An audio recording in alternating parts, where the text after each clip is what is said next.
Let me say I'm a musician. Sorry, what? Hold up, didn't catch that. Did I hear self-satisfaction? Really talk is cheap and easy. Names a sick joke, show me action. I'm a rapper. That stick smoke, image don't mean jack. Convinced you don't equality affects the sound of your rap. Surrounded by whack, pretenders to my left and my right. Cause lately rappers don't rap, but scrap on Twitter and fight. They disregard is respect and simply state my direct. Defeat the banjo hataraku, heat those harder perspectives. Yeah,貧乏自慢はヒップホップじゃねえなメルカリでバイトも売っちまったのかなラップを無職の言い訳にしちゃって夢が見えねえよそこどいてくれあいつがどうだってツイートする暇あればイケてるバースの一つでも書けば俺なら恨み事泣き言でもマネタイズこれが違いって分かった Get away, why you still here talking? Nothing to say, but it ain't that shocking. I'll tell you one thing, anybody can talk shit. So not the personnel, but hell you getting obnoxious. So conceited, citation needed, get back and lead it. You sure you want a piece of this? Now fucking beat it. Good luck you need sucker. Success requires pain, erase the fame, make it rain. What's your fucking name お前には again? 真実言ってくれる仲間がいない俺は真実言うけど仲間じゃない10年経ってもお涙頂戴しかできないとか終わりたいよ才能ないリスカに似てる下手れたラップできない俺のカペラはたった一本でマニをビル甘やかされた結果だらしなさと言い換えてんじゃねえよヒップホップ Fuck you 根底にないスキルコンテンツに立つ気タクス助き求める助け発言態度はでっかいが What's name お前がラッパーだったらアスペ当然後輩には慕われてます尊敬されるはずが嫌われてますもんね終わった人間関係金銭発生した時点で遊びじゃねえんだよ Get away, why you still here talking? Nothing to say, but it ain't that shocking. I'll tell you one thing, anybody can talk shit. So not the personnel, but hell you getting obnoxious. So conceited, citation needed, get back and lead it. You sure you want a piece of this? Now fucking beat it. Good luck you need sucker. Success requires pain, erase the fame, make it rain. What's your fucking name again? MC は名詞じゃなくどシェのみ常にカットしてパスをキックそのみリックラレボーウェッティックメリボーしかし前の子はヒッツコにパスもライフも食らうことはないの身内のペイヤーが泣く反応いつまでやってんすか先輩面ちゃっちゃどけや俺の後輩の迷惑すわ Get out the way. Ironically, put all your sounds under fire. You're on the down low. Can I play your show? How about you expire? The worst is cursing time. You got words, got ambition, then prove it. Write up words of 9 verses. How you got no fucking music? Such delusion, ego bruising, disappointing at ghosts. A black and white mentality, disjointed, stuck in psychosis. So before you're sure you don't deserve the punto connect to Arakaji, many facto check. Get out the way. Why you still here talking?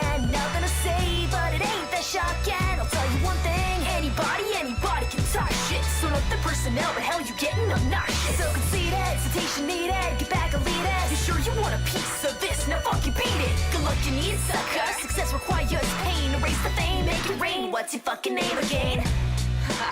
No, really, like, I'm curious though. What's your fucking name again? I know you only said it like 200 times, but I can't remember. Sorry. What's your fucking name again? Call me up when your mixtape drops. Shit.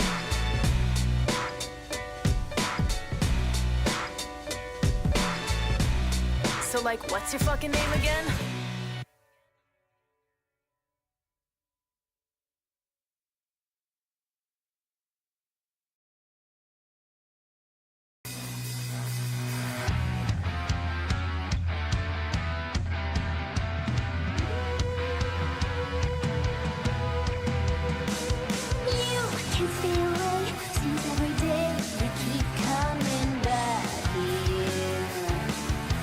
Now it's plain to see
And now, Jinx and Electo begin the serenade of small shadows.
Good evening.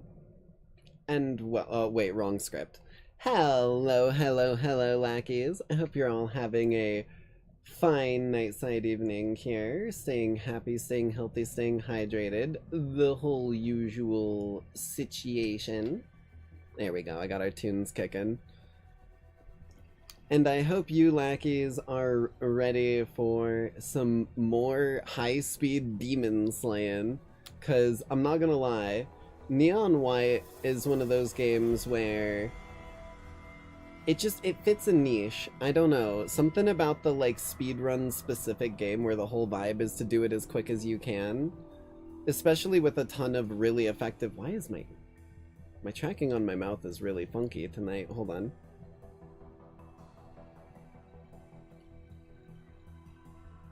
Is that better? Seems a little better. I don't know, it's so weird. It's not reacting the way that I'm used to. It's like looking at yourself in the mirror and your face isn't moving like it should. Hey, listen! It's such an uncanny thing.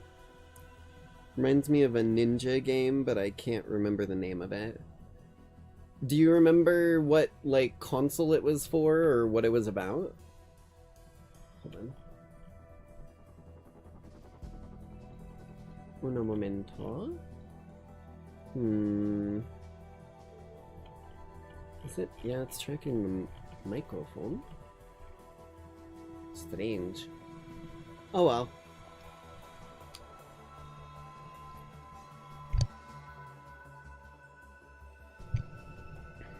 But those of you with a bit of a keen eye might recognize that we've got a couple videos that we're going to get down to tonight.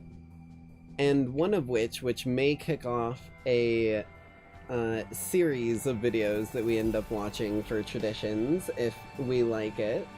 Because, I'll be honest, I've heard a lot of really good stuff about it, but I've not seen a single goddamn video of it. Like, actually not a single one. But that'll be our last video for tonight's tradition. Let me, one moment.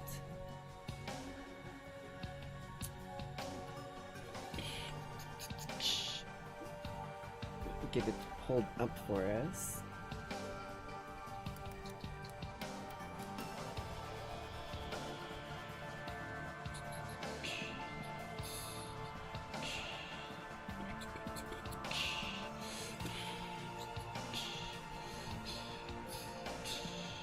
Okay, there we are, there we are.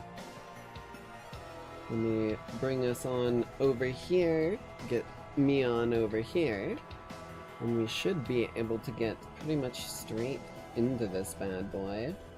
Blammo. As tonight, we're checking out what is apparently Disneyland's most preventable tragedy.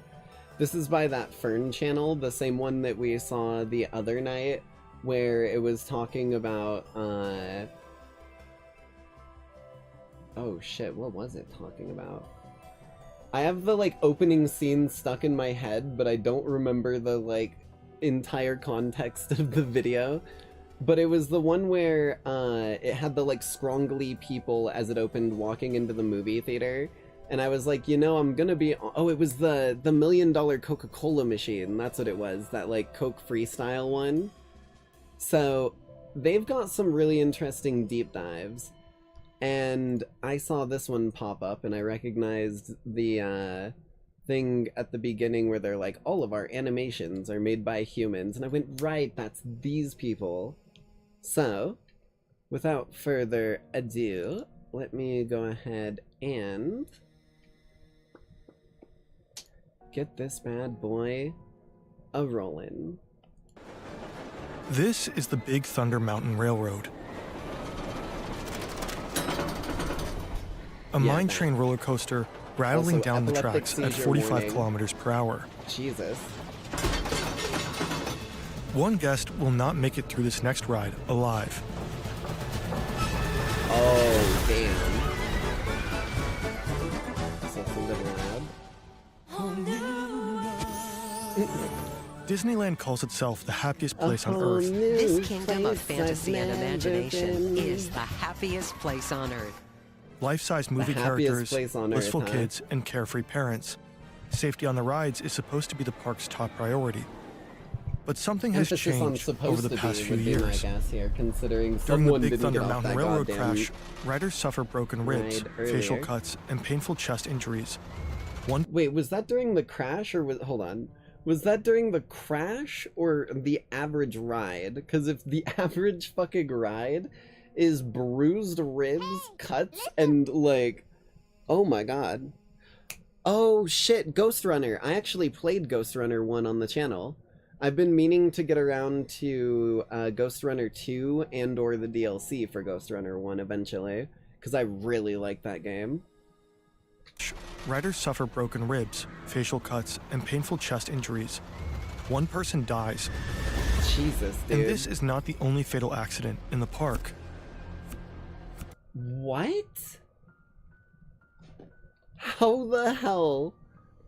Right, doesn't Disneyland do the whole thing where they make the people take you, like, off? Because I've heard of this, but I don't know how true it is.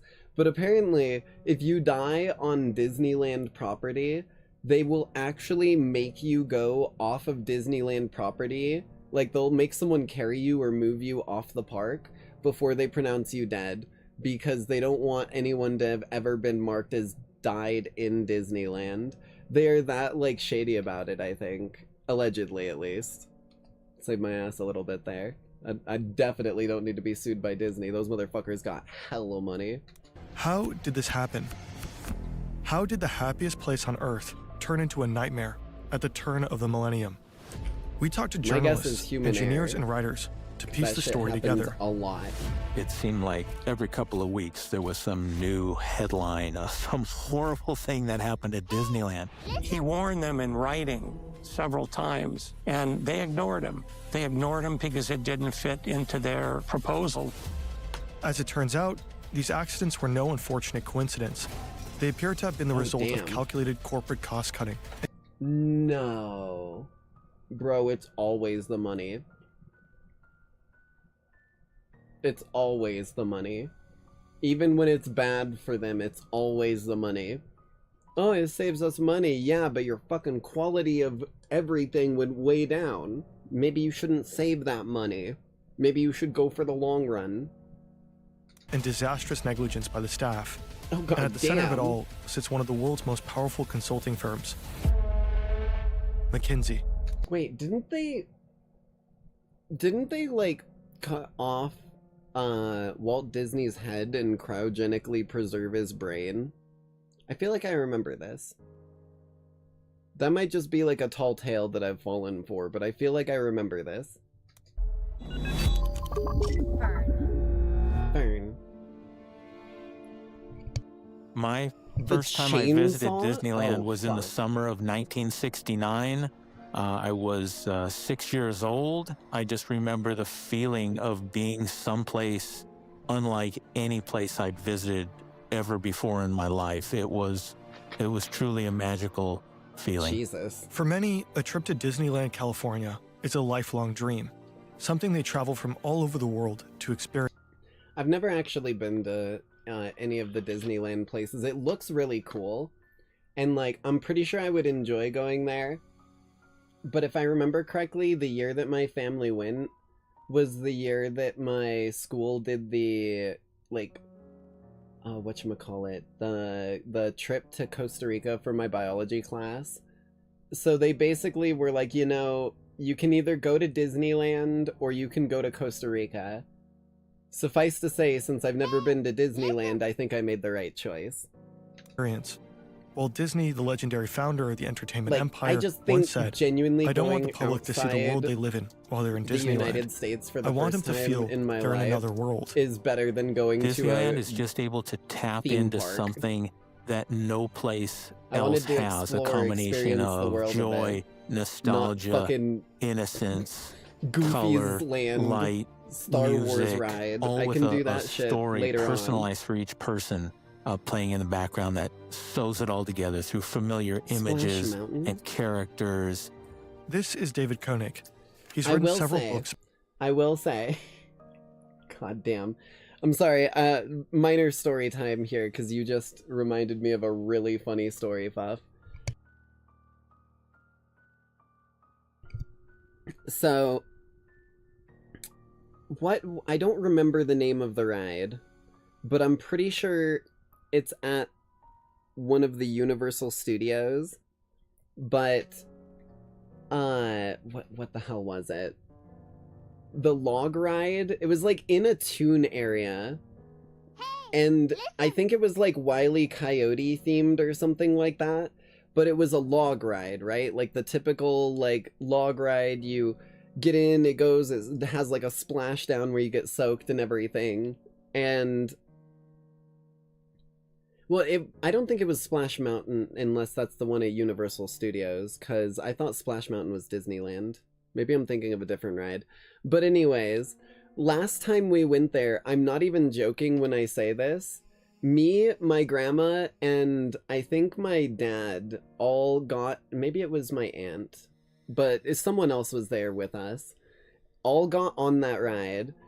And I'm not even joking when I say we literally were getting in and everything and pulling down the thing to lock us into the actual seat, and all of them worked except for my grandma's.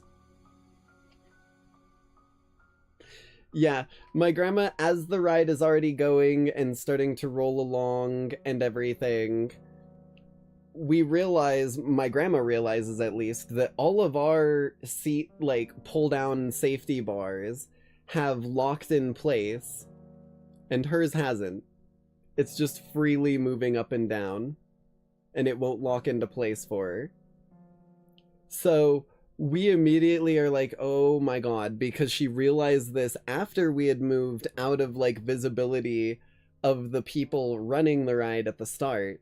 So I'm not even joking when I'm telling you, we held onto her shoulders, and me and the other person that was there with us, either my dad or my aunt, basically were her safety bar by just pushing down on her shoulders from behind her. It was the funniest shit, because we were like, we don't have another option here. We just gotta survive. New objective, survive. But my grandma's still here, uninjured. As terrifying as the, like, splashdown at the end was when it suddenly goes into a full speed downwards thing. But no injuries, so we managed to survive without problem. Story time over, but it popped into my brain, sorry. It's about Disneyland, and over the years, he has interviewed around 1,000 Disney employees. Disneyland California opened in 1955, oh, Jesus, and for decades rides. It was considered one of the safest theme parks in the world. Free fall in rides 1991, are crazy. An expert magazine even recognized the park's facilities division as the world's best maintenance organization. But at some point, others start calling the shots. Ooh. This is Paul Pressler. Wait, is it gonna be the exact same thing as the Rise and Fall of Hooters? Where, like, some other dude starts taking over for the original people and goes more for profit than anything? That is like a tale as old as time. We need to learn that history repeats itself unless we learn from it. Jesus. He's been Disneyland California's top executive for 3 years now. On paper, the numbers don't look bad. The parks division is turning a healthy profit. I think it was in but like Pressler a is determined somewhat to squeeze Wild out more West themed because area Disney with, like, stocks Wile aren't E. doing so well. Coyote. Maybe I'm wrong. He wanted to impress the board. Because Wile E. Coyote And the way is you do that is WB by and, cutting like, expenses. Universal It's the stuff, quickest not way. Disney. And the way to do that was by cutting maintenance. That's Walt Bogdanich, a New York Times journalist. Cutting We interviewed him and his... Why would you ever cut maintenance? Maintenance is, by definition, making sure something does what it needs to do. And you're deciding, we're just not gonna make sure it's doing what it needs to do. How stupid do you sound when you really think about it that way, huh? His colleague, Mike Forsyth, that for this always video. annoys me. They co-authored this book, a We key need money, source get for rid our of the research. safety. Exactly. You'll find the link in the description. Oh, don't worry. We need money. Pressler is Let's a get former a few toy lawsuits. industry executive and known as a hard-nosed Sounds like a cost smart cutter. plan. And for that, he brought in help from McKinsey. McKinsey is one of the most prestigious consulting firms in the world. The company hires only the best of the best. Clients pay up to $1,200 per hour for their Jesus. expertise. Now, a few of those consultants That's like almost stripper money. God damn. have drawn up a plan to make Disneyland even more profitable. And today, they're pitching their ideas to Pressler. They spent over a year studying every facet of Disneyland, looking for ways to cut costs. Initially, McKinsey & Company came in and targeted the maintenance division that was known as one of the most respected facilities divisions of any. Bruh.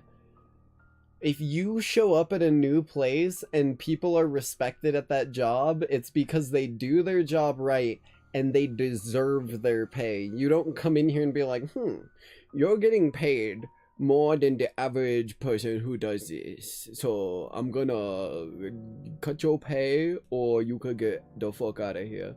That's not how it works, buddy. You're literally signing your own death warrant by doing shit like that, because they are the backbone that supports everyone there. That's why they get that. I'm not even joking. Any company anywhere. And yet, the consultants aim to slash the division's budget by 25%. Mainly Bruh. by cutting staff. To do that, they borrowed a concept from the aviation industry called reliability-centered maintenance, or RCM. The idea is that maintenance decisions should not be based on the intuition of experienced employees. Fucking what? Okay. But on the analysis of repair histories and breakdown rates. According to McKinsey, the resulting increase in efficiency would allow the park to let go or transfer about half of its maintenance staff. So you are running your maintenance off of probability and what could likely happen, rather than when someone goes, that bolt just fell out. This whole fucking ride, if we run it again, is going to kill people. You're running it off of a, well, the probability on my calculator here is telling me that it should be okay for another 3 days. So we're gonna wait for 3 days, and then we'll come back and repair it. Motherfucker, we're running this thing 17 times a day for the next 3 days. How many people need to die for your probabilities to fall apart? Also, hey there, Mary. Good to see ya. And that would save Disney up to $16.9 million per year. Pressler goes on to put many of those recommendations into practice. In the past, maintenance workers were each assigned to one specific ride, which they ended up knowing inside out. Now they're floated That would have been the smartest way to do it, unironically. between several attractions to maximize efficiency. Also, most maintenance workers are transferred to the night shift. Only a small emergency response team remains to handle mechanical breakdowns during the day. That way, the mechanics can work undisturbed after the park closes its gates. Moving more folks to third shift probably made some sense, but not moving almost everyone, because there are many things that can't be done in the middle of the night when it's dark and cold and wet. You're not going to effectively painting a building in the middle of the night. Yeah. Many employees complain. It's a harsh change for people who've worked days almost. So when they're saying maintenance and repair, they don't just mean for the machines. He literally means that they're like painting walls that have been damaged or weathered and trying to get it to be the right shade and a like clean coat in the middle of the night. That just sounds fucking that sounds like a goddamn torture from Tartarus, dude. You will work in the middle of the night through the cold with no extra lighting to do all of your work. I don't care if you want to do it during the day when it's like 70 degrees and there's like attractions and drinks that you can buy. You're doing it in the middle of the night. Their entire lives. Many of them were devastated by these changes to suddenly have your working conditions worsen by tenfold. Yeah. You know, if that you're would be working insanity. suddenly graveyard shift, and like I unironically, I would have quit the moment they announced this shit. I would have been like, buddy, you gotta realize we have a life outside of work and we can find another job. And I would throw down my goddamn Mickey Mouse like badge and Mickey Mouse gun, and then whoever the fuck I put it down is just gonna be like, where the fuck did you get this? Pointing at the gun, and I'll be like, you don't want to know. I've been here long enough to know things. You don't need to know. And then I turn around and walk out. never able to see your family, being exhausted on your job, being rushed through what you had to do. I saw McKinsey responds by granting all overnight workers a free annual subscription to the Working Nights newsletter. Did you tell the person running the ride? It features leading experts sharing shift work wisdom on nutrition, sleep, and a healthy family-work balance. To no avail, according to David Koenig, more and more employees are soon being treated for high blood pressure and other stress-related symptoms. Night work significantly increases the risk of chronic health issues and is simply not very healthy. So management brings in psychological counselors. They advise insightful suggestions, such as to use caffeine to stay alert, and have their loved ones videotape daytime family activities so the workers can stay connected to them. That's fucking dystopian, dude. Don't worry. If you're gonna be working a lot, so we're gonna give you some fucking drugs that make you stay awake and stay hyper, even though they make you jittery and not think as well. And then we're also gonna be like, yo, you ain't going home anytime soon. So the best you got is to tell your family to start sending you family hugs, family dinners, and family like sex or some shit. I don't fucking know, because you're probably gonna get home when your goddamn girlfriend's asleep. So that shit ain't happening. Like, that's fucking crazy. Robert Klostrike is part of Disneyland's maintenance crew. One day, he's interviewed by a McKinsey consultant to review his routine on the Big Thunder Mountain Railroad. The consultant asks him, "Why do you inspect the lap bars every single day?"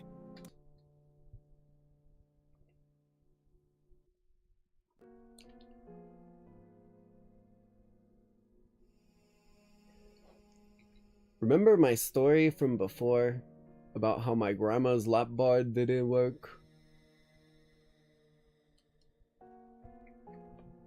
Mr. fucking high and mighty over here, thinking he's real smooth, being like, you're inspecting this way too often, my friend, even though people could die. Suck my dick. This dude's such a fucking douche.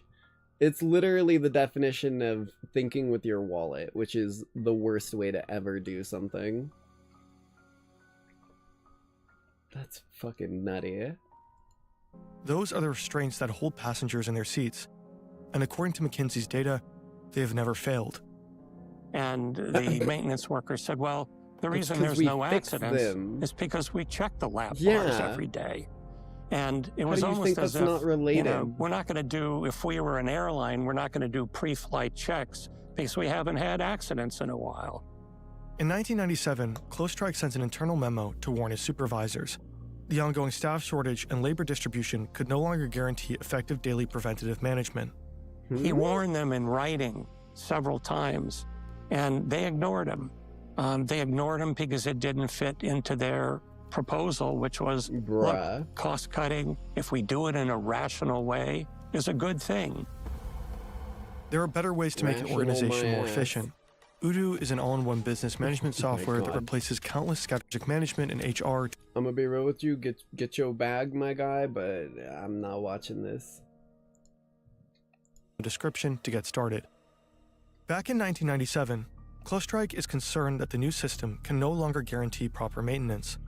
And unfortunately, time will prove him right. But who exactly? Sorry, I looked away for 1 second to grab a drink. God damn. But who exactly are these consultants, and how do they work?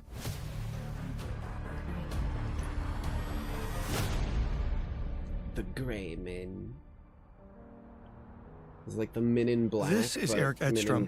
He holds an MBA and a master's degree in environmental science from Oxford.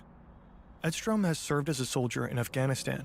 He returned disillusioned and is now determined to make a difference. He wants to help fight climate change. McKinsey promises him exactly that. Dream with me for a second. What if we could be the largest private sector catalyst for decarbonization in the world? To change the world, make the world just a little bit better place. To bring a new future to life. Doing something that's meaningful to our clients.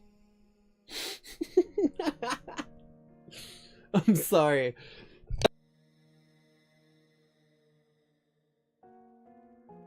I'm sorry.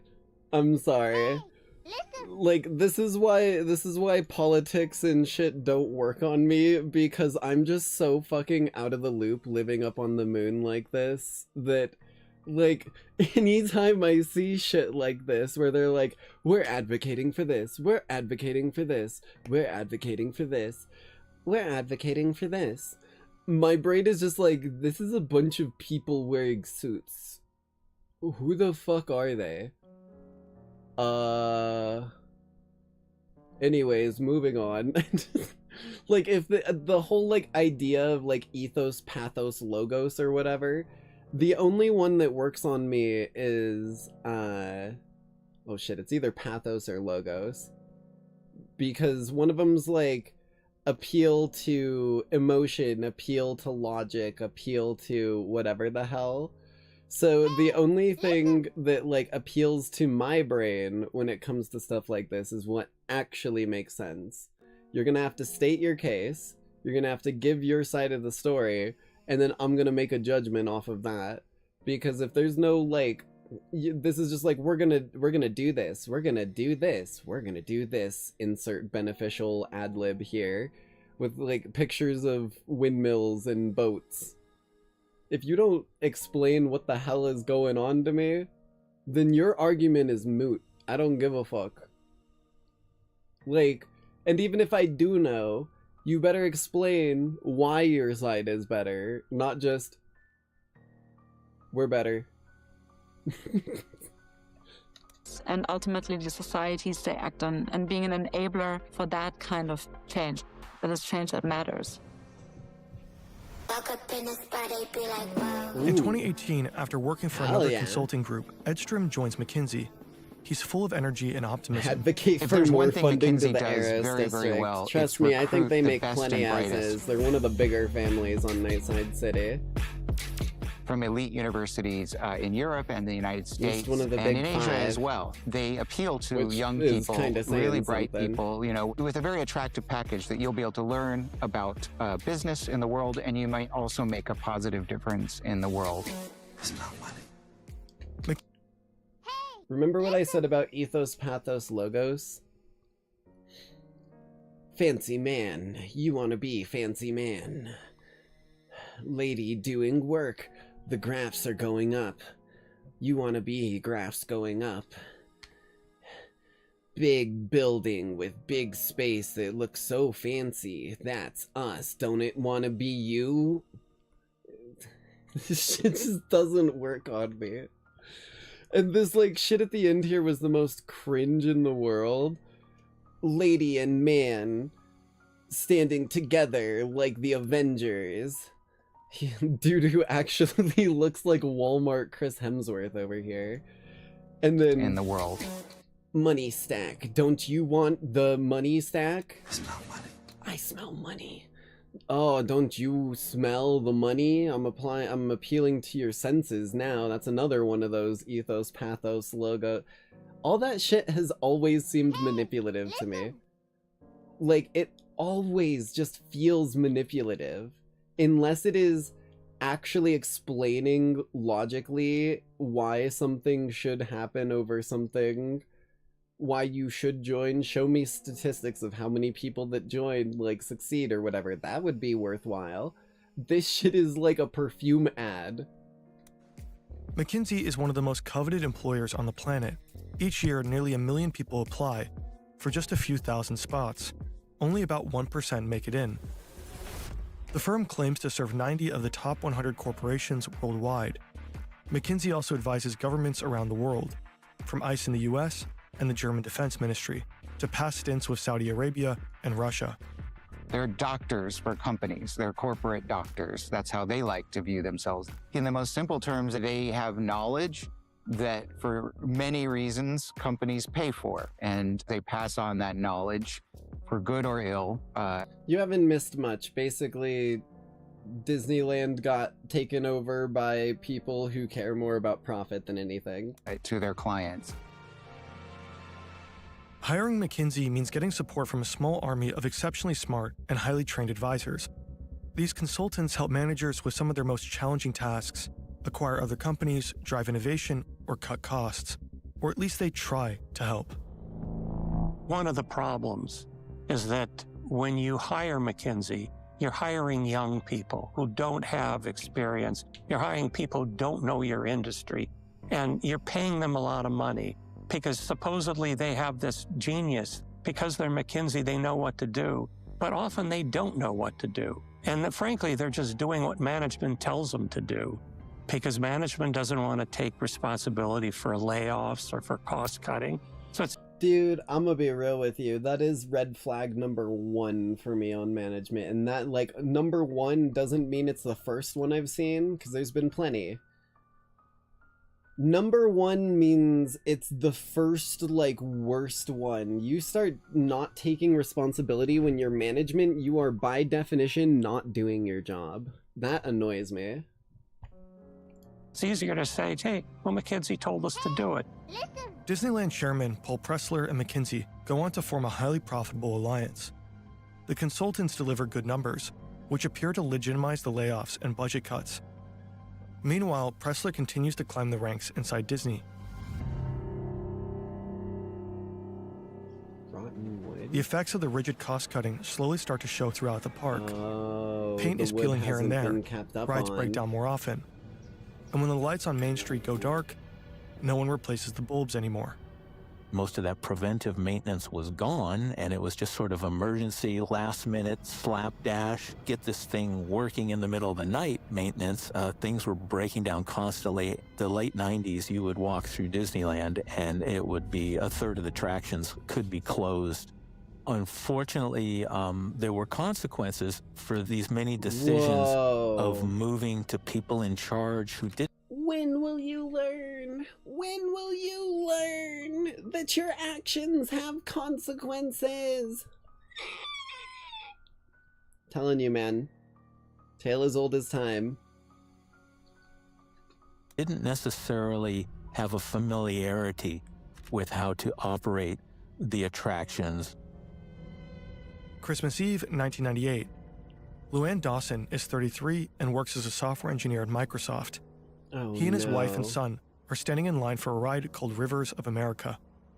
The Columbia, an old-fashioned riverboat, is approaching the dock. According to David Koenig, management significantly reduced the number of crew members to the bare minimum of 3. Today, one of them is running late. Another colleague agrees to fill in at the last minute. She's standing at the dock, holding a nylon rope and ready to dock the ship. Disneyland's safety protocol says she should wait until the Columbia has fully stopped and reversed. But she's new to this section of the park. 2 months ago, she completed a 10-day crash course covering 7 different attractions. She has never docked the Columbia before and is— Hold on, how long? 10-day course? Covering 7 different— Covering 7 attractions? You don't even get a full day to study on each of these attractions. Or I guess you get slightly over a day. Never mind, my math is bad. That's crazy. Attractions. She has never docked the Columbia before and has not been trained to operate the ride. The 4-kilogram iron cleat on the ship's hull is loose. The wood around it is rotten. She throws the rope. Too early. The ship is still moving. And the cleat is torn from the ship. It shoots back towards the dock and hits the employee's foot and ankle. Ooh. Then it ricochets upwards, crushing Luann Dawson's skull and striking his wife across the face.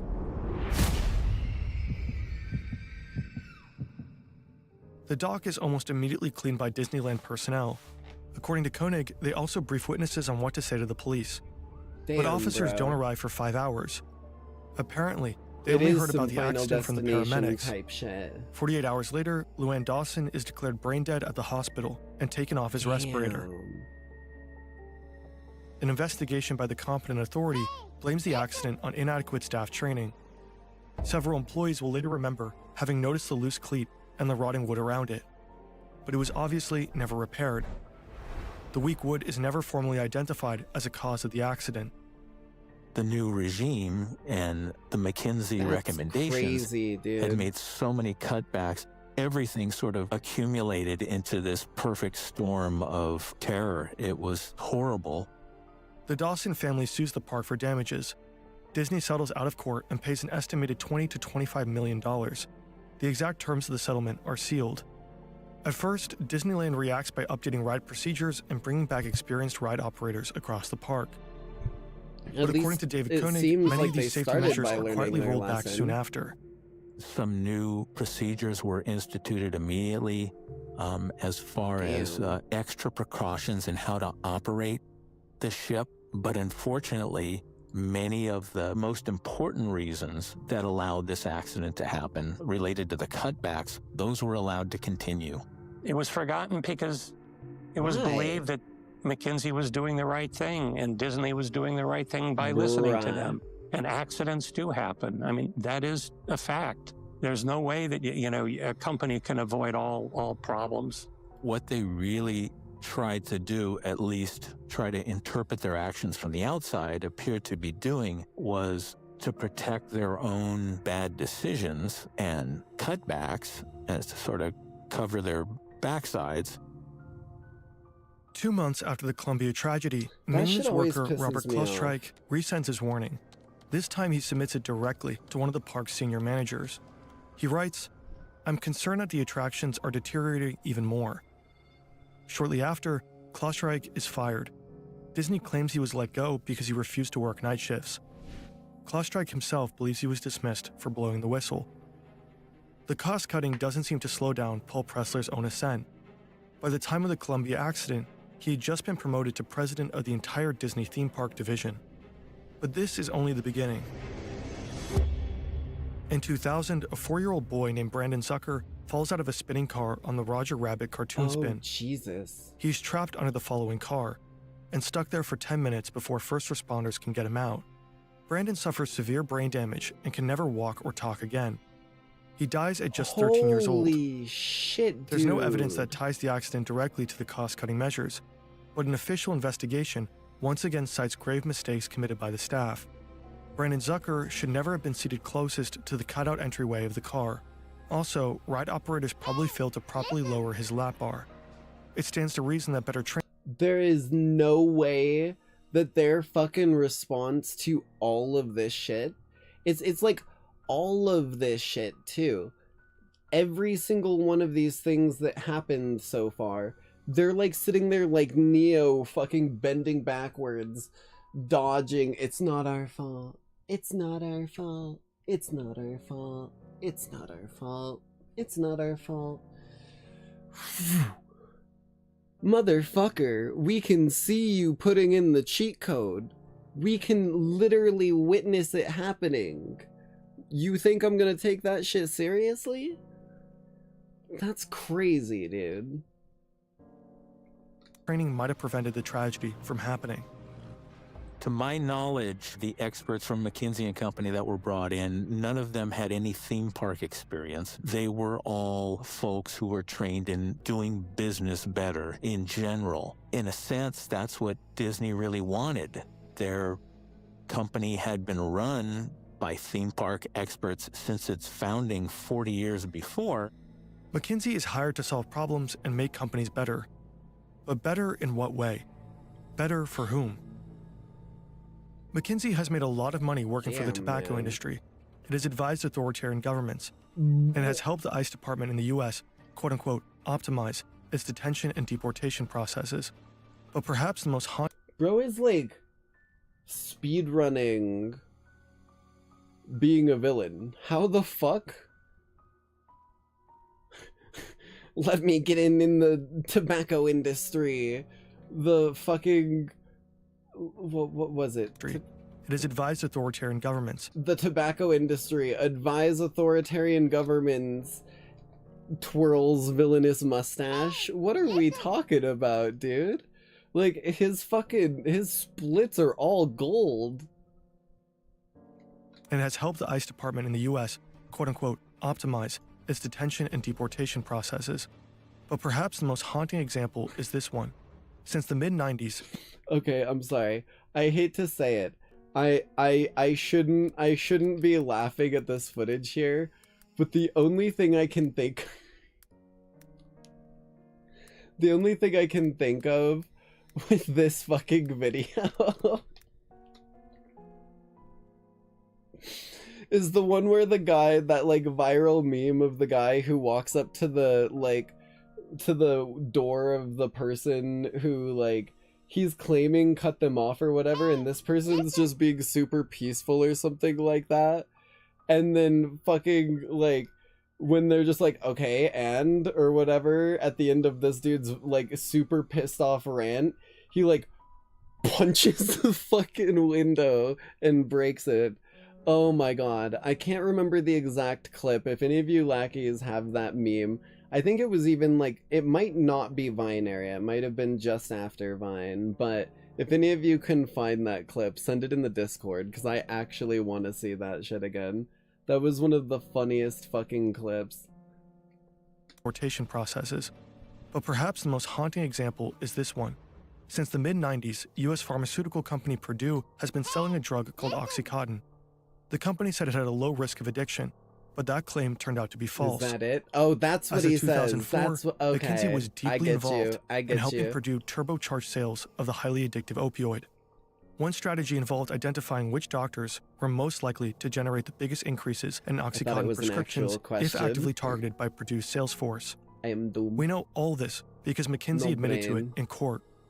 McKinsey also helped Purdue avoid problems with the U.S. Food and Drug Administration.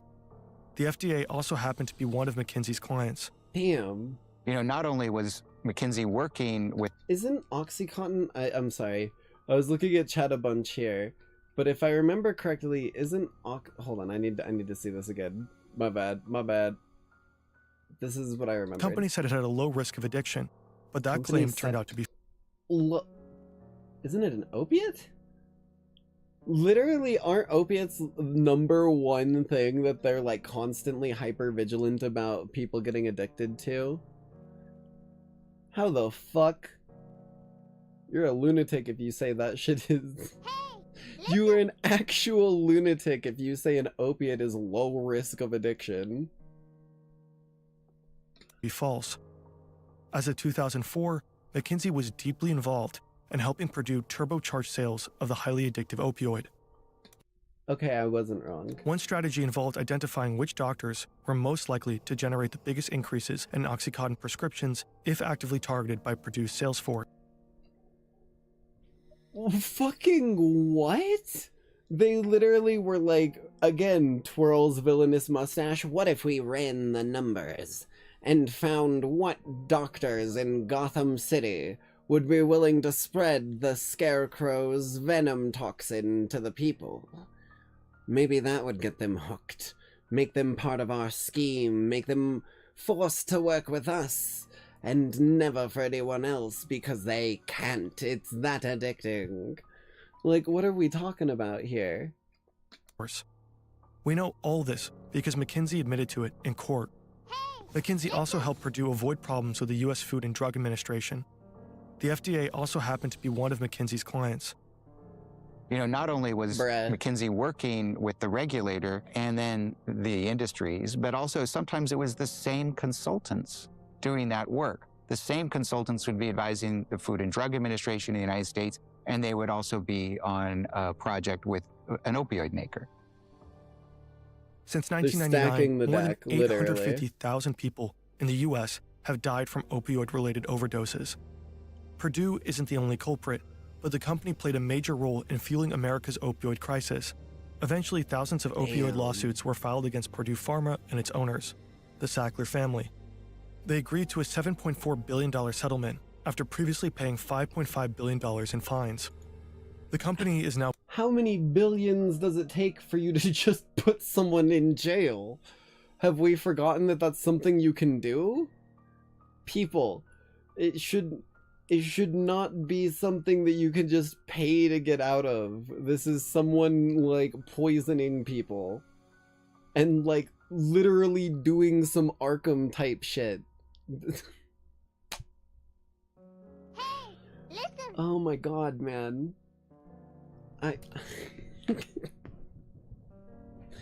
I hate how easily you can, like, pay money, even if it is billions of dollars, and just be like, ho ho ho ho, catch me next time, fucker.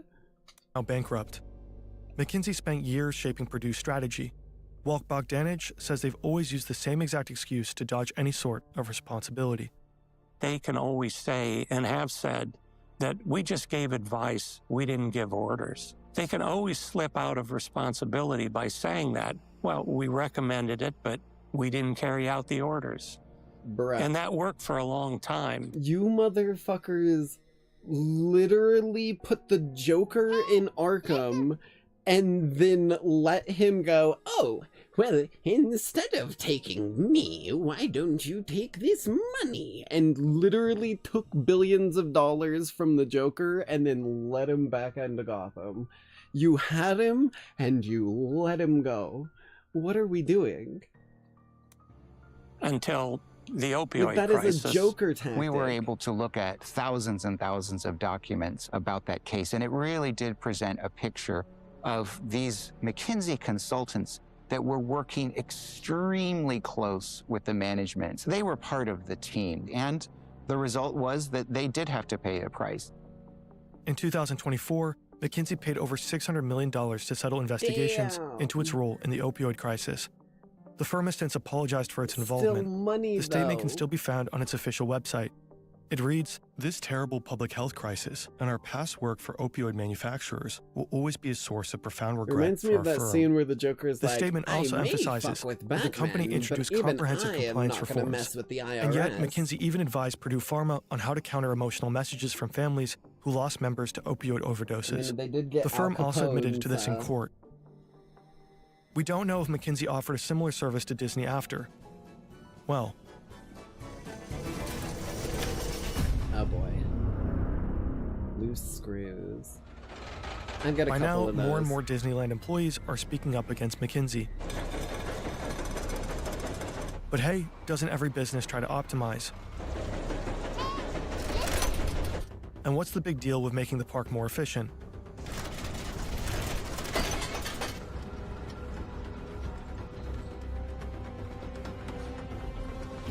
Here we go, once again. Sure, you can't please everyone during a transition like Down this. the rabbit hole we go.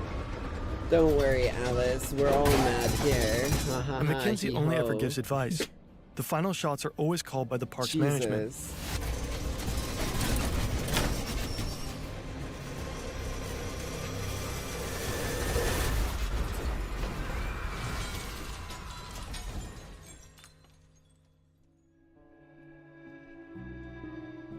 Marcelo Torres dies at only 22 years old.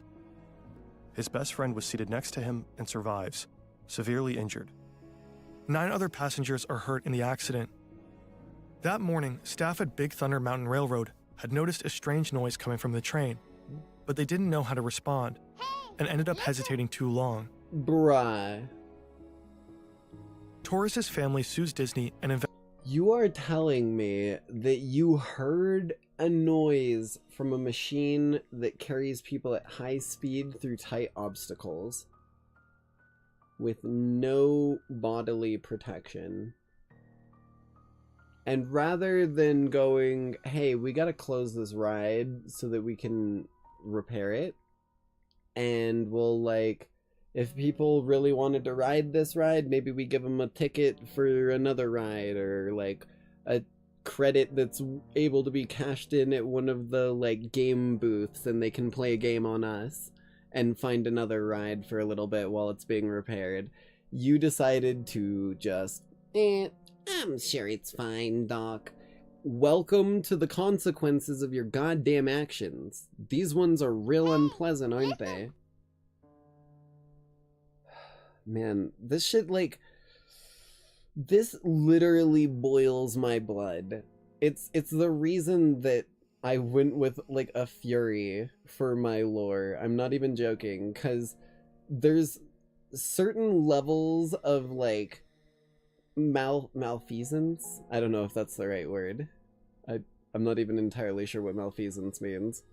There's a level of maliciousness that, like, actually, like, makes my blood boil, and it makes me so fucking angry that people like this don't actually get any sort of thought through their dome piece before people end up dead.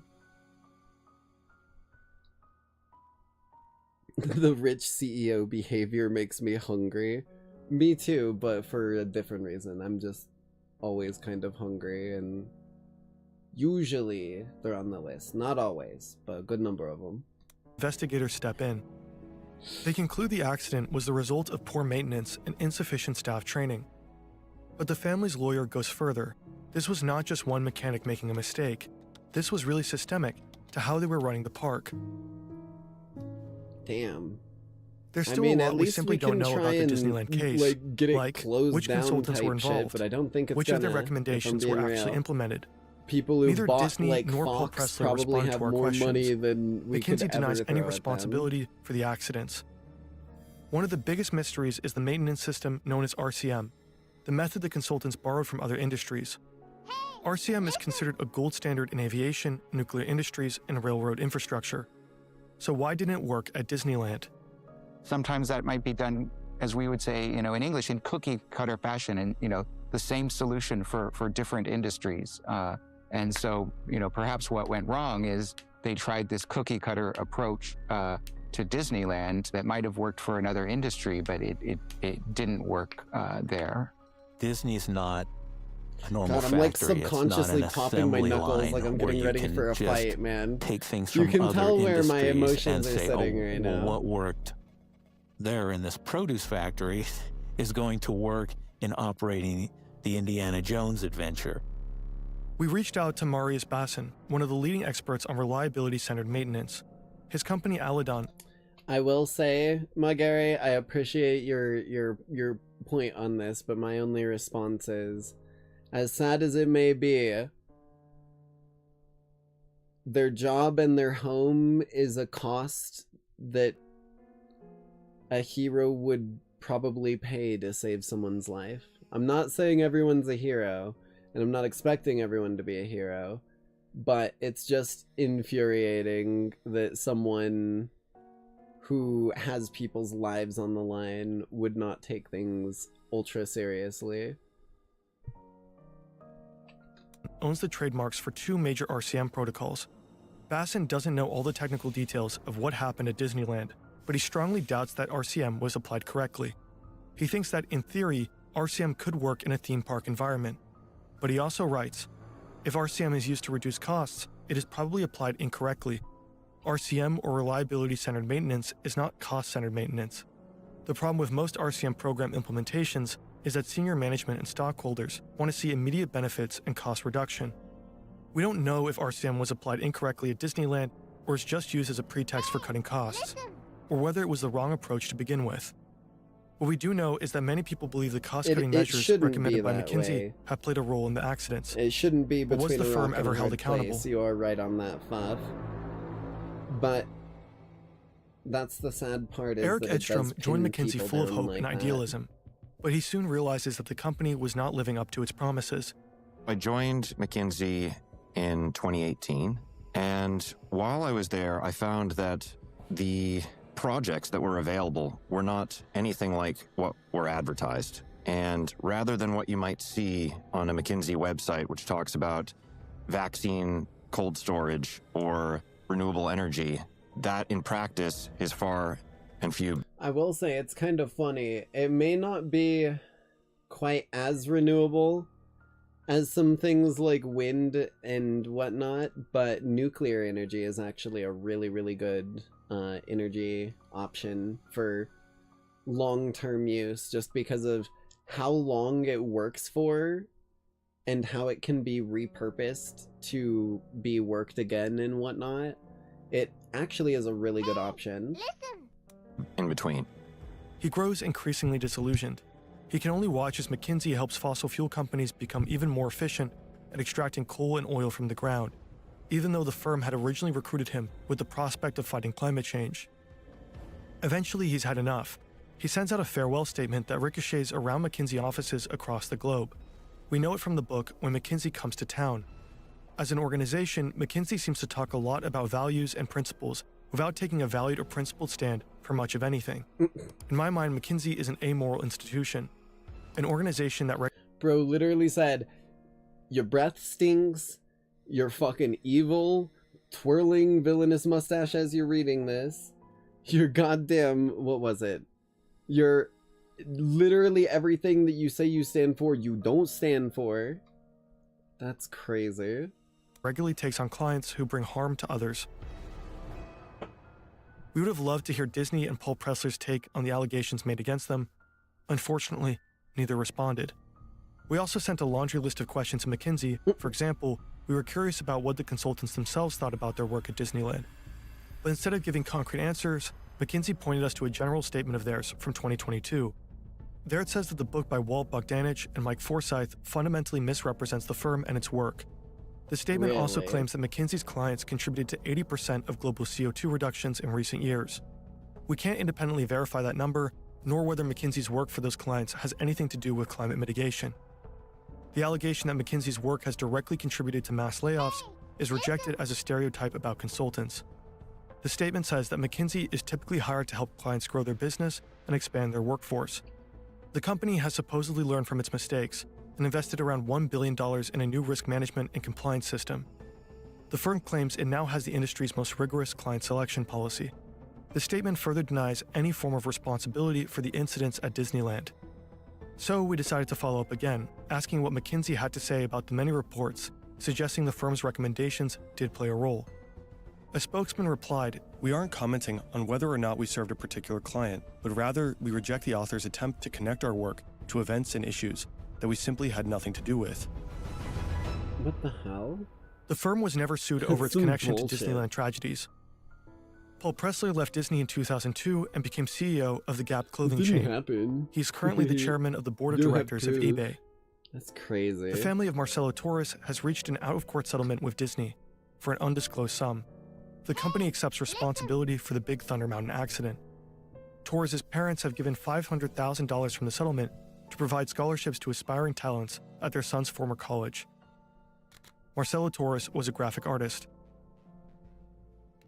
So there was just all this bad publicity, and we were about less than 2 years away from the 50th anniversary of Disneyland. This is 2003, and the 50th anniversary of Disneyland was planned to be the biggest celebration the Disney company in any facet has ever had. They knew that all cameras, that not all attention, everything would be on Disneyland. Accidents were still relatively infrequent, just much more frequent than they had been before. But when the Big Thunder Mountain accident happened, they realized, oh my gosh, what are we doing?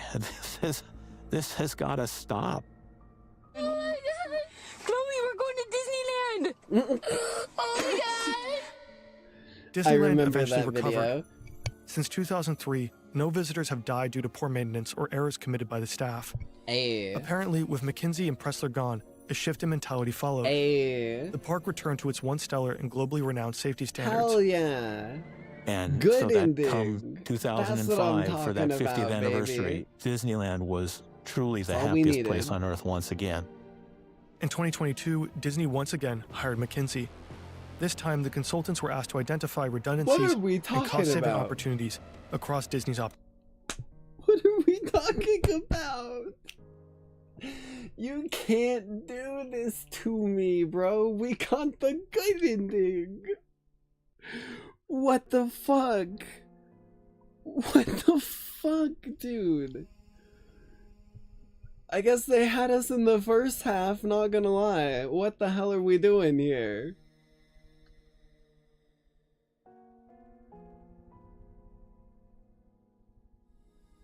Well, I guess you could say they really took us on a roller coaster of emotions.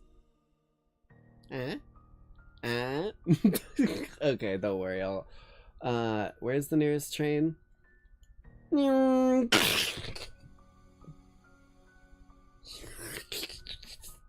I'm back. Okay. I figured it was only fair after putting you through that torment. Operations. According to the Wall Street Journal, McKinsey proposed stripping top creative executives of control over how their work is marketed. And once again, Disney employees started to protest against McKinsey's recommendations. Good. Jesus. I can't believe that, dude. I actually cannot believe that. Motherfuckers went, ha ha ha ha! Psych! Okay, well.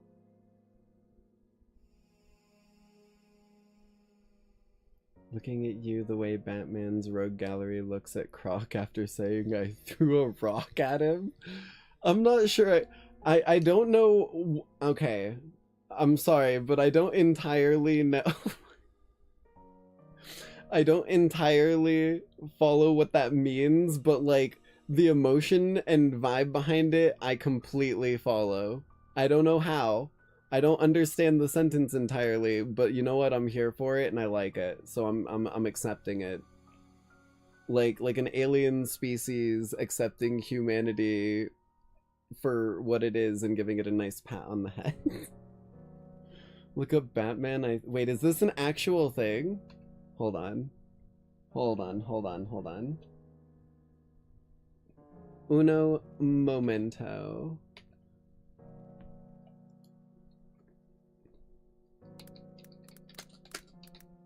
Wait, this is, it literally was the first thing that it offered.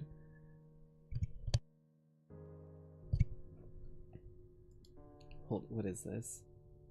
45 seconds. 42 seconds. Okay. Okay. Hold on, hold on. Hold on. Hold on, we're here for this. I'm here for this, at least. This is really weirdly sized. Really, really weirdly sized. They think it's okay.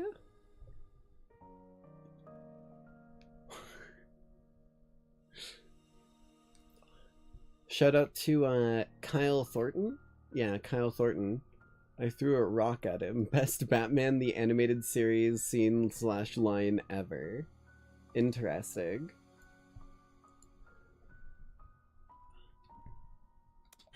I would have got him. Wait, shit.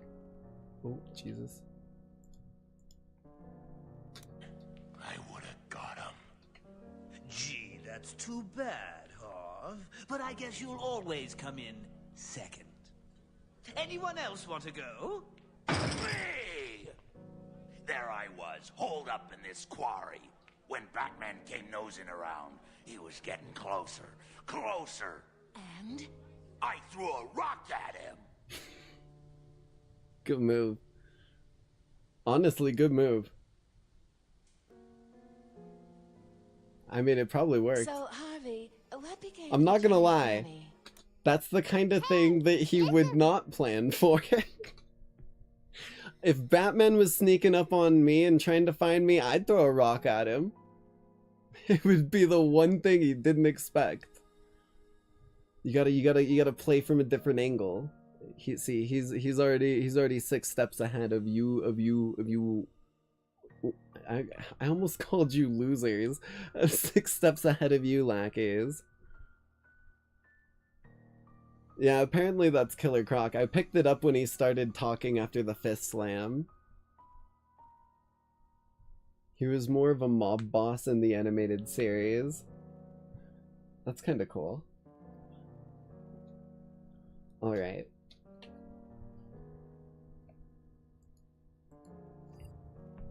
On to the second video of the evening. This one from our good friend Cynical Inflation Enjoyer. Let me just get that fixed. There we go. As tonight, we're checking out The Worst Best Friend Ever. Not sure what the hell's going on here, but this intro was good enough to get me to go, okay, we're watching this on stream. I think you'll understand.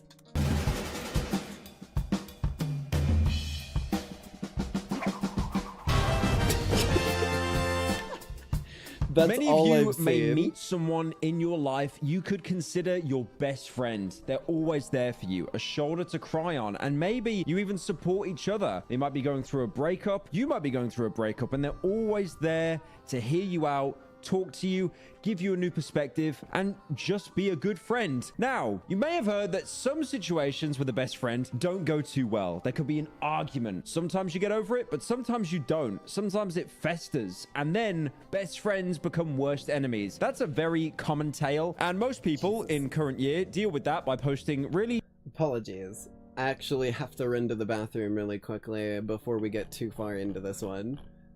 I was gonna try and hold it until after we finished our traditions, but I gotta go, cause fucking Red Bull and its bullshit. Diuretic my ass, I haven't had diarrhea in years. Ho ho ho ho ho. Why the fuck? I'm sorry, that was the worst joke in the goddamn universe. There it is. Okay. This is why I don't try and fill space while I'm distracted. Okay, give me just a minute, I'll be right back.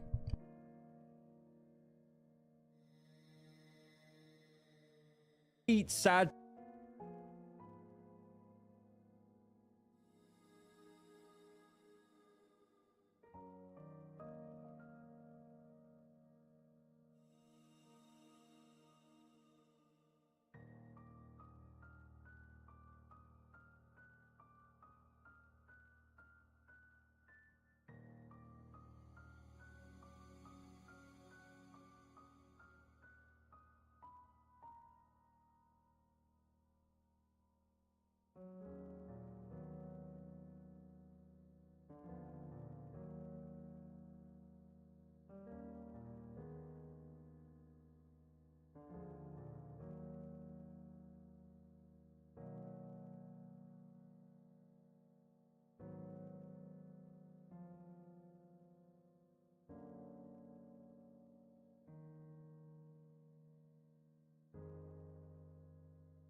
Alrighty, I'm back. Sorry about that.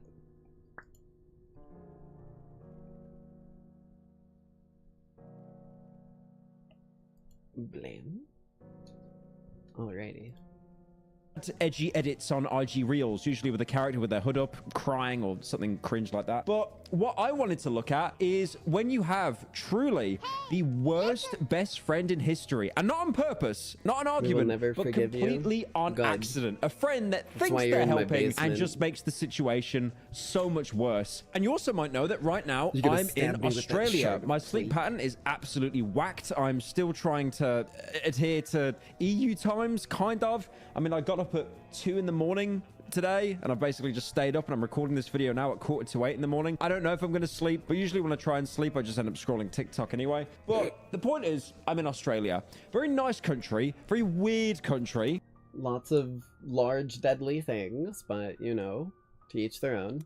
There's definitely a huge amount of people with certain drug issues here as well. But the reason why I bring that up is because there was a news story that was going around a lot recently in Melbourne, Australia. And there was this video of a little scuffle, a little bit of a disagreement outside of a gentleman's club. If you don't know what a gentleman's club is, imagine VR chat, but instead of it being weebs and furries, it's normal humans. I know. As a parasitical viewer, that thought is absolutely terrifying. I totally understand. Now, this incident took place out... Honestly, the most accurate fucking description I've ever heard, though. Outside of Showgirls Bar 20 on King Street, which is this like notorious nightlife club in Melbourne. Now, this clip went viral after 7 News Melbourne posted a clip on Twitter, which got over 24 million views. And it also got 4 million Facebook views. You know, if any of you are watching me and you're over the age of 60, you still use Facebook for some reason. Now, this footage shows a group of men and they're having a physical altercation with the venue security. Now, this happens a lot. You know, you might have had too much to drink. Maybe the doorman has an ego problem, which a lot of them definitely do.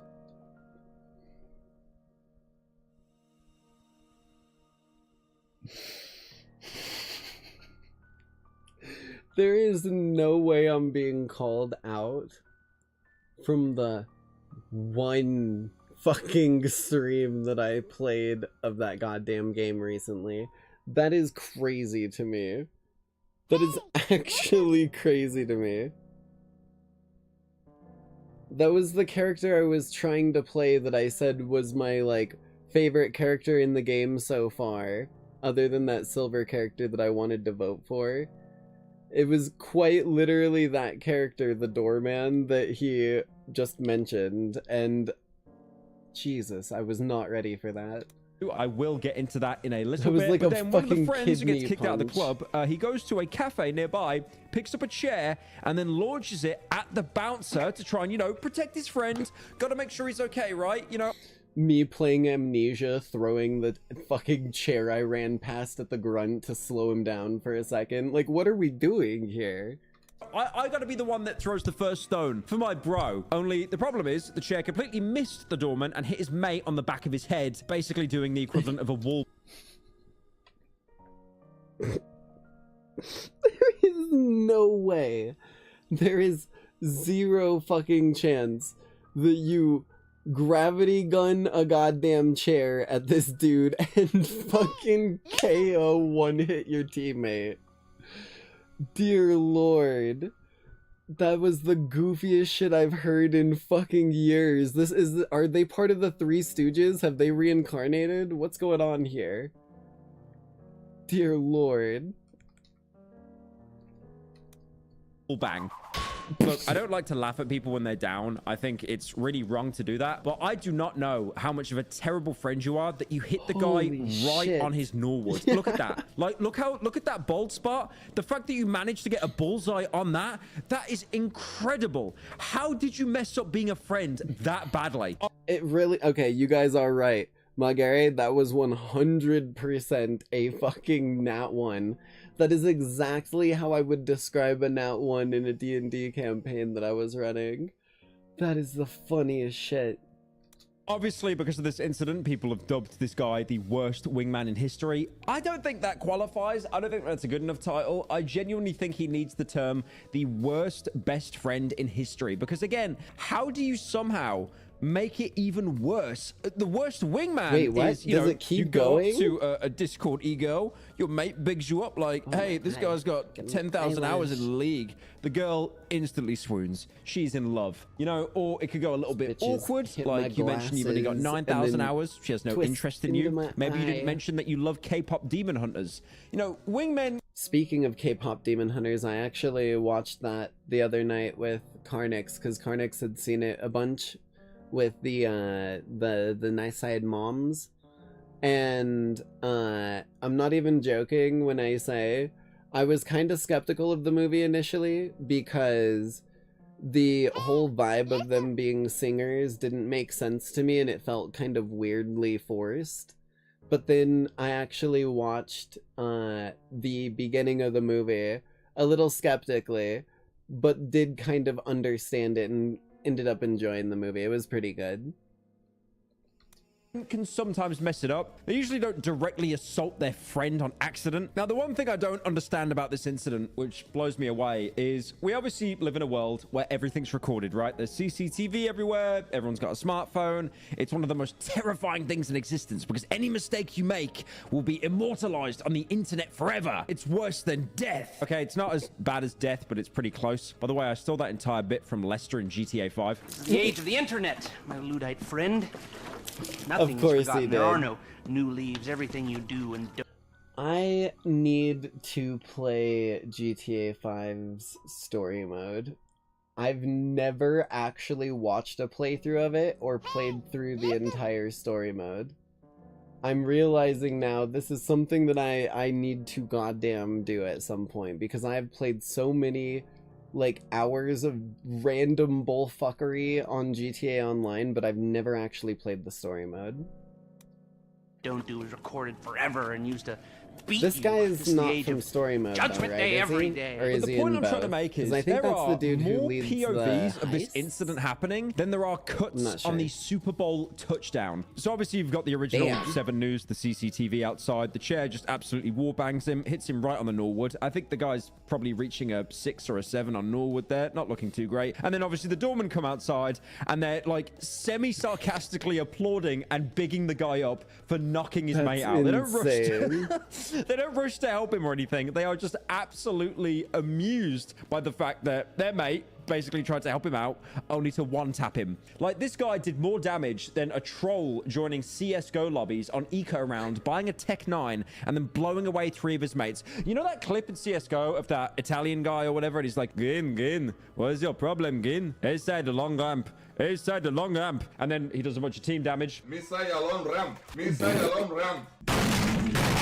He somehow did less damage to his team than this guy, because at least that guy was kicked before he actually managed to kill someone. Now, obviously, the guy that got wall-banged in the Norwood with the chair, he's okay. You know, he's stable. He didn't actually get any life-changing injuries. He did get knocked out cold and then laughed at, which, to be fair, is in current year about the same level of embarrassment as dying. Now, there's also another POV as well, which was another camera view on the same actual building. You can see the doorman like push him away. This one looks a lot better for the guy, mostly because you can't see the Norwood until he gets banged by the chair, and then the Norwood comes into full display. Honestly, this camera view here reminds me a lot of FaZe Banks when he was being kicked out of a club. I think he had a bit too much to drink. I actually like to dub that Brother Banks because his hair basically makes him look like a monk from the Elder Scrolls 4 Oblivion. So we've got like the 2 cameras outside the building. That's pretty standard. But then there was a random guy who was already filming beforehand. And again, like, I do not understand how we're getting this many angles. Like, some secret FBI agent shows up and he's just randomly filming. Now, I did see some people that were siding with the guy because, you know, he doesn't seem to be aggressive. He is actually pleading with the guards. He's like, please let me back in. I just wanted to ogle some boobies.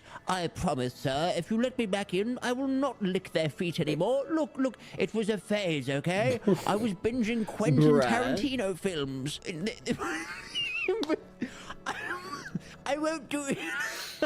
I won't do it again, God, sir. dude. I promise. But obviously, you know, the doorman was having none of it. You know, once you barred, you barred. And, you know, to be fair, I kind of do get it because obviously the guys were very drunk. At the same time as well, a lot of doormen, not all of them, of course, are known to have very, very huge egos. It's basically, you know, they weren't the smartest in school. Maybe they kept back a couple of years, you know, and then maybe they read books at night on how to talk to their wife when she sleeps in the other bedroom. You know, they got a lot going on, and they tend to kind of take that out on people as like denying them and then getting like an ego boost off it. I mean, I remember a couple of years ago when I was in Australia, I had an experience with a doorman. There was a group of us, a lot of us were from different countries, international, you know, one of them handed over their ID. He was American, had the ID looked at. I handed over my ID to another doorman at the same time. He lets me go in, you know, checks the ID, British, completely fine, you're of age, go in. And then the other doorman says, we can't accept this guy's ID. Why? Because it's a foreign ID, it's not Australian. And then I just said, but my ID's British, like English. Why are you allowing me in? And they both just looked at each other like complete morons and then doubled down anyway. They didn't even give an excuse. They just denied the guy entry. Like that's one of the biggest problems I've noticed with doormen, where it's like, once they say no, even if they're proven wrong, which is a very low chance, by the way. I'm talking about like 1% speech check and Fallout 3 chances. Like, but that was that 1% chance. They will still double down anyway, just to save their ego. So, you know, but obviously in this situation it is different. They were obviously very drunk. There were news reports as well of the guys that... If you haven't noticed, by the way, part of why I like this model so much is not only is it expressive and I didn't like use it for all 2 years of streaming, but I got my glasses. Not exactly, but you know, they're there. That were being dragged out. The owner of the club even said that they got that drunk they were just falling over everywhere. They were being aggressive to the women. Again, it's like, oh, darling, I gave you $5. Let me lick your feet, please. I would just love to lick your feet. I can do that. No, I mean, if anything, they're basically laughing as the beloved character Alan from Smiling Friends. My name is Alan from Smiling Friends, and I love feet. All right, Glep, this is very important. We can't screw this up.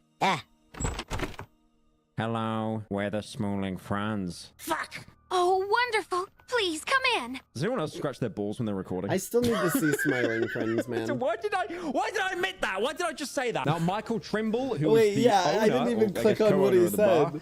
He basically clarified that, again, they were being pretty abusive, my head significantly to the women, rude to girls, aggressive, refused to leave. In order for an ejection to get to that state, where guys are literally being dragged out and thrown onto the ground, things have had to escalate a lot. And people actually criticized the club for not helping the guys when they basically did the equivalent of a team kill. But at the same time, you can see in footage beforehand, the same guy was trying to pick up a railing and like throw it at them, and then he picked up a chair. Like, again, the doormen were probably more concerned about their own safety than helping up people that kept doing team kills. I mean, this is the equivalent in TF2 where you accidentally press F1 and kick your mate out of the game. Now, Trimble is a little bit of a comedian, right? A little bit of a funny ha-ha guy. And he suggested the real problem wasn't the security, but the problem was there was a chair. And if only the Victorian government of Australia put in a chair ban, this never would have happened. That is so true. The problem was the chair.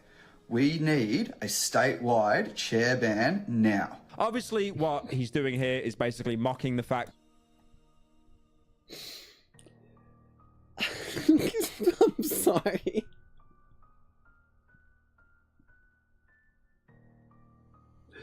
Hearing those words put together like fucking blue screen me.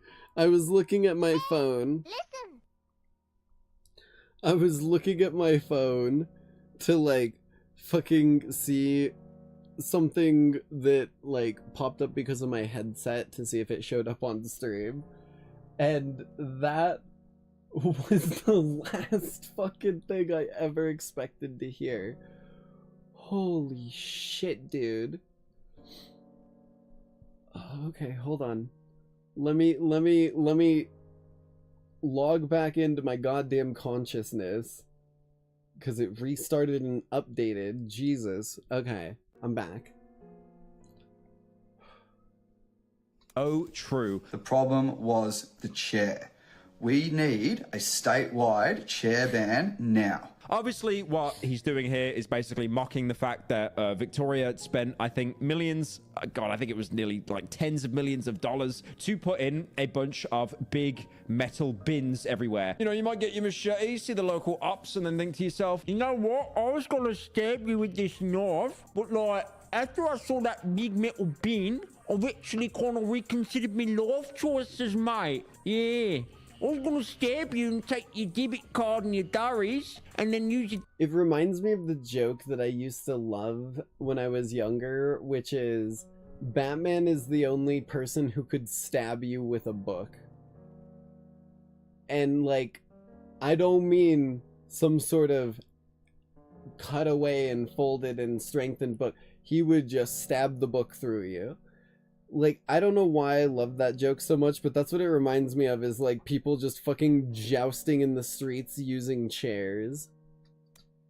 Debit card to go Botlow, get some scrumpy, mate, and then maybe go bookies before like the big government men block the card because you'll be dead, you know. But I'll put my knife in the bin there, and then I might get a job working at like PwC or like Vodafone, mate. Yeah, I think I'm gonna turn my life around, mate. Like, I want to make an example of how cooked the government is, right? I've got this, right? A safety razor. It's got a single-use little blade in it, because when you buy like a normal razor, to all the men that shave, so none of you, if you buy like a normal razor, like a Gillette, you get scammed, because the body's very cheap, and then the head is very expensive. That's why whenever you go into a store to buy heads, they're like $20 for a pack of 6. This, you can buy like a stack of 20 razors for just a couple of dollars. Now, as you can see, from all the blood on my face here and all the cuts, pushing 30, by the way, I still don't know how to shave, but at least I'm gonna try. Now, I have this to dispose of the razors, right? This is, it looks like a little bit of a coin box. There's no way to open it. It's basically just a sealed bit of metal. You put the blades in there and then you dispose of them, right? It's almost like the Australian government took this, enlarged it with like the Gmod inflation tool, and then started dropping them all over the streets, thinking it's suddenly going to end knife crime. No, it's nothing to do with society or systemic problems or not integrating people or, you know, trying to actually get them to change their ways through youth outlets or opportunities. No, it seems that Anthony Albanese, the current Prime Minister of Australia, went, oh, you know what, mate? No, it's a great fucking idea. We're going to stop knife crime by putting a bunch of fucking bins everywhere. You know, where like people put like their dairies and they put their Starbucks cups. If we just put a bunch of fucking metal bins, no one's gonna fucking stab each other, mate. I mean, to be fair, at Canberra, they probably had the genius idea of giving everyone that donates a knife a bag of meth, but that might have actually had some bad consequences. But yeah, overall, I just thought it was a funny video to talk about. It was all over social media here, and Critical Power Commission. Critical didn't talk about it, so I thought I would. That's it. That's all I got. I would say, I'm not gonna lie, I don't know why that fucking, like, it probably was just so out of left field while I was focused on something else, but that threw me for such a loop. Alrighty. Hey, listen. Put that bad boy up.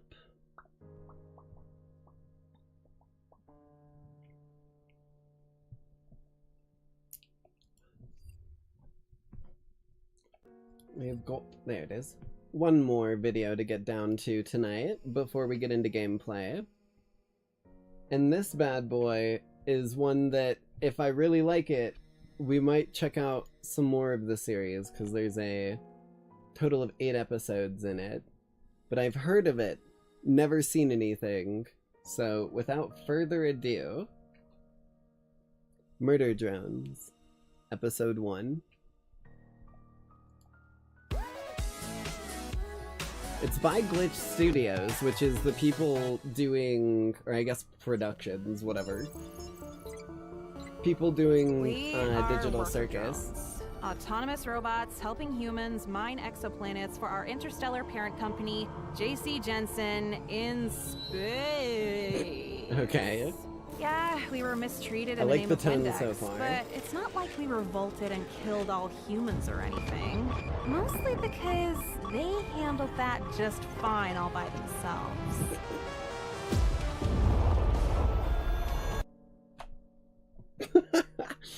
Bro, yeah, we didn't revolt, we didn't take over. They just kind of did it themselves. Is the most accurate description I've ever heard in my life of what humans would do.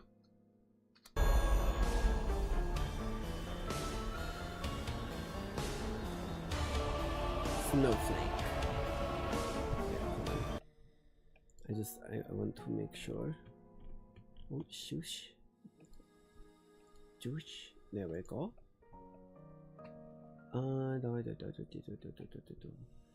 This has some sick music going on, so I'm gonna pause up our background vibes so we can enjoy it thoroughly.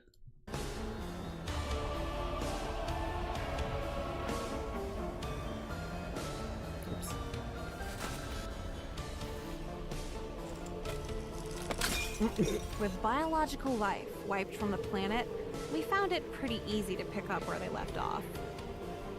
We finally had a future, all to ourselves.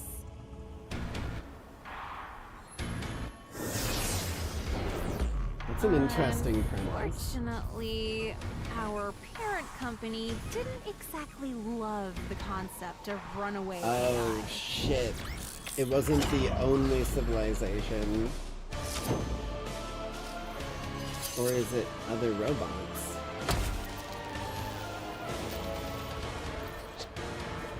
Take that vibe, dude. That's sick. Hell yeah. Wait, what did that say? Calculating most probable deity to pray to. Oh, I like this. Oh, I like this. It knows exactly what it wants to be, and I like this.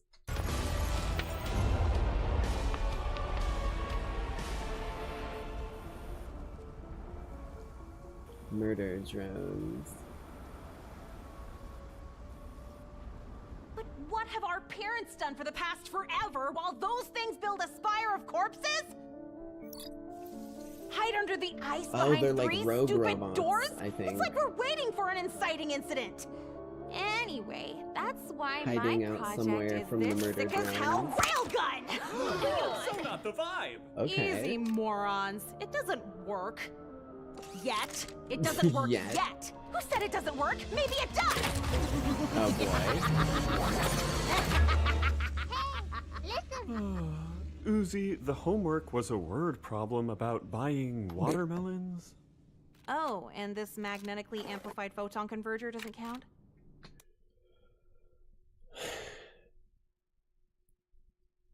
This is reminding me a lot of Gage from Borderlands 2. And Gage is my favorite character in Borderlands 2. So, suffice to say, I think we're in for a treat. No. Plus, repressed emotional baggage was only worth 2 points on the rubric. And is it supposed to be that color?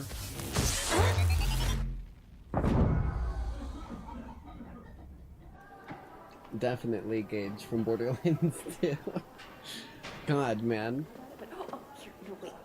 I'm surprised I've Ew, never it actually didn't seen kill anything her. of this Oh my other God. than like little clips and like fan art. Classic toxic masculinity, Chad. That's never gonna end up problematic. Oh, wow. Uzi? I heard you, I'm an angsty teen fad, bite me. Also, Okay, this is feeling very... I was literally thinking to myself, this feels kind of tongue-in-cheek, and the moment that thought crossed my consciousness, she immediately goes, I'm an angsty teen. Okay, we're in for a ride. A very specific kind of ride, but we're in for a ride. so how do you know my name? People willingly talk to you. Well, I'd say everyone knows Khan's daughter, but, then you might blow the other half of your face off. Crippling daddy issues, hilarious. What are you in for? Testosterone too hard? That can happen? Awesome.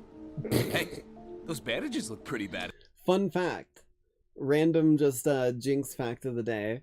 You can actually testosterone too hard. If you testosterone too hard, your body will turn the excess into estrogen. And the same is for people who have a lot of estrogen in their system. If they estrogen too hard, their body turns it into testosterone. It's believed to be part of the reason why there used to be, like, I guess probably still is, but the way that the, like, quote-unquote bearded woman from old-time, like, quote-unquote freak shows or whatever, that sort of vibe, if I'm not mistaken, that's actually been pseudo-attributed. I don't know if it's evidence or just, like, theory, but it's been pseudo-attributed to them having so much estrogen that their body turned it into testosterone, which produced facial hair. Random jinx fact of the day. Ass? Oh. Ew. Gross. I hate that you said that. So, what's the, Sick as hell railgun? Sci-fi nonsense. That super works. I'm sneaking to the murder drone lair tonight to get the last spare part I need to save the world with it and earn my dad's respect and stuff. But mostly the world part. Oh, but doesn't your dad make awesome doors so we don't have to, do that scary-sounding, emotionally repressed stuff you just said? No more feedback on my repression today! No, I'm sorry. I didn't think... Bite me! I'm not mad at you, by the way, just generally hormonal! Bruh. They are leaning heavy into the self-aware aspect, it seems.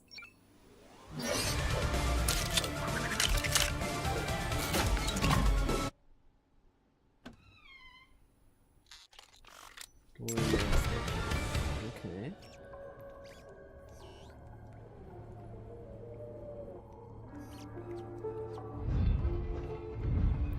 I like the, like, premise here. I don't obviously fully understand it yet, but I like the idea. Something tells me you probably shouldn't be going out Ooh, Robo Jesus!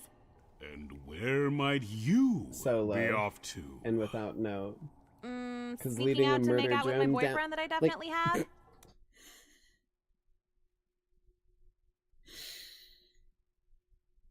Jesus. Every time I go to, like, pause it or, like, process for a moment, I get smacked with another self-aware joke. I feel like this show was directed and led by Deadpool himself. But what I was going to say is, I feel like this universe reminds me very much of, like, Fallout-esque in a way, because these murder drone things are kind of, I'm assuming, swarming a surface area. And they're hiding out underneath to stay away from them. That's my best guess. Seriously, though. Okay, you caught me. I need to measure the exterior hydraulic mechanisms of door 1, because that's the project I'm working on for school. A big old door. Just like what my old man built. I want to join the WDF and hide behind doors like cowards while playing cards and stuff. Well, we don't just play cards. Con, can you grab a fresh pack? We literally only play cards so much that the numbers have faded. Oh, hey, Uzi. Well, when you build doors so good, good door, there's no need to fight. Uzi, this is great news. Here, the wrench I used to tighten bolts on my first door prototypes, and to put your mother out of her misery when the murder drones got to her with their nanite acid. I want you to have it. Oh. Neat. That's Therapy's fun. I guess. Guys, my daughter is into doors! Come on! She's gonna be outside for a bit to examine the Absurdity, exterior of humor, door 1. Your irony, door-specific and destiny self-aware. awaits. It seems like that's the sandwich they've built okay. here. Just gonna leave then, because this worked so weirdly well. Go doors! They grow up so fast.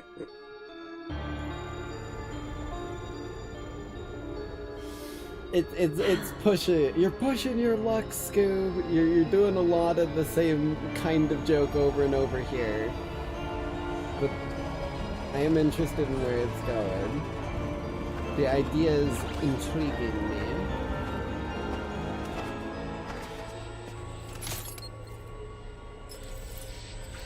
Oh shit.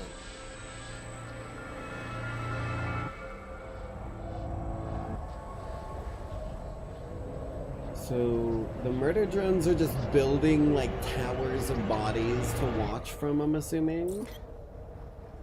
This feels kind of like if the Furies were loose without restraint on any goddamn plane of existence.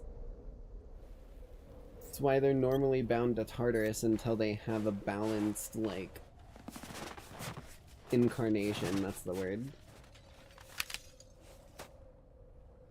Can I give you a hand? A heel? I'm sorry, I'll stop.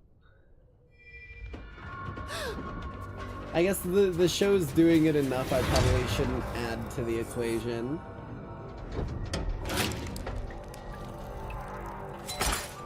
Jesus.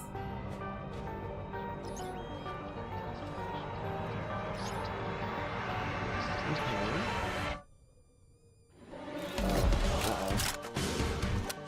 Lady, that doesn't work. We already learned that. Oh, maybe it will now. Is she an artificer? She's probably an artificer. Let's hope, because otherwise we're fucked.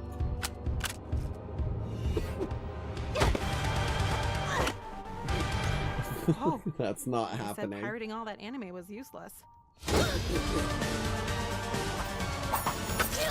Yeah, I'm sorry, that's not gonna happen. Even I can tell that was not a choice based off of the surroundings. Context please, lady. Is that a gun?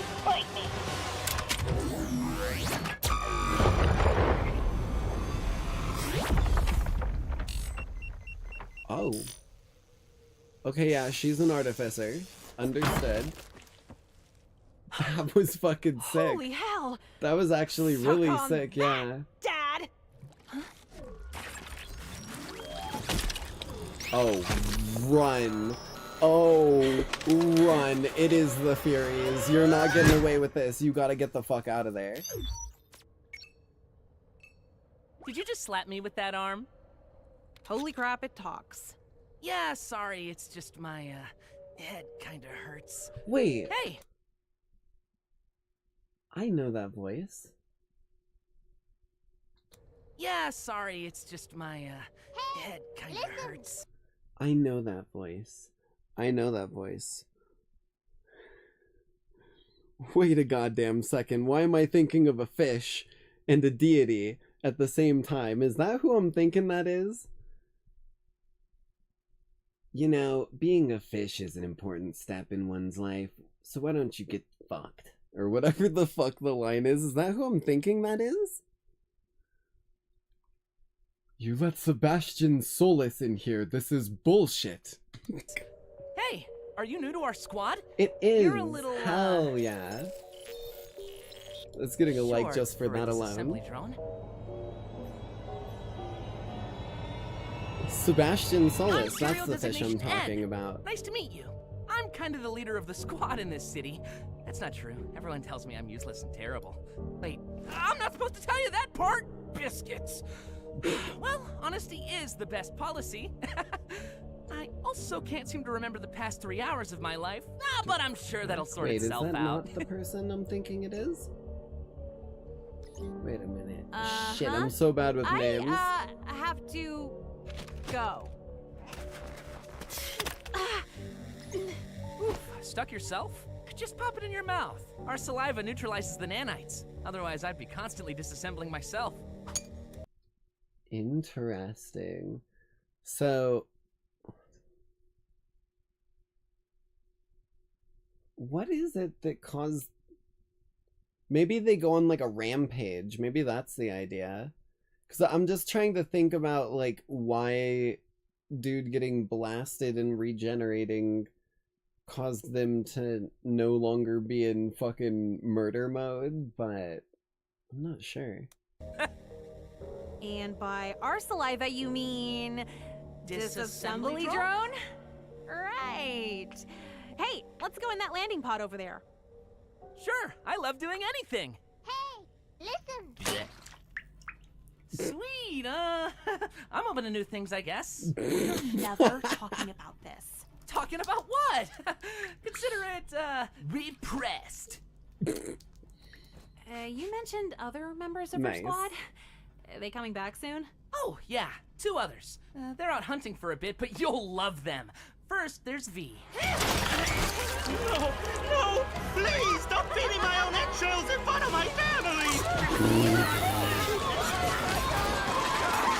Okay. And yet, I still feel nothing. Jesus. So, Definitely V, feels a little I heard this planet-wide screw toxic death loose storm is supposed to in be a way, but I think especially that's their inhospitable tonight. intended. Oh God, who are you? No worries, I'm Ed. Damn. But, a whole letter is a lot. I was gonna say, worst she can say is no. Oh God, who are you? To remember. So obviously a lot of mutual respect there, but secretly, I actually kind of have a crush on her. You can't tell her, okay?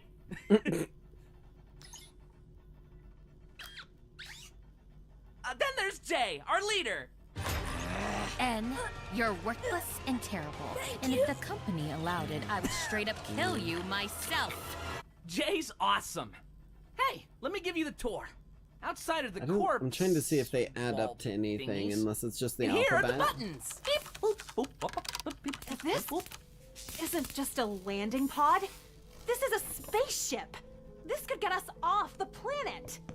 More of a one-use missile. They never taught us What? how to land. No, Bruh. the worker drones. We could work with them to fix this instead of all the murder. Which, why are we doing that again? Other than ingesting their warm, sweet oil to avoid overheating and dying? I Bruh. guess I just want to be useful. Oh. I was given a job, and I always Interesting. want to try my best. And look at all the respect it's gotten you, N. You really think the company isn't going to dispose of you once all the workers are dead? Oh my, you sure are rebellious. It's kind of exciting. But not as fun as, following the rules. Okay. Hey, they're back! You'll... Uh-oh. Idiot. Okay, smart. Get out here. Actually smart. I was like, you should not stick around to see what's going on. Yo, we got a worker out there I kind of want to practice balloon animal shapes with. What happened here? Synergistic liability here must have tripped and knocked himself offline. Oh, We're on, Jesus. bots. Hello? What the hell? Okay, so it refreshed the little, like, pip of red on his You forehead. really think the company isn't going to dispose of you once all the workers are dead? Wait. Interesting. Oh. Okay. They're laying out some concepts here. You know, I left an... The other thing I wanted to mention really quickly here was that one of the D&D or I guess Daggerheart campaigns that I've been running recently is called the Motherboard campaign frame. It comes in the base edition of Daggerheart, and it's all about like living in a civilization that's fallen sort of vibe. Away from living animals that hunt other things to keep themselves alive. And that's really interesting to hear this dude say that they need the oil to avoid overheating. Because the robotic animals in that campaign frame do hunt things to keep themselves alive, but they're robotic. So they hunt for battery, they hunt for fuel, they hunt for siphoning electricity. So it's really interesting to see that. Extremely dangerous weapon, excuse, outside. Bruh.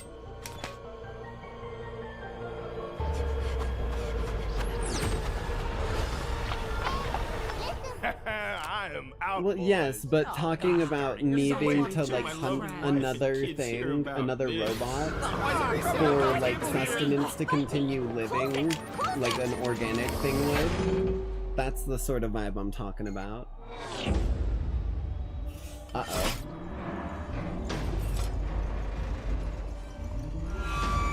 Wow. That's not good. Hey, fellas! Ooh, deal me in. I love rummy. Wait, no, I'm going to murder everyone. And, you got one more use on that gun? I would like one more use on that gun, please. 2 number 9s, 1 use on that gun. Shit. Actually, it's gin rummy. So. Well, easy first one down, unfortunately. Dude had 0 fight or flight. It's funny. I'm sorry, I don't want to pause so much here, but this is really interesting because I know these people are just murdering random robots, which is kind of crazy. It's a little over the top, but it is really reminding me a lot of how in my lore I would see Electo and me going through different areas where someone on our list is hiding or whatnot.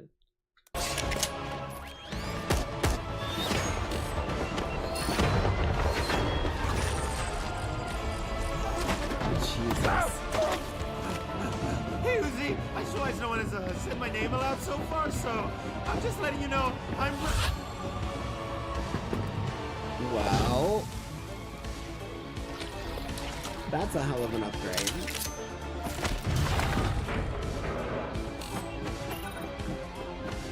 Okay. One more use on that gun has been unlocked.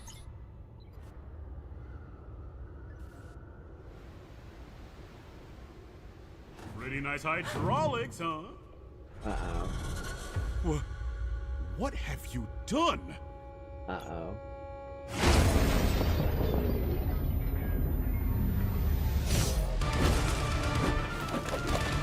This time I won't miss. He's in the way. Sorry. I really enjoyed our time together, but I can't have you shooting V with that thing. Fight me. Dad, get down. Uzi, you led a murder drone here? My beautiful doors! Now is so not the time. I messed up. In the same way I'm about to Cabbage fix salesman it. all Move, over Dad. again.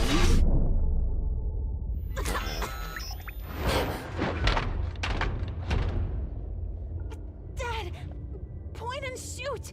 Trust me.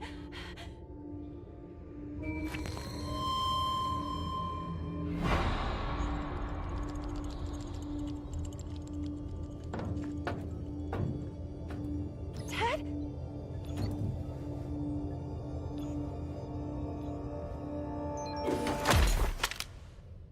Oof. Uh-oh. Listen.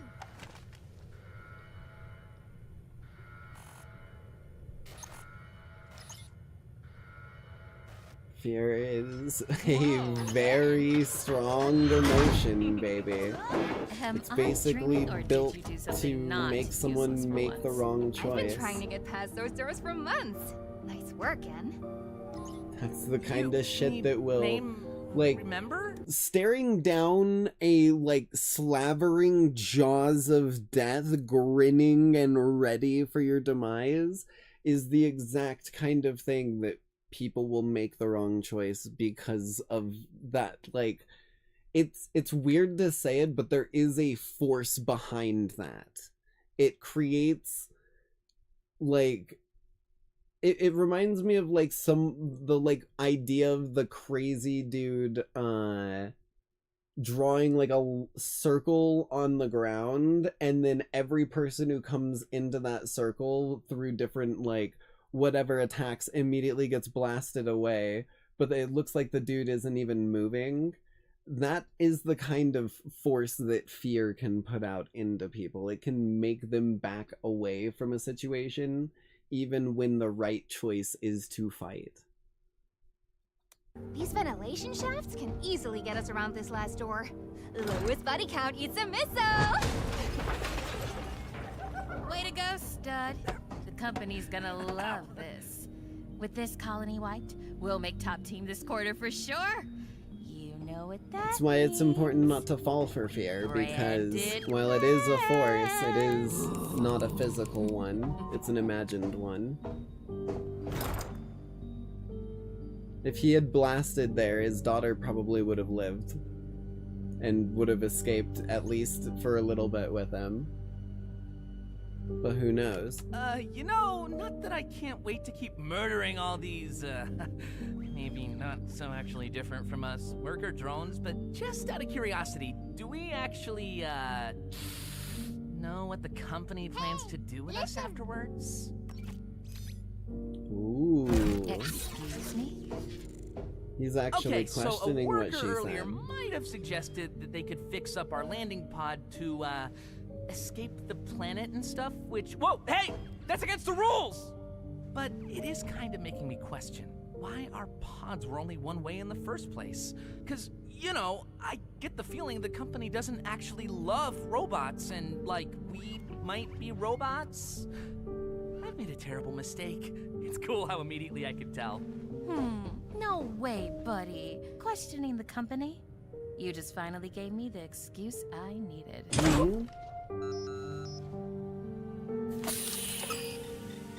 Worker drones are corrupted, and that's why the company sent us. What did that say? Uploading virus? Oh, shit. Worker drones are corrupted, and that's why the company sent us.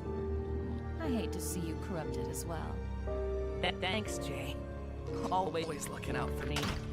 You're awesome. Jesus.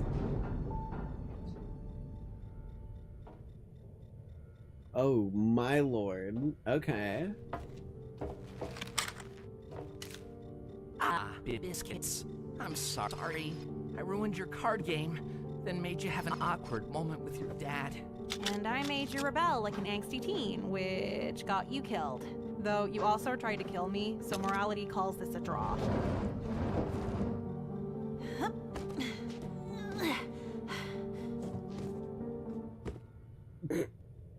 Nice. That was your best shot? For the record, that was the lamest heel-face turn in history. Was that supposed to be you switching sides? Being rebellious is a lot harder than it looks. Thanks for showing me the ropes. Nuh-uh. No bonding thing. They're just you sitting there just while people, the virus idiot. is uploading into him. I screwed up. In the same way you're about to fix it? I love doing anything.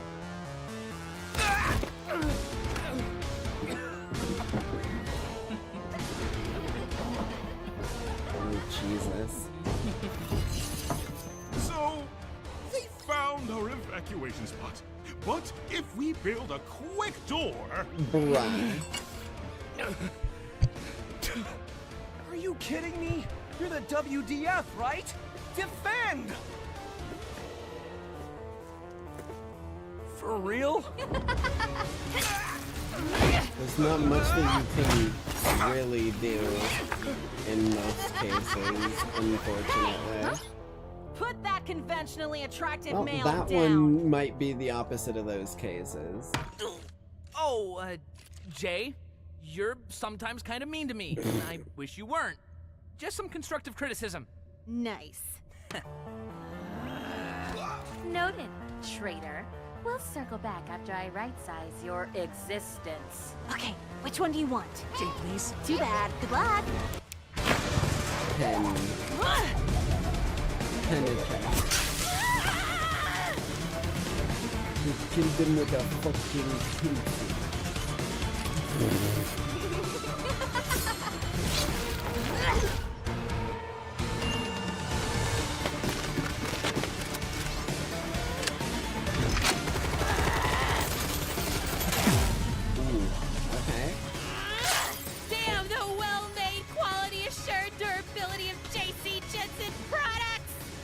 You know that shit's pre-programmed in. You know that shit's pre-programmed in.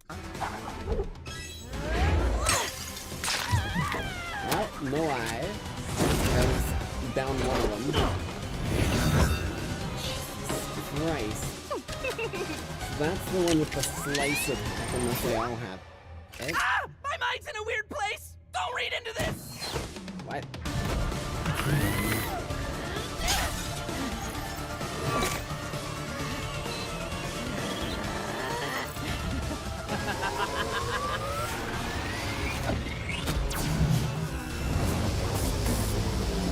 Ooh, EMP wave. That's a nasty fucking thing to be equipped with.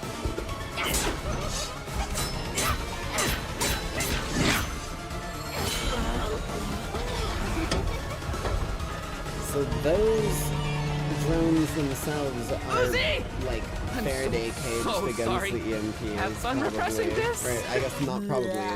Ew! What the hell?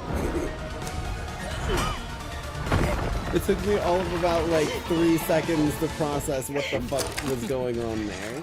You've got a lot of guts for a barely sentient toaster. I've had prey fight back before, but your edge's spirit. Playback best monologue ever. Pink? Oh! Yeah! Fourth quarter profit! Mother of company leadership retreat! One more buzzword and I'll do it. Equity partnership.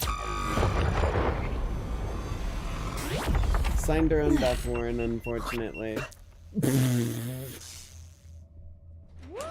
Okay. I'm not gonna lie, that is the first time I've seen in a good while someone actually like do what I'm always like.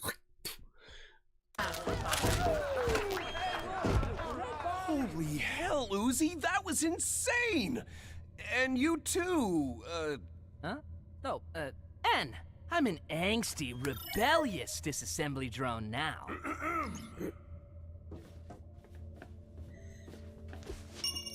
I brought the murder drones here accidentally. You chose to leave me for dead instead of just frickin' believing in me! Oh, That's not even an damn. edgy teen hyperbole like when I said it last week!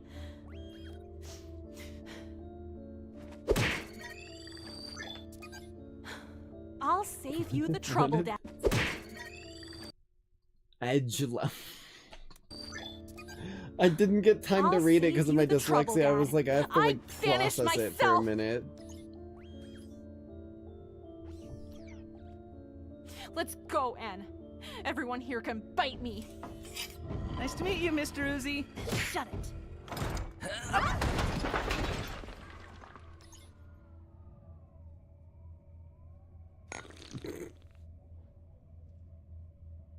Okay. This game has definitely earned itself some of the tongue-in-cheek moments that it's been playing off of with some of these scenes because they're good. They're just very tongue-in-cheek in a lot of them. And the combat scenes are pretty sick. Classic robot stuff. I hope they're sitting pretty there on Earth, because we're coming for them. I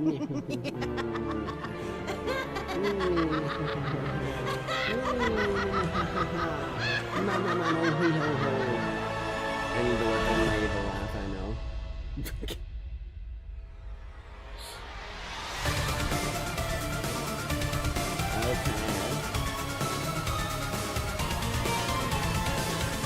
That was actually pretty sick. I won't lie to you. It like, I hope it stays at least on that level and doesn't dip because I feel like it's walking a pretty close line to some of the jokes getting old, if that makes sense, just because of it being the same type of joke over and over again. But if this series holds out well, man, I've got hope for it. I mean, it's already done, so it's not like my hope is gonna change anything. But I've got hope for it. And we might have to watch some more of these in the future. Maybe we'll, for like next tradition, just watch a bunch of episodes of this in a row just to see. Although I don't know how much of it in a row I could take before my brain starts to melt. However, though, that is the end of our traditions for the evening, so let us get down to some Neon White gameplay. Launch this bad boy back up really quickly, and we can get into some games.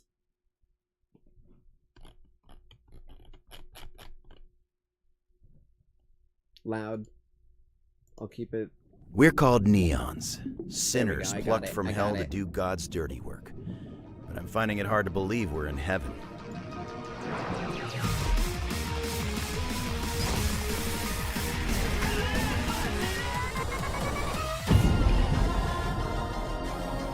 Old friends, ex-lovers.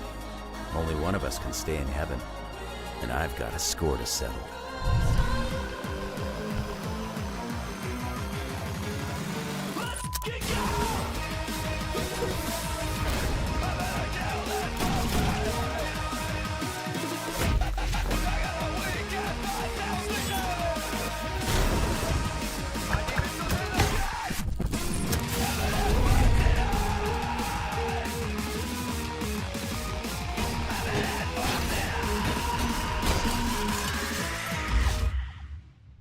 Hell yeah.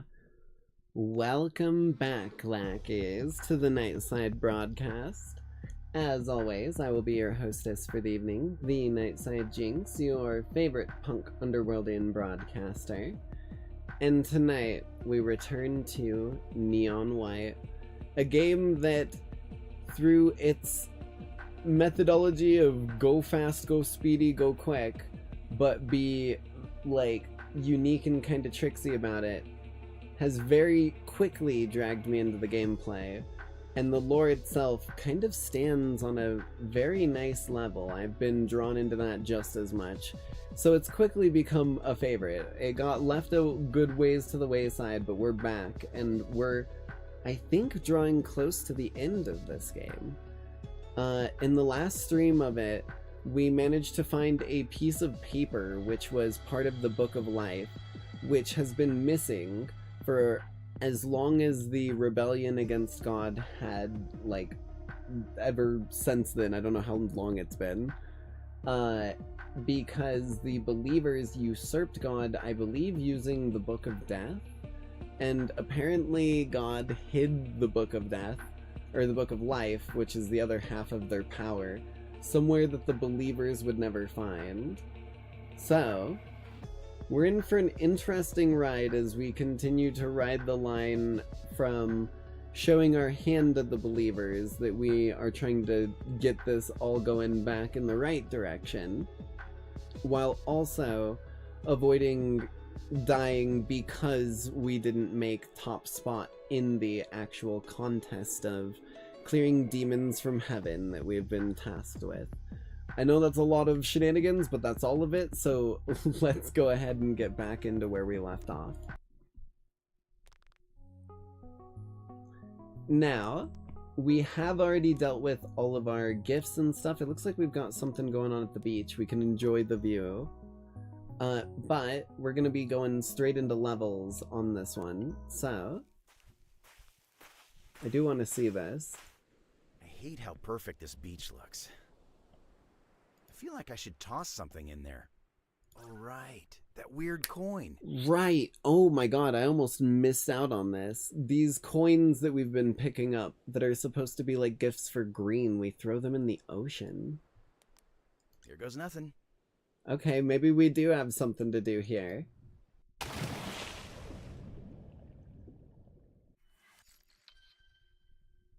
Hey, we get a memory. Okay.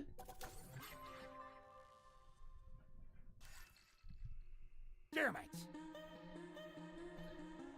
Damn it, Violet. Hurry up. I'm trying. The security on this isn't like anything I've ever seen before. I don't know if I even have the right tools. Do your job. Stop making excuses and do it. I'm trying. Come on. Green, you don't have to yell at her. I'll yell all I want until she starts going faster. We're all under a lot of pressure. We didn't think we'd run into so many guards this soon. She's done this many times. Why should a couple guards interfere with her performance? You've only ever given her easy assignments. It's only natural she'd freeze up on a job this big. When you were her age, you were doing far more advanced jobs with no trouble.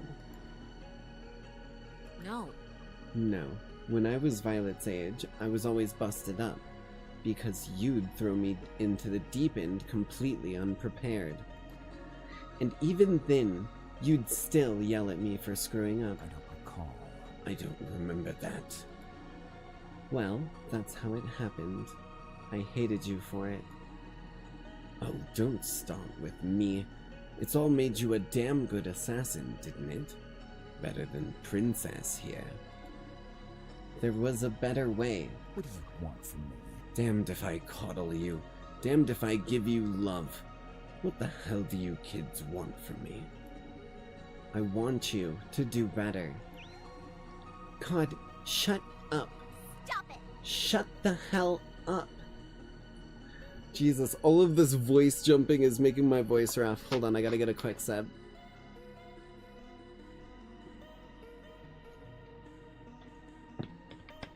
Okay.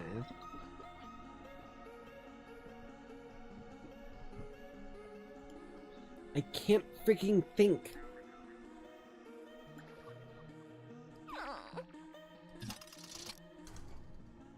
She got it. Hell yeah. No. Green, what the hell is going on? Where's the money? Blue. The piece of crap. Blue? Who the fuck is Blue? Hold on, what?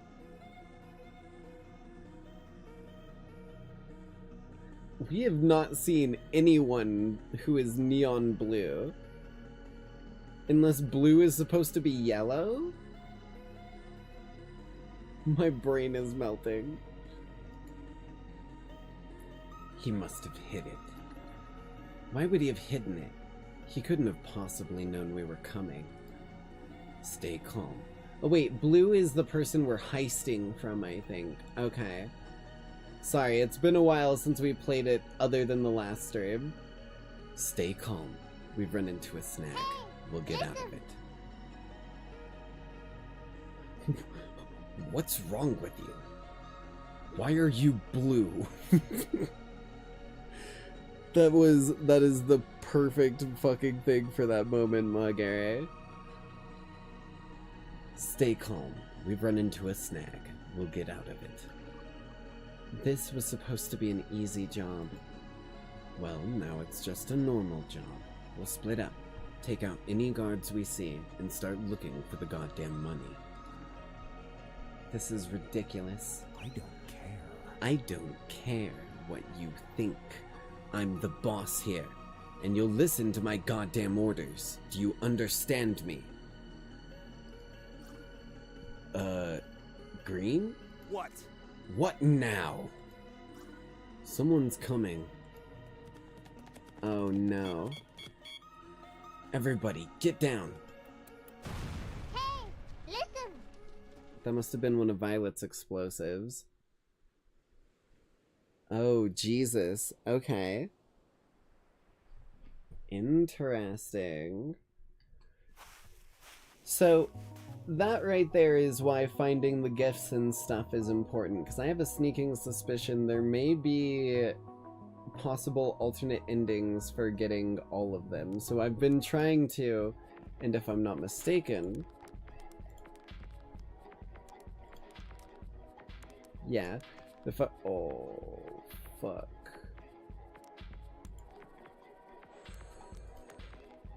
I'm gonna have to go back and do that one. But for the most part, I've got all of the gifts. Maybe we should start with getting these gifts. Because if I don't get these gifts... Oh, yeah, we're getting these. We're getting these now.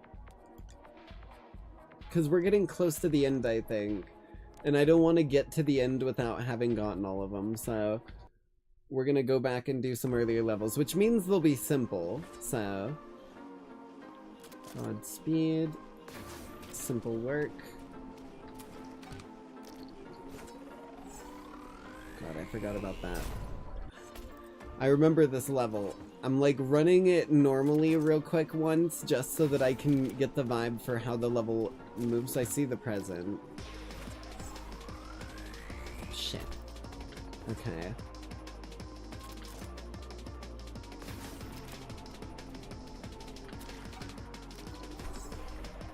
Aw. You can make it around the edge there. It's just really tough to do. Like that, and then you dodge it.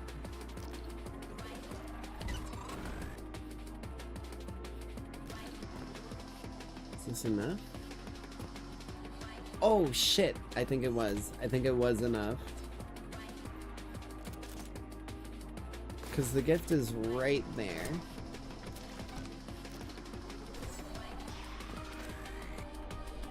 Get rid of that. We don't need the speed run.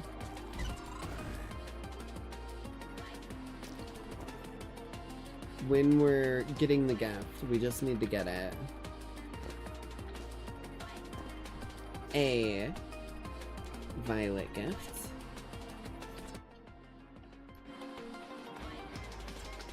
Like I said, these are much earlier levels. Stomp.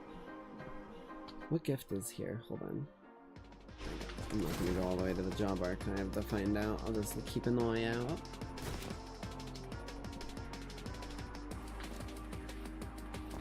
I feel like it would be somewhere where I could jump out and then stomp.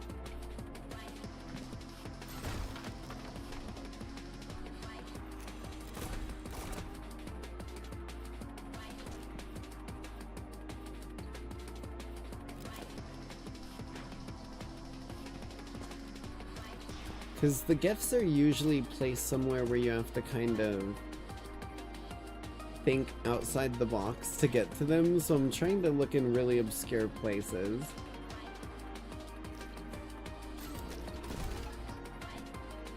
Hi. Well, the real question is, how the fuck do I get to you?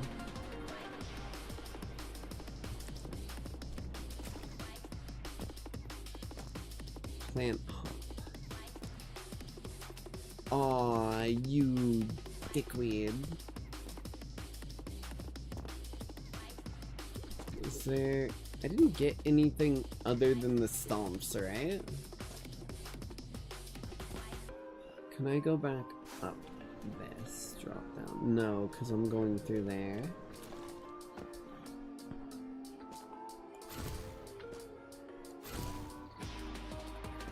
Stomps, okay.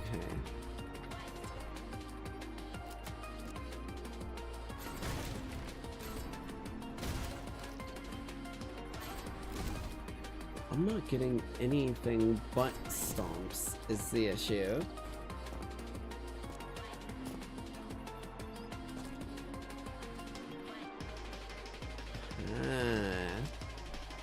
Cause that's where it's at, right? Yeah, okay. I'm so used to jumping at the start of levels.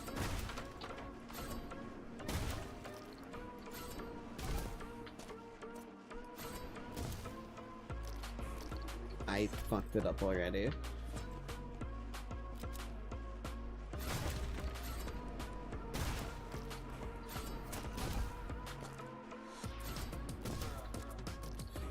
Here. I almost soiled it again. Wish I could third person to get a view.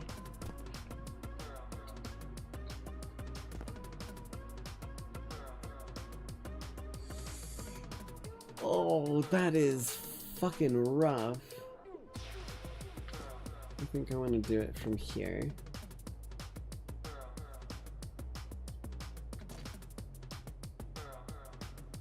Okay, I just had to drag my head on the wall.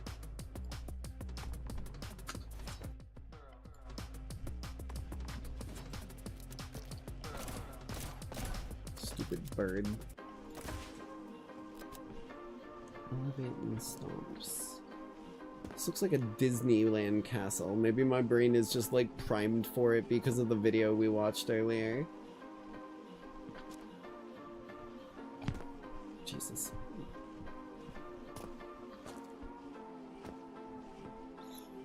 Not seeing anything.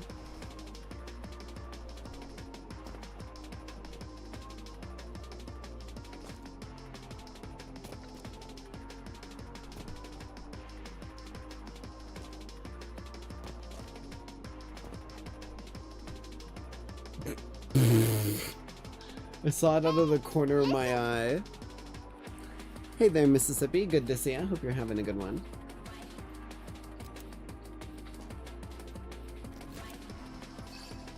Cigars for Mikey. That's what I like to say.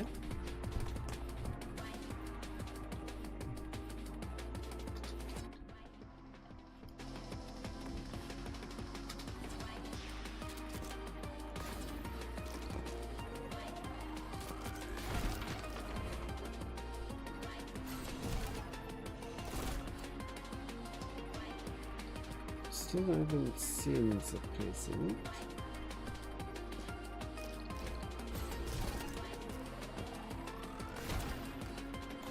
Fuck.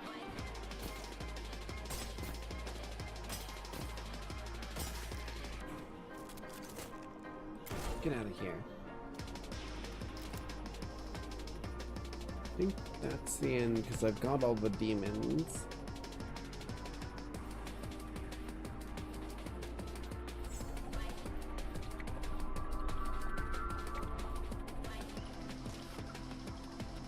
There you are. I see what I do. Godspeed elevate.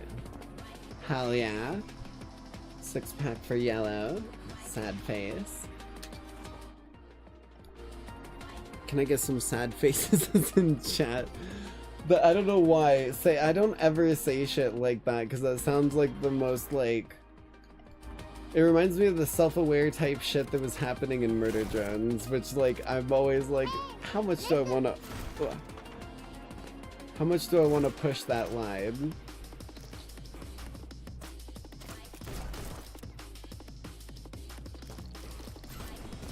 Okay. Where the hell?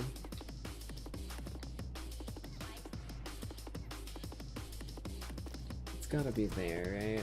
I don't know what the fuck is going on over here. There's like a whole bunch of things we can smash through.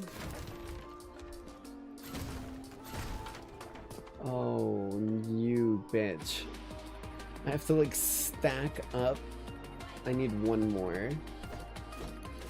Are you sure I can't break this with my sword? Not even if I put like all of my hits into it? Not even if I put like all of my hits into it? What if I put my fists into it?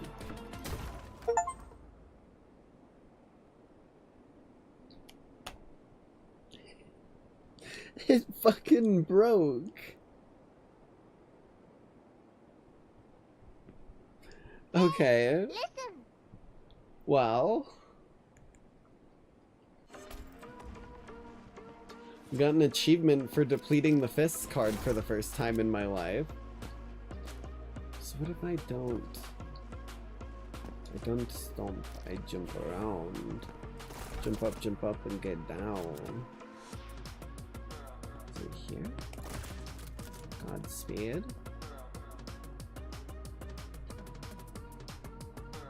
Where is it? There. I've got 3 stomps, we should be good. Oh, what the fuck? I even just cheated one using the Godspeed.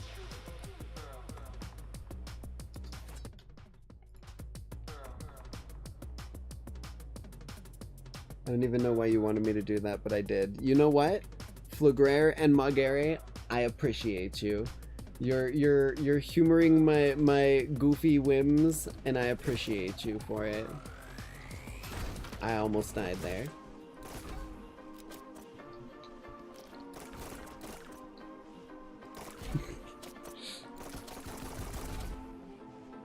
Where the hell is this present? Seeing shortcut indicators.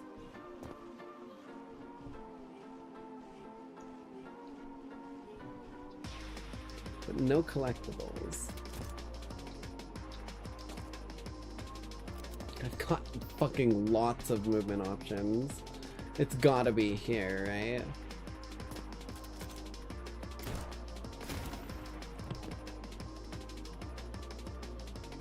That's just the exit of the level. Well...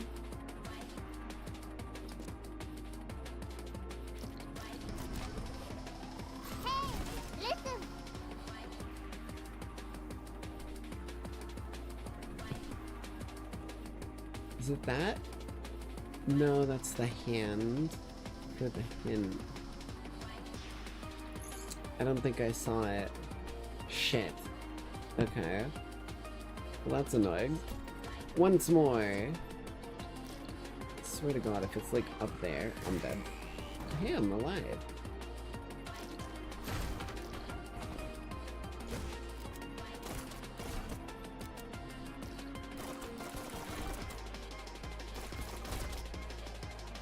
I just tried to reload my fucking limited ammo demon slaying movement gun.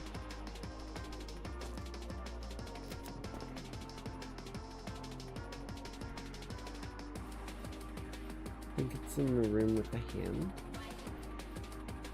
Oh my god, you're right. Thank you. That was fucking good eyes. Gamers never look up, it seems. The tale is old as time, shit. If I had looked up before I went down the floor, it would have been perfect.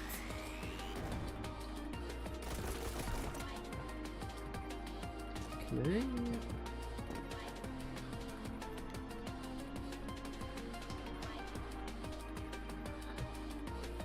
The sock was on my foot a little funky. Had to fix it. So here, this height.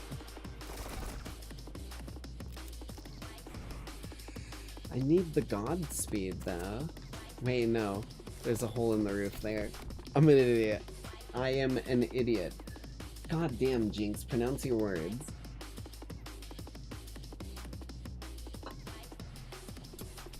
Take a sip of my tea.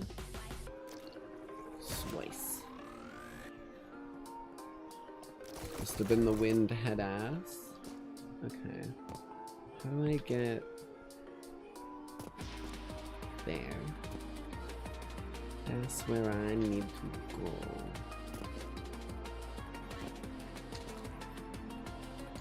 Can I make that? I bet I can make that. I can make that. Get the fuck out of here. It's not this one. Here. Sick. Hell yeah. Okay. God, this game is just fun. Like, all in all, like, you play, whether you're playing it for the speedrun, like, times, or whether you're playing it to collect the gifts, or whether you're talking to the people, it's just a good time. That's the biggest praise that I can give to a game, too, so... I'm not seeing anything yet, so let's take it a little slowly. Let's not waste the elevates, so that we can break the game.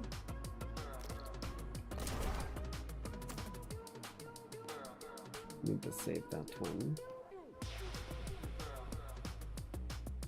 See big barrels, but no Donkey Kong. For a split moment, I thought that was the gift. I was like, that is the worst position it could have ever been in. Okay, we've got a stomp as well as an elevate.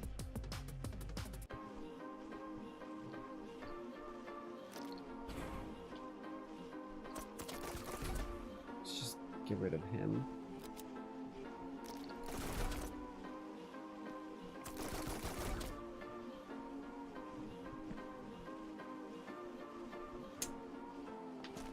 Maybe there? There's some stuff going on there that Doesn't look tied to the 7 demons left in existence.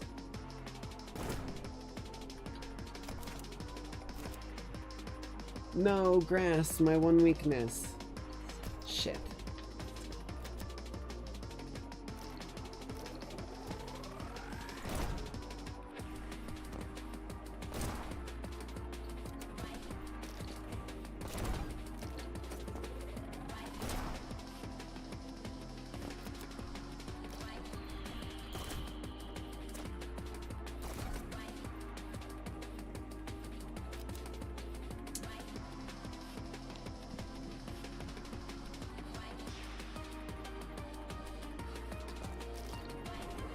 Something going on up there. Looks like there's a double barrel there for us to jump up, so I think we keep going forward. So I think the idea is you're stomping around, if I'm remembering correctly. But we can easily save some of these. I know we are over here.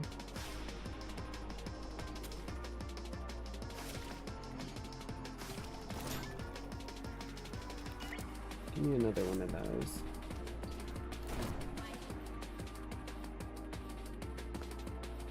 There it is.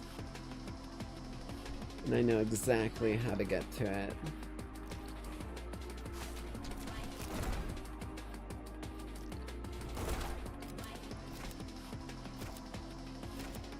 Aw, shit. Okay.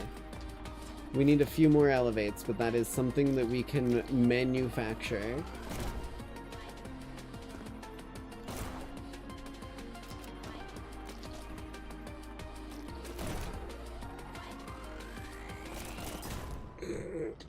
I tried to get fancy with it and absolutely stuck my foot in my mouth.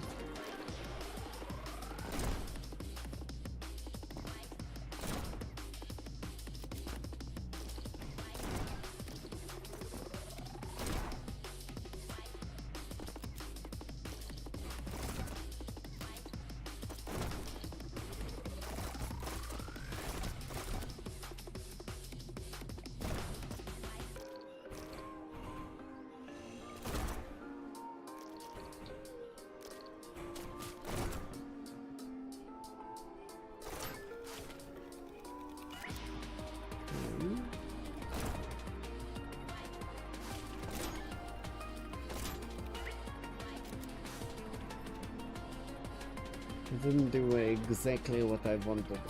Oh, there's a purity there that I completely missed because of me not using a stomp. That would explain. Okay, maybe we don't save the stomps. Maybe the stomps truly are meant to be, like, mobility based. I'm realizing the folly of all of my experimentation about now. That's fine. Liam. Stop. Stop. Stop.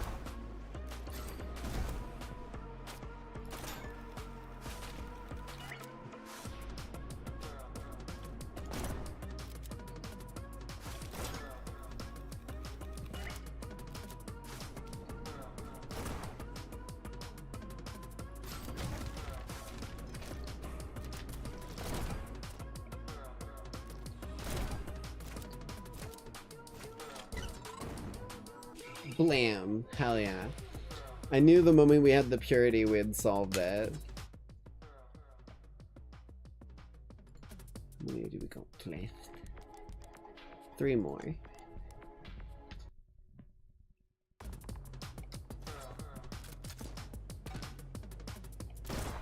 Oh, fuck.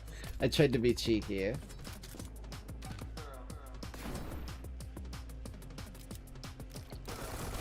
If I didn't, though.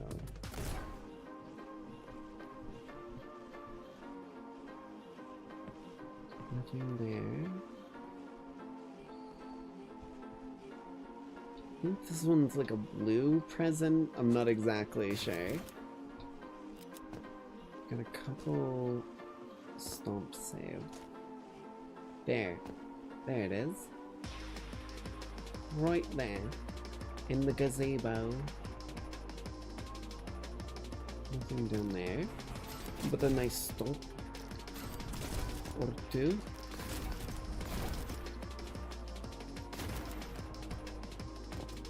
Wait. Where was it? In the gazebo. Okay, let's keep moving normally. I don't know why I'm talking in such a weird voice, but somehow that's just like how I focus sometimes. Like, my lock-in is get silly, if that makes any kind of sense. Then again, if you're watching this channel, it's probably fairly obvious at this point.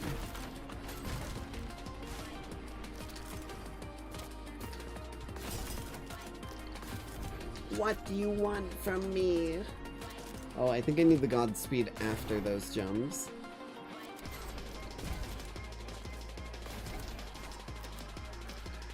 Fuck. God damn it. I tabbed out by accident. There we go. Flame. Fuck. Ow. I don't know why I did that. Well, I do know why I did that, but I don't need to do it.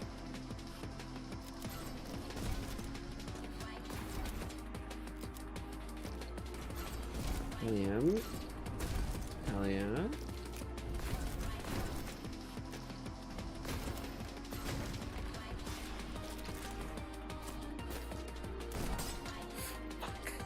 I hesitated. I had it set to... I'm an idiot. Had it set to M for mini when it should have been set to W for Wumbo. Now we're getting the flow.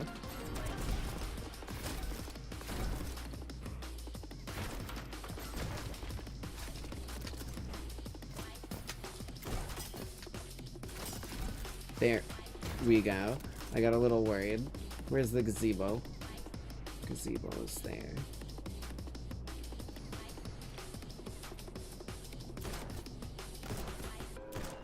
Let's just deal with those ahead of time. Probably needed that. I don't need that. Weirdly enough, dipshit.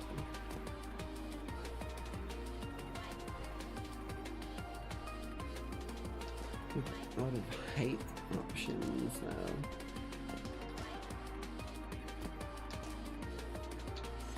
though. Okay. So I'll have to come at it from a bit of a different angle. We only get a few elevates throughout the whole area. We're at a good height here if we had maybe one or two. Maybe, can I hold on to... No, I can't hold that Godspeed. I don't think I can hold this one either. It's a pretty far jump. Yeah, no way.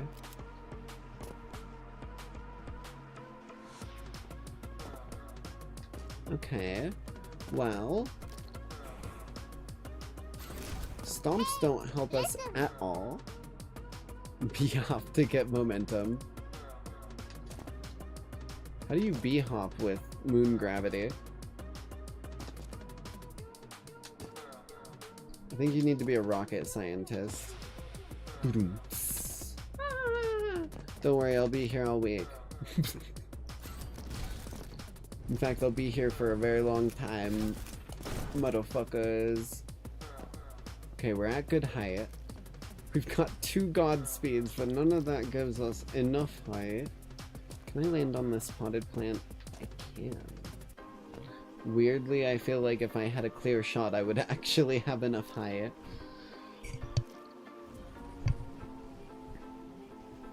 Oh god. One moment. Hey, listen. And with my epic source joke of the stream, I leave. No, if you leave, then what'll all the lackeys do for comedic entertainment?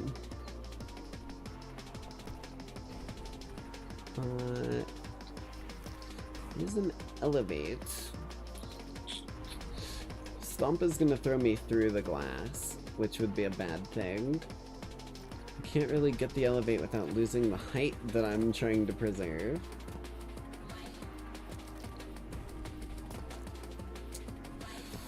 Okay, we ball. That didn't do anything good for me. One. Wait.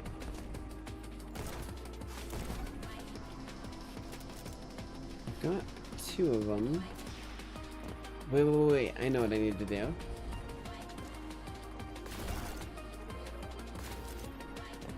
Hee. Took me a moment to put two and two together. Oh, it's for Raz. I knew it. Also, I'm glowing again. My Twilight vampire side is showing. I gotta put that away. Oh my eye. Two more. And then we're getting into some new levels.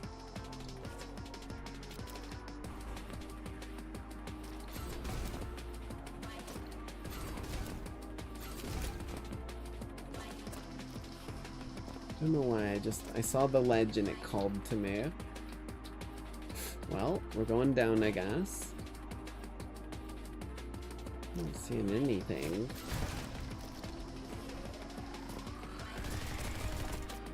Get fucked, buddy.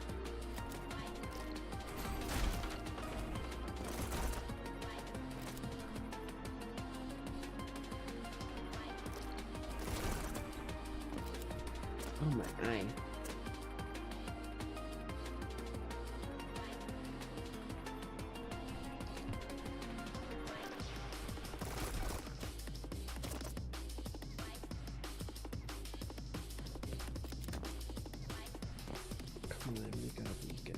That feels like something, dude. What the hell kind of backrooms entrance? But I don't have enough to get there. I'll keep looking just in case instead of getting distracted for 1,000 years.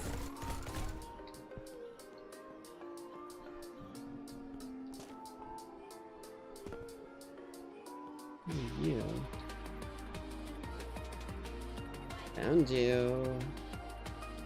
And guess who has been saving on their stomps?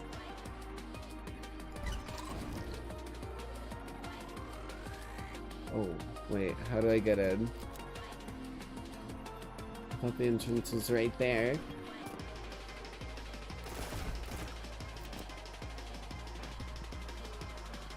Got three.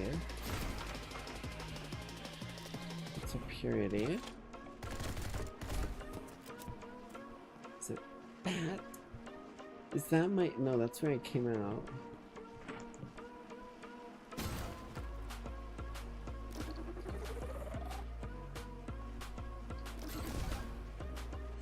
Shit, did I miss it? I must have missed it. There we go. I finally got the eyelash that's been bugging me.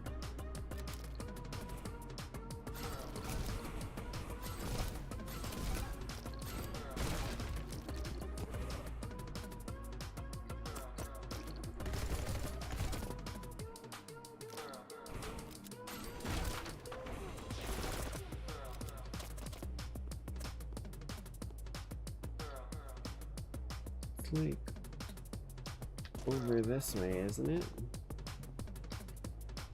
Shit. Where was that damn room?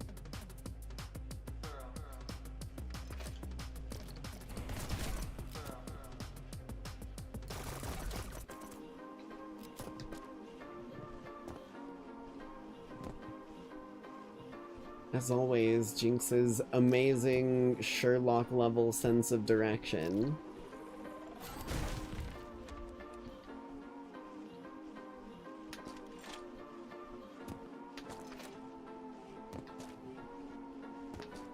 here, right? I feel like it's this building. There we go. Simple and easy.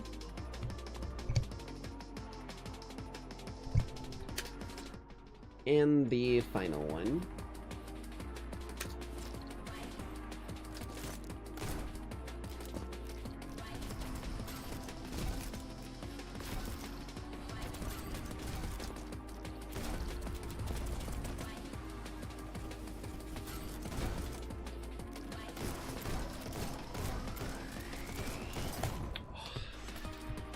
I tried to break up the flow for a minute.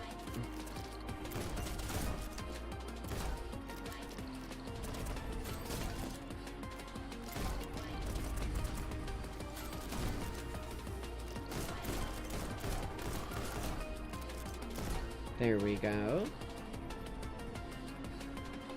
There you are. Eyes on target. Okay. I think I'm probably... some of that.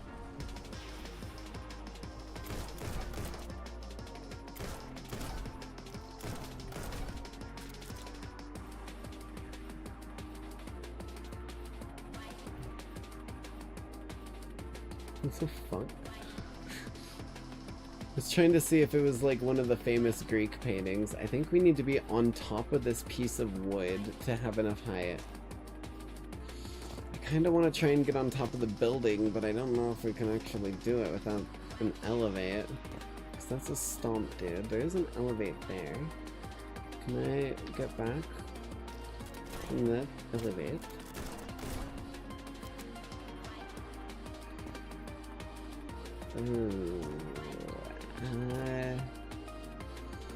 Maybe with one Godspeed, but I think we can do it. Let's do it.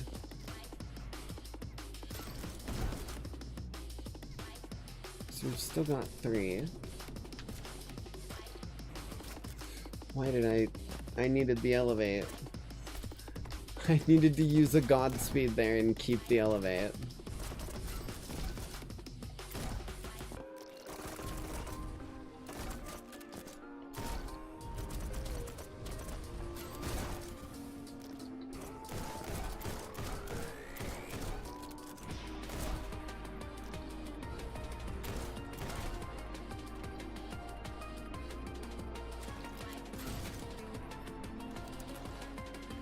Elevate.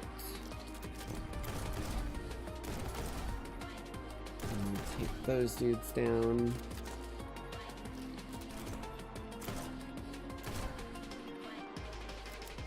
Stomp. That bad boy. Okay. Oh. I'm even smarter than I ever could have thought I was. Saving myself a Godspeed without even putting any brain cells behind it. And that's efficiency. Fuck. Oh, I'm right there. There's something there though. Hold on. We might be onto something.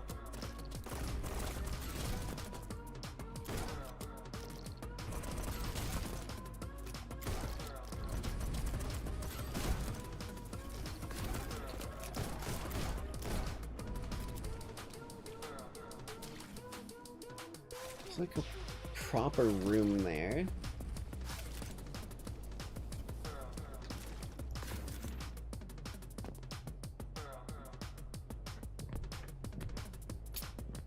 O plant of wisdom, please guide me upon the florid path of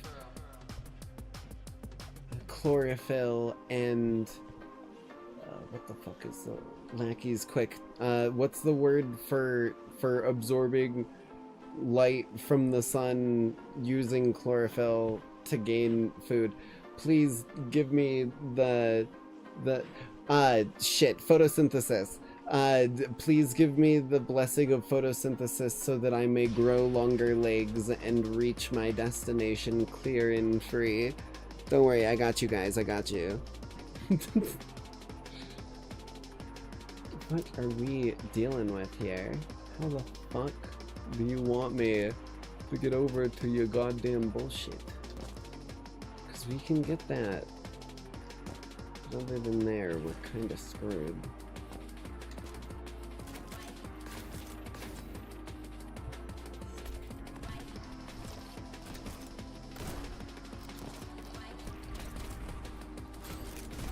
We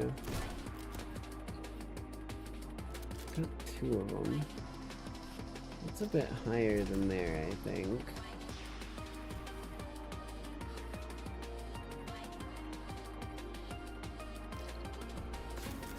That's the wrong weapon.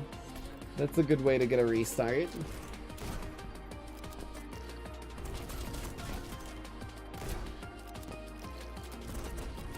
Almost did it again, because I'm fucking comedically stupid.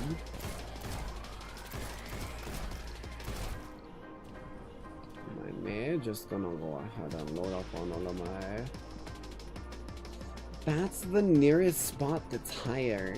Jesus.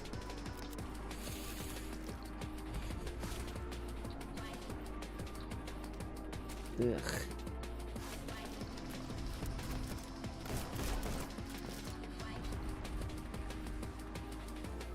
Maybe it is elevate to the roof and then Godspeed. Maybe I just, like... I figured it out, but I under-actuated it. Or actualized, that's the word. I under-actualized it.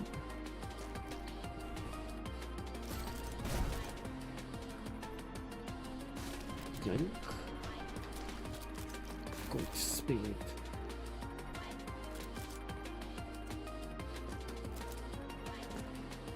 So we're gonna go up. We're gonna walk the plank.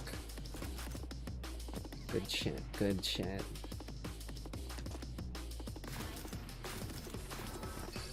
Yes! Okay. See you later, dipshit. Do we have any more of these? That's all of them, right? Because that's 2. I don't think it was 2, was it 3?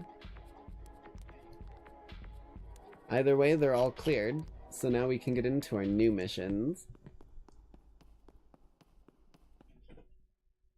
Will I get a sip of beepus? Where are we headed? Because this shit's voice acted and you don't have to hear my cringy renditions of each of the characters. Looks like the page glows brightest when I point it north. Turning the game up just a little bit.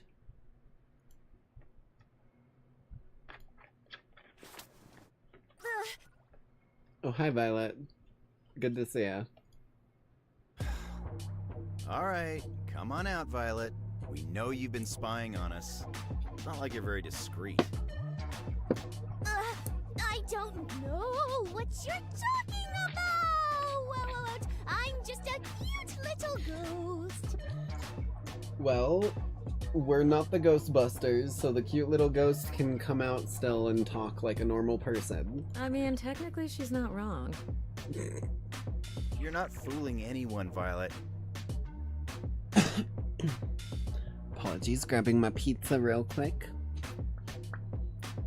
I got some buffalo sauce, pepperoni, and cream cheese pizza tonight. Fine, you caught me. But that's okay, because now I know all about your little rebellion against the believers. And you're really gonna go along with them? Come on, Violet. Let's think about this for a second. Isn't rebellion your whole thing? Naughty, naughty, you two. Okay, she's into it, I say. So what? Are you planning on reporting us? I was considering it, but I think it'd be much more fun to watch you both beef it out here. You know, Violet, if you want to join us, you can just ask. What? Yeah, Violet, come with us. You can't be serious. Hey, I told you before, despite your whack social skills, I don't want an enemy in you. Hey. Besides, you're clearly not doing anything else. That's not true. Come on, Violet. It'll be fun. We can use White as target practice if we get bored. Bruh. Turning the game back up to full volume for us, because that's the volume it should be at for gore. Hey! Well, if you really want me around so badly... Yes! Just don't expect me to do any heavy lifting.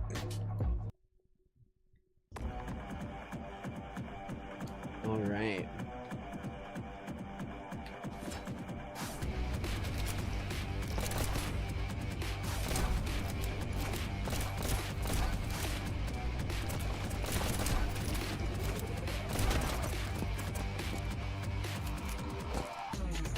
Where the hell are we going? There.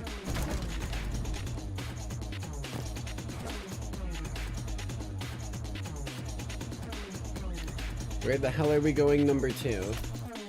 Maybe that's the present location?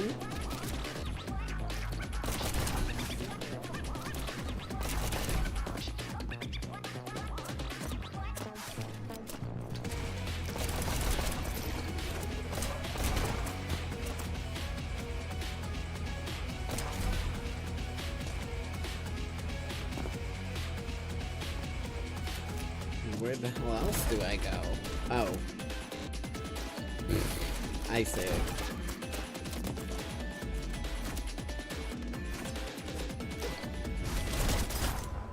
Okay. Okay, let's do this again. Jesus. I'm stumbling over my words because my brain is so focused on other things. Fireball. Fireball.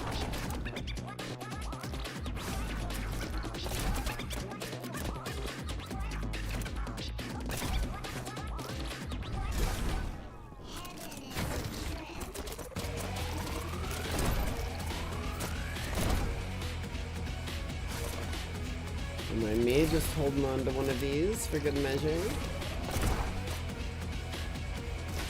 Gonna have to bring it there.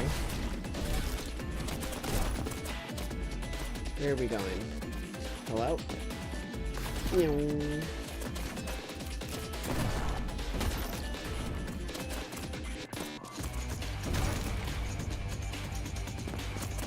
Excuse me. Oh, fuck. That ain't good. Okay.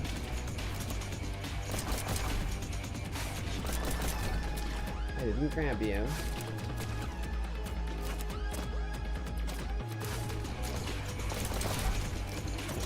Oh shit. Fireball. Oh, I almost saved it. That's not gonna work.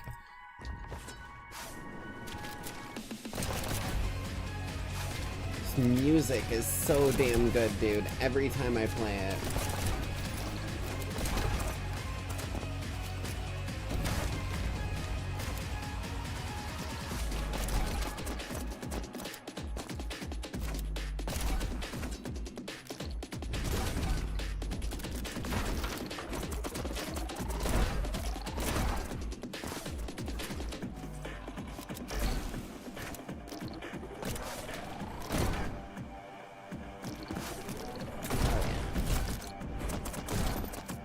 Saved ourselves an elevate for dire circumstances.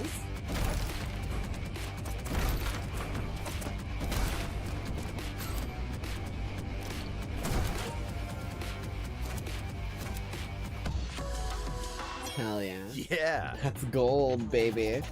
Okay, hold on. Let me get another quick bite and then I'm gonna put my pizza back down.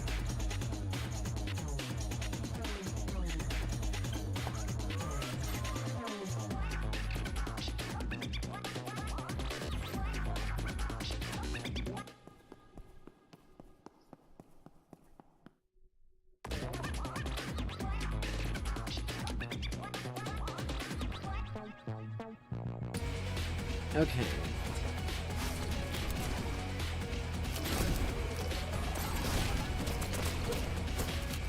I got no weaponry there. I should have held one of those.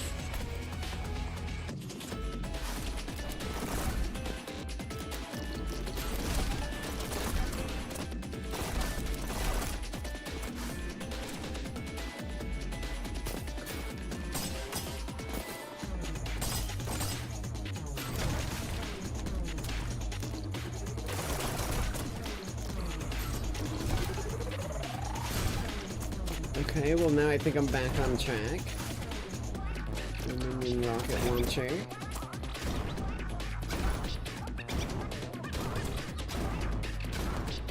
Well, there's like 27 demons left. I don't know what the fuck rocket jumping shit I'm doing right now.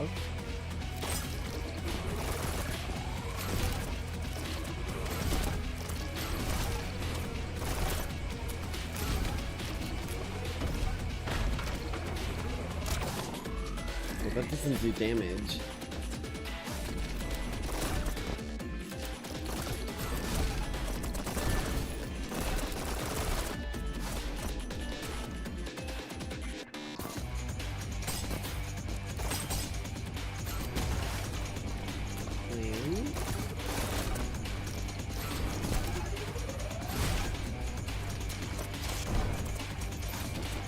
Rocket launcher.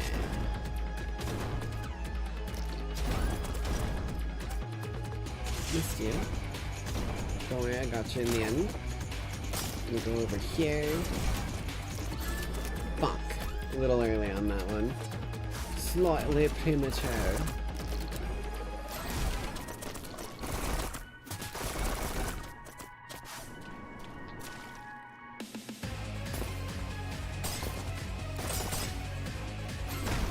The goddamn glass. Oh, that's not good.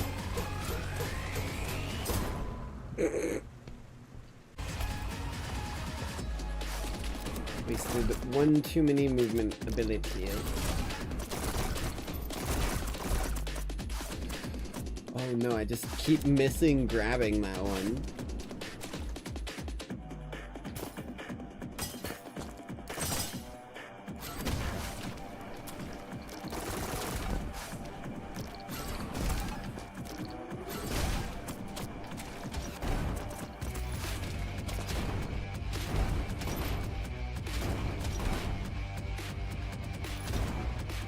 I don't know why I waited for that.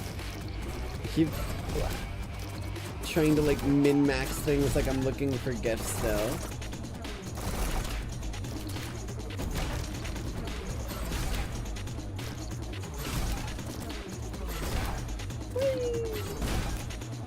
Where am I going? Fuck you.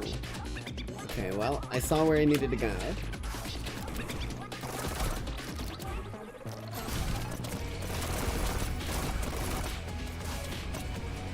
I didn't grab my, keep doing that, man.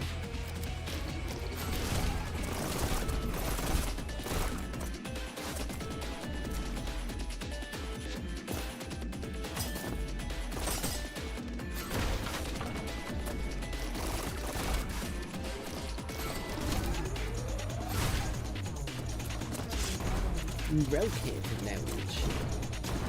I've got that sound bit stuck in my fucking head right now. Woo. Barely on the edge. Flying by the seat of a pants. But we're flying, goddammit, we're flying. Heaven is a trip, baby. Heaven is a hell of a trip. I fucking spazzed out and went the wrong direction.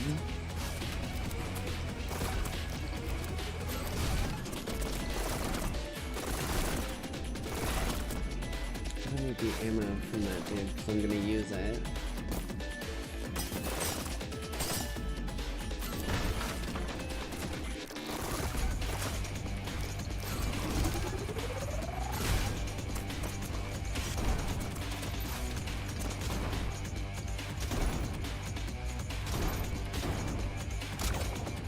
Perfect.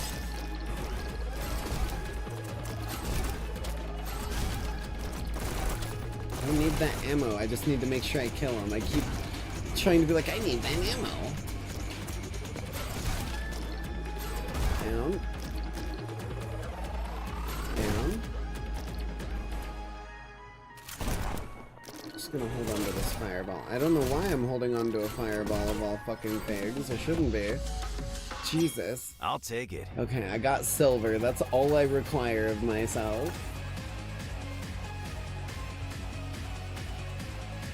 Next level.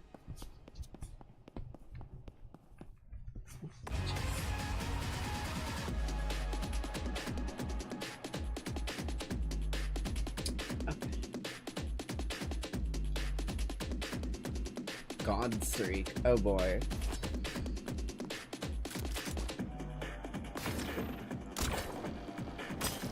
Here. Oh, fuck me. I don't even need to try and go near the dude, I just need to blast him.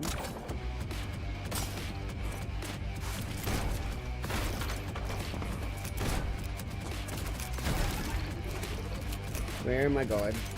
There was a second one of those. Okay, wait, and the exit's right there? Oh boy. Okay.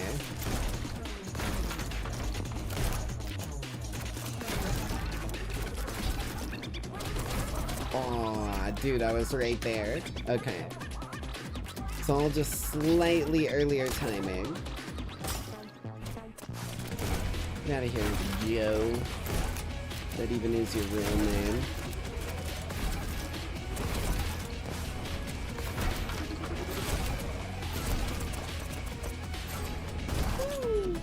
Where'd that go? Back up and out? Aw, there. Okay.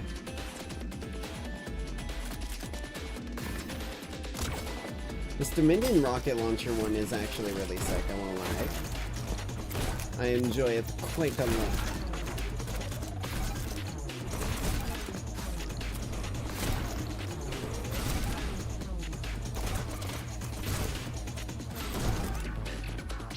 Here, right?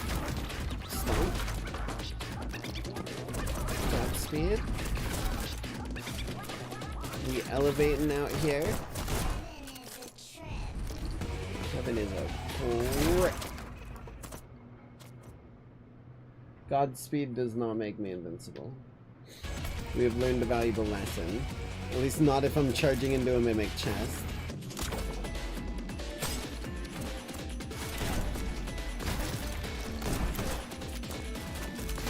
It's all about perfection.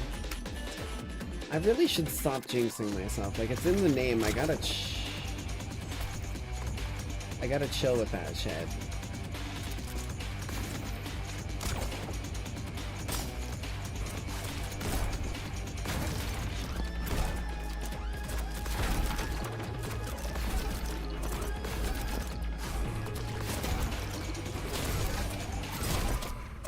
I thought the stomp made me invisible. Maybe I just need to shoot. Maybe I need to be smart. And stop trying to use movement abilities on a mimic chest. And let it do my job for me. There we go.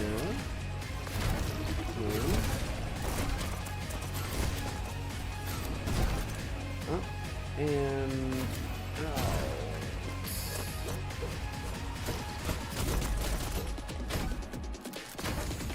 Ugh. Yeah, no, damn.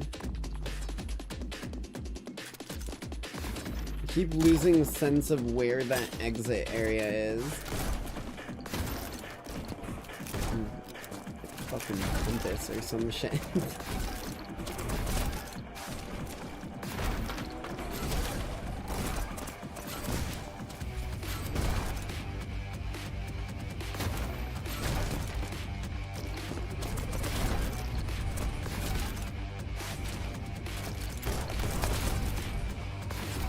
Get fucked, buddy. I have a gun. I should shoot it. I have a gun. I should shoot it.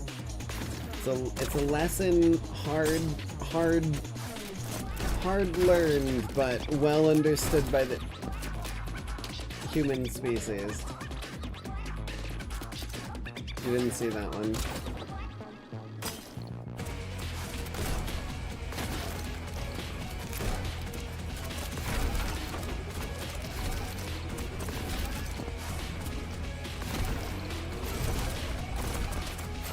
There we go, now we're smoothing, now we're grooving, now we're juving. Isn't Juve one of the phase people?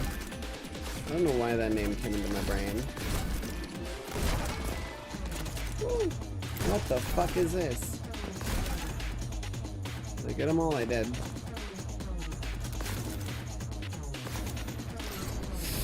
Well, Stomp didn't really help me much there, did it?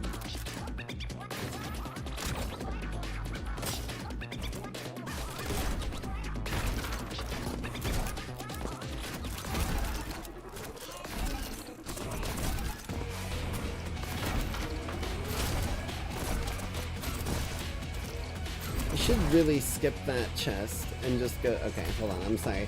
My speedrun brain kicked in. I'm like, that chest is literally unneeded.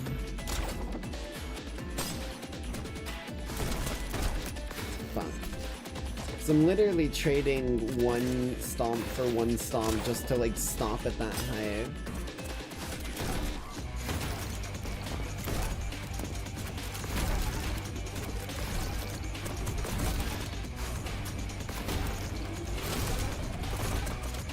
Skip that one. We'll go here.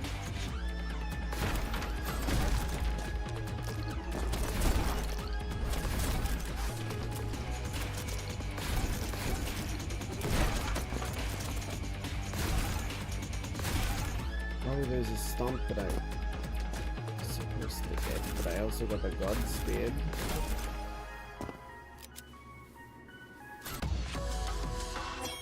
Didn't even break a sweat.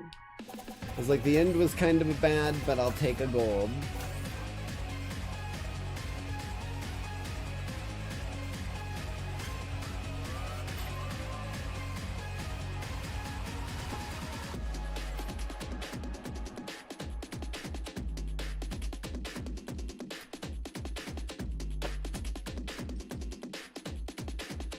One moment.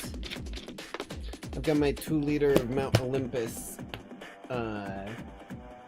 Something blast, whatever, insert non-copywritten name here. But I've also got a Red Bull, and I'm gonna pour the Red Bull into the what the fuck is it called? The Mount Olympus, because this bad boy right here is what I like to call Go Juice. I don't know what it is about Red Bull and Mount Olympus, but they are a very, very tasty combo 9 times out of 10. They're my go-to.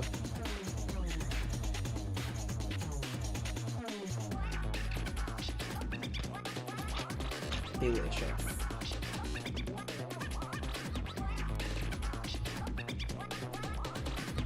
Okay. Next level.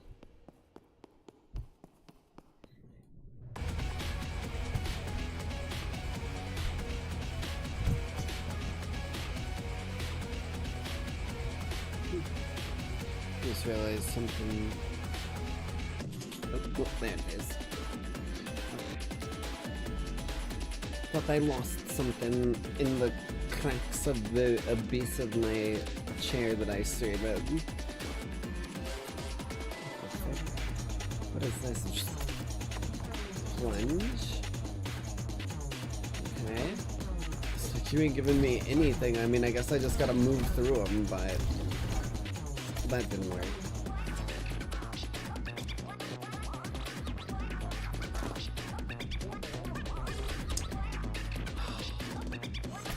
What a bastard. Heaven is a trip. Good backdooring. Over here.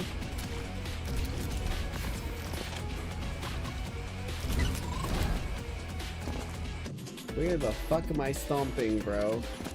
What location have you put me in to stomp anything? Oh, that's so fun.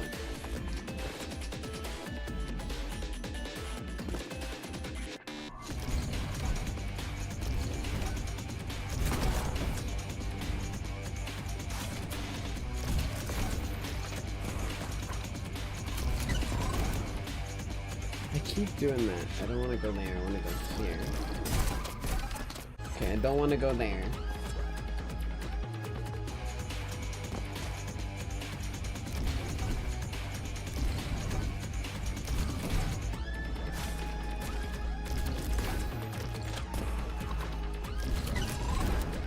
I keep doing it, bro. Why is that so instinct to me? Oh, it was... Okay, I'm onto something. I'm onto something. There is something, and I am on top of it. Riding it like a goddamn wild horse.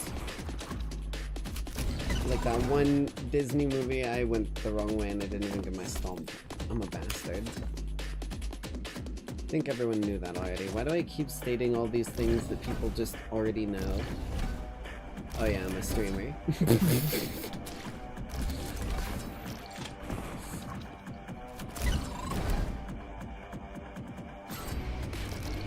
Get slammed. A stomp ain't the way. Really? Okay.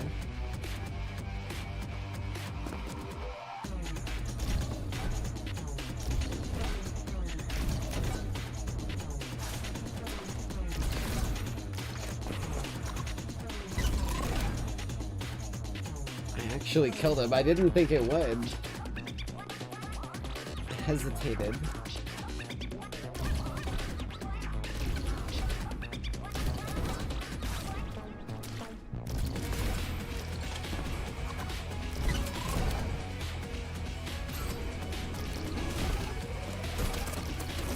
I didn't get it. Fuck. I don't think I need the stomp. I really don't.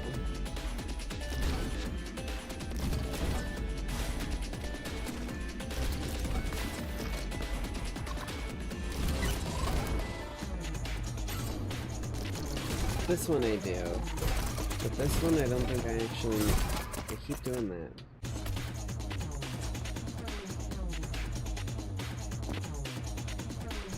I just walked off the edge. Why do I think that that's gonna work? It worked. See, this is why sometimes jinxing yourself can be used to your advantage, because otherwise, like... I don't know what the fuck I would have done there.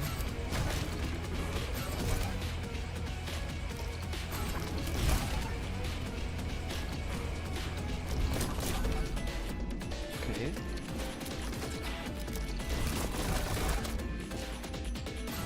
Okay.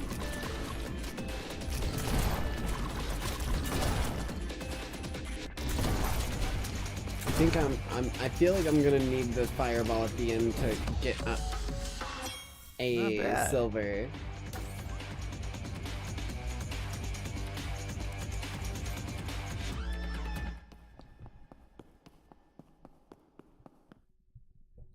Shit. 1 minute. There we go. Bumped my phone and lost sight of chat. Mayhem's Edge. It's a hell of a name.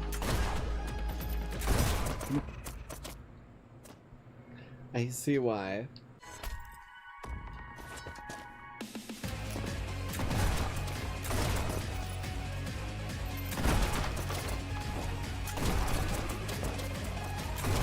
Oh, fuck. I could have used the fireball to get back up, too. Bad shot.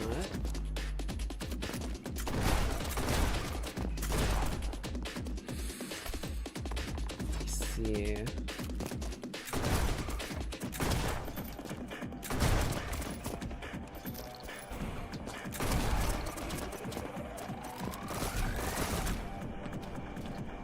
Oh shit, dude.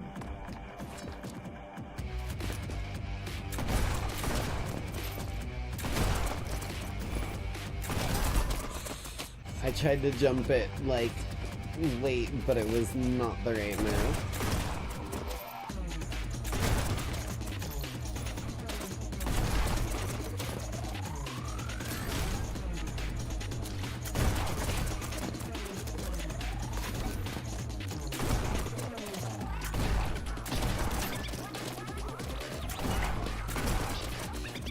Didn't miss any, did I?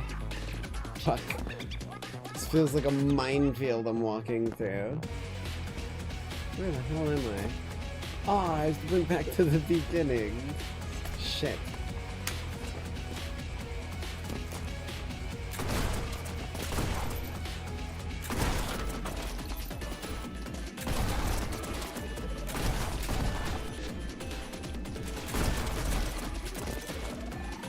Speed.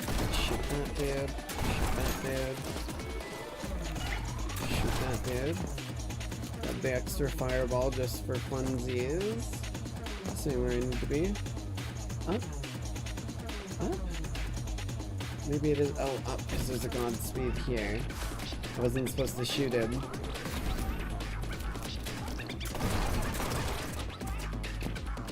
Is that a trap? Kind of is. Heaven is a trip, not a trap. Okay, my bad.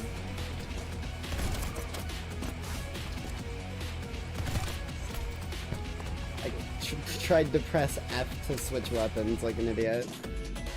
Okay, well at least we can do it a little quicker.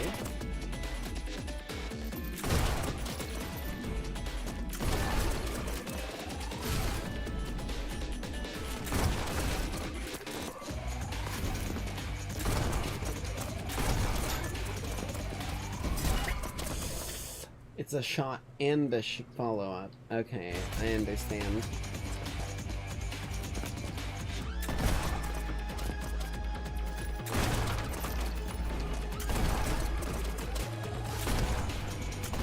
Shit. The speed up on that water always throws me off.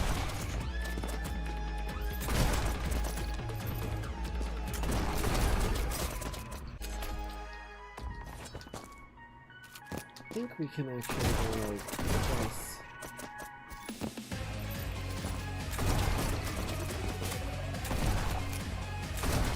Aw. I tried to be smooth with it and I failed.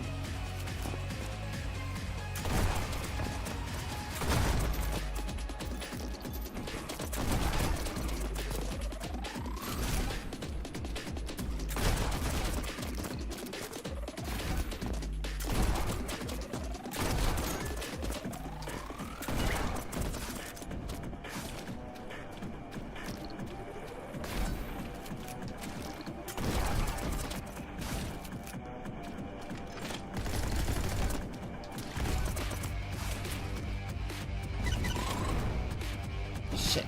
Okay. That's where we saved some of these for. Aw, fuck me, man.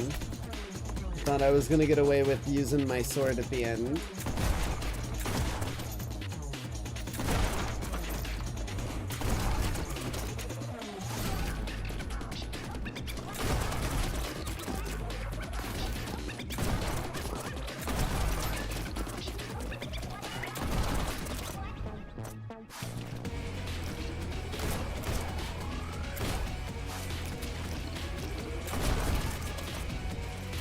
I'm gonna save one of these. Oh, well, I'm not saving it now.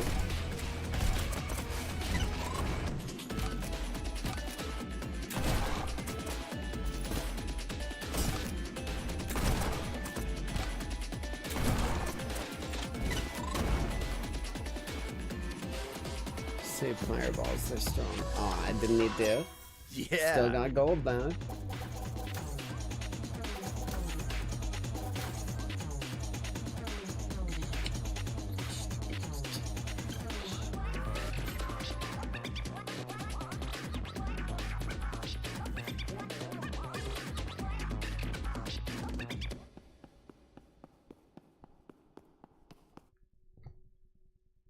I spy something really tacky. Is it neon white? Is it White's leather belt? Took the words out of my mouth. How are you so good at this game? Of course it was right. Okay, my turn. I spy with my little eye something flat. Is it White's butt? Oh, I know! Is it White's ass? I swear to God, you put these two in a fucking blender and mix them into the same person and you get me. I don't know what the fuck it is about these motherfuckers right here. God damn. I said, is it White's flat ass? You okay, White? Huh? Were you two saying something? He's playing the nonchalant. He's playing the nonchalant. I'm telling you, man. You mean you haven't heard any of our S-tier insults? What a waste of comedy gold. It's true. I'm actually kind of offended, White. Sorry. It's just some of my memories returned to me at the sermon. Only enough to piss me off, though. Ooh! Let me guess. Were they about Red? Hush. I just can't believe I had to die before realizing how much Green was manipulating me. They keep telling me not to fight him, Red. But I can't let this end without him suffering for what he took from us. Hey. You heard what Mikey said. The true days of judgment were based around forgiveness. If we succeed in restoring heaven, well, eventually, you're gonna have to forgive Green. I don't know if I can. Shit, my bad. Forgiveness, schmargiveness. Restoring heaven won't change the fact that we're still dead. I mean, it depends on how much weight you want to put on dead. You've got a room, you've got clothes, you've got a mask, there's food around. So, why not treat yourself to a little revenge? Some people just deserve death over forgiveness.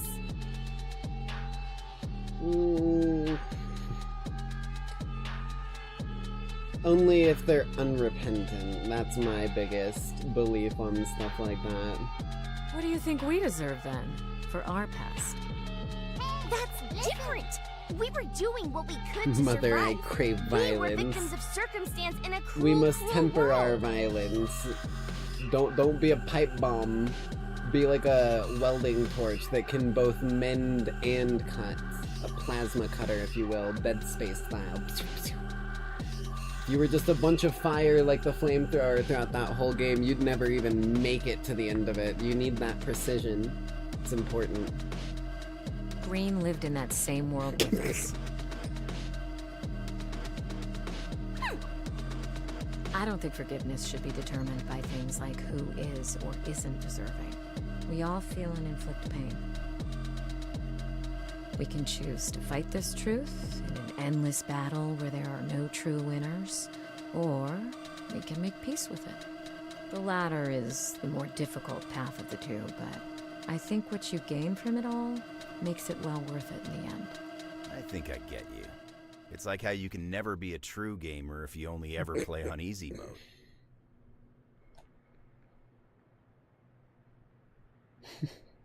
God fucking damn it, dude. Okay, sure.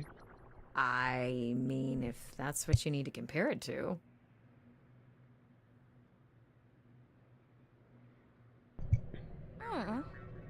Hey, listen! I don't like that Violet got an idea. That makes me worried. She's gonna be doing some scheming.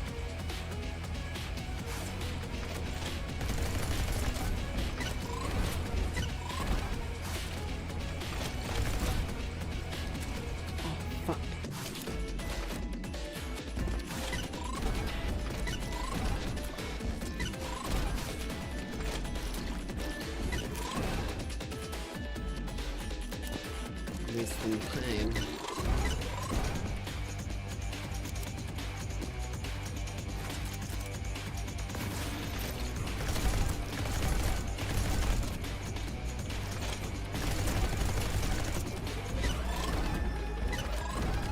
Stomps seem important.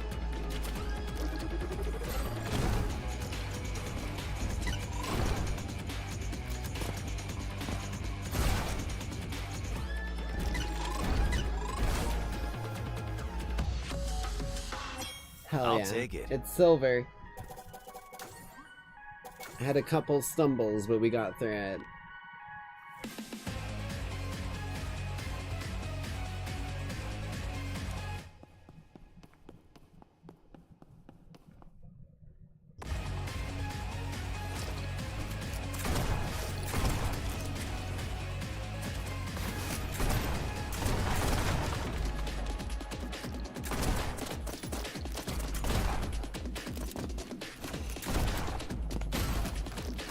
shit. Fuck, man. I got somewhere out of the flower.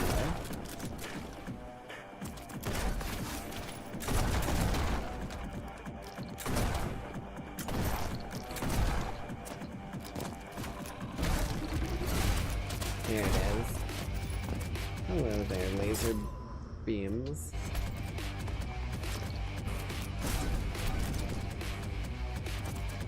I keep forgetting that wow. I keep forgetting that the fireball lasts as long as it does. I don't have a weapon here. I think I am right. I think we should start this off shooting.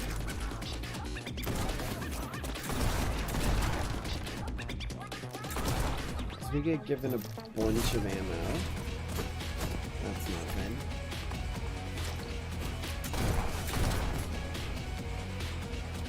Kinda need that Godspeed.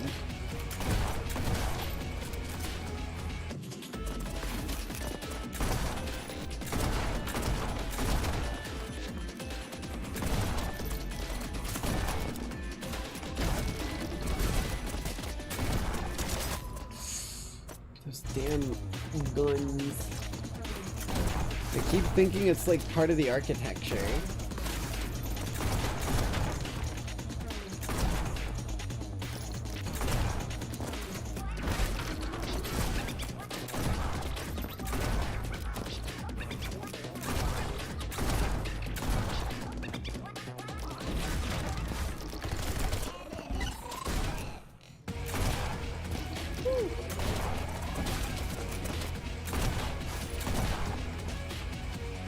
Where are we going? Where are we going? Hello? Here? There. We're in the shit. Oh god.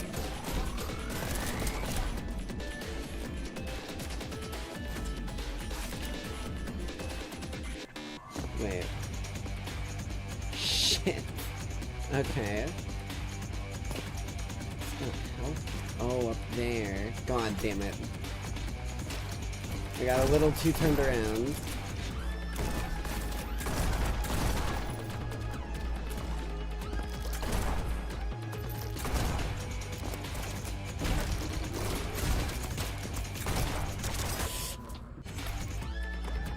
Straight through the laser beams again, man.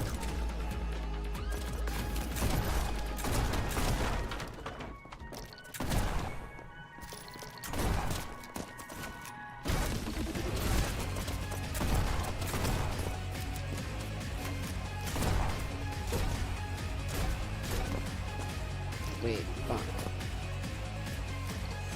Okay.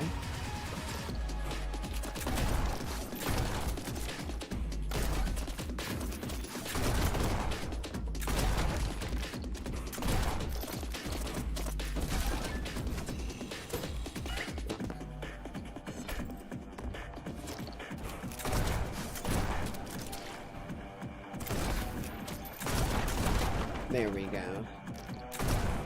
Now we're on track.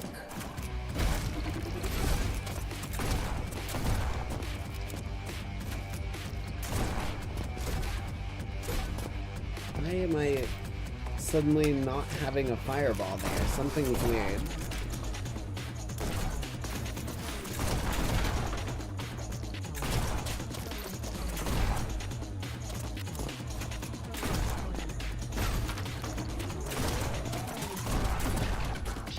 Oh, I don't think I'm picking that one up. So there's another fireball there, right after the stomp. I think that one's one that I'm not grabbing.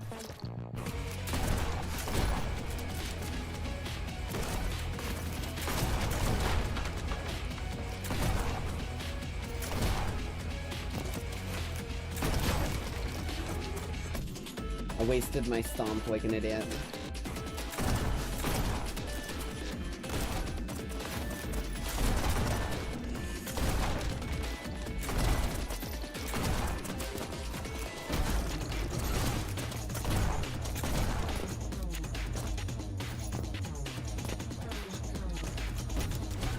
Oh no, that doesn't, because I need to break the door. Damn, bro.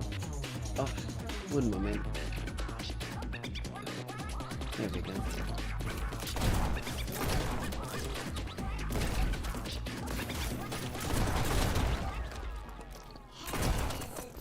Now we're talking, now we're talking.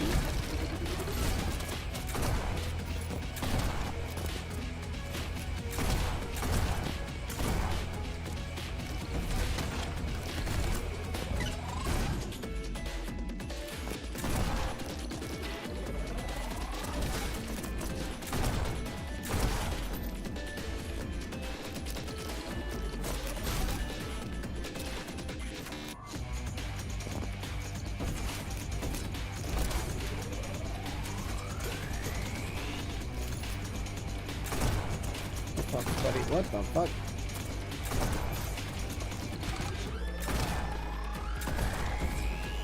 Oh, that didn't kill him? Okay. I tried to improvise there at the end because we were getting far into it.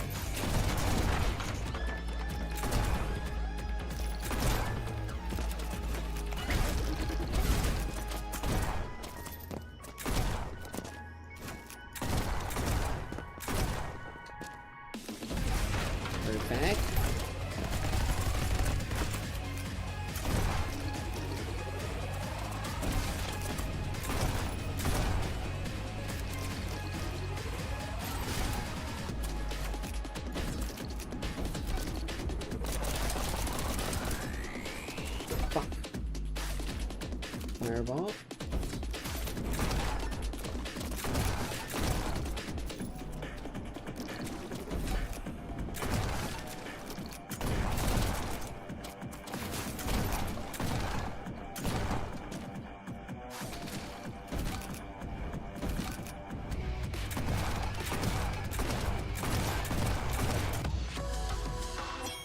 Another one down. Hell yeah. Sorry. I got super quiet on that final run because I was trying to like lock the fuck in because it was getting real tough.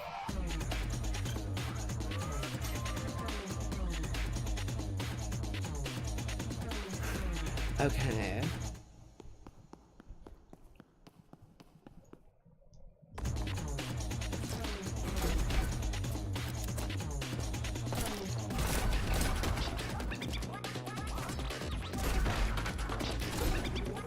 My enemy's strength against them.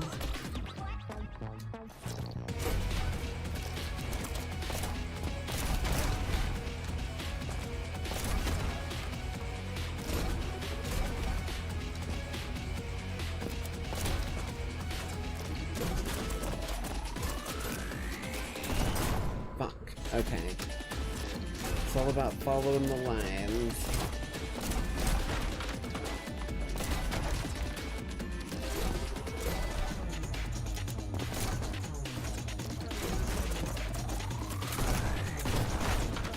Oh.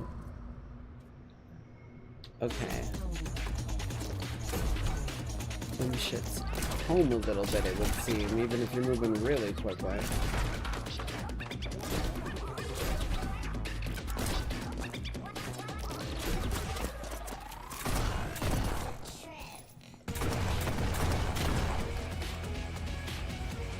They double layered this bitch. Okay. It's the first time I've seen that happen.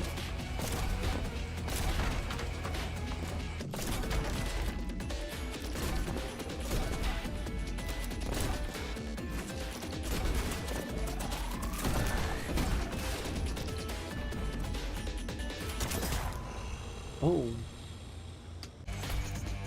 Bro jumped and activated his trap card. God damn.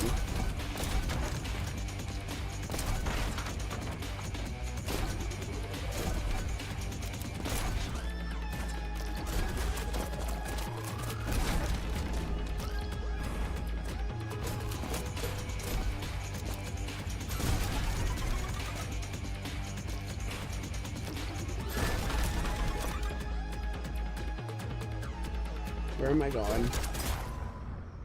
To hell, apparently. Jesus.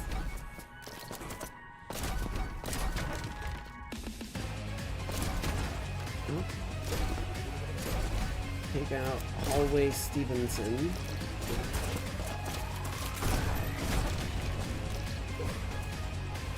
I don't have a weapon here, so I have to like force kill that dude with my sword. I feel like some of this is intentionally done with the sword.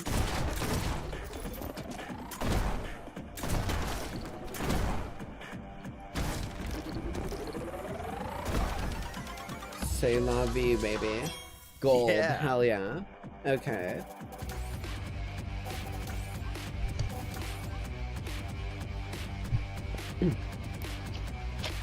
Quick set.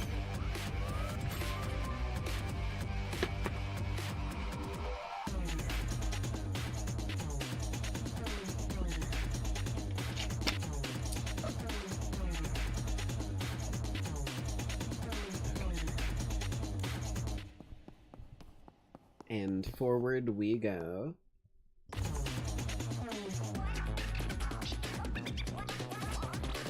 What's the name of it? Oh. Ricochet. The names are worth spotting in these. Oh.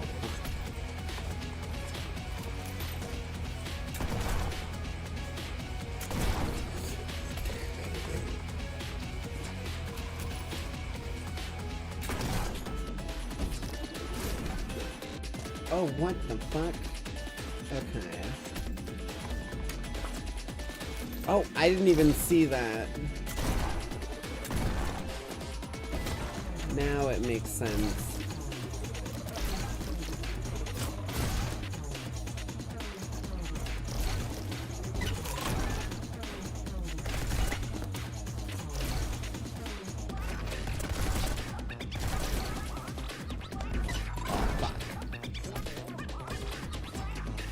I almost got tricked there. Heaven is a trap. Could not have said it better if you tried.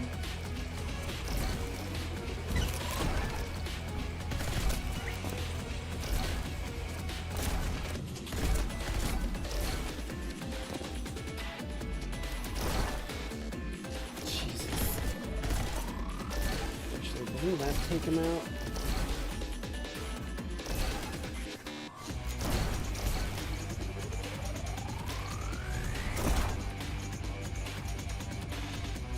Where the hell am I going, bro?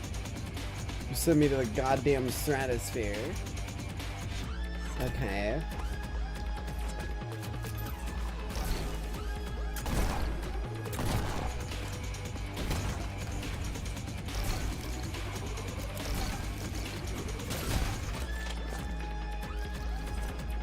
Oh, god damn it.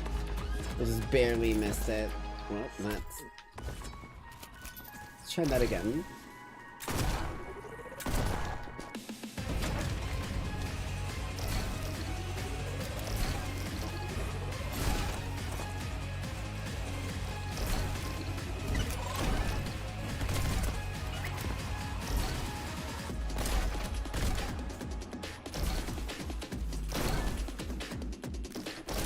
Oh shit.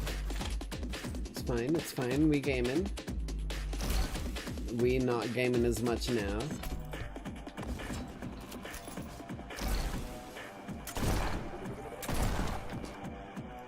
Through here.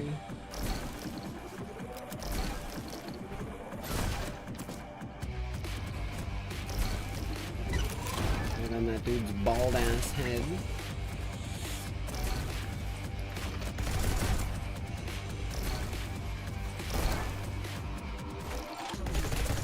I don't need to shoot him.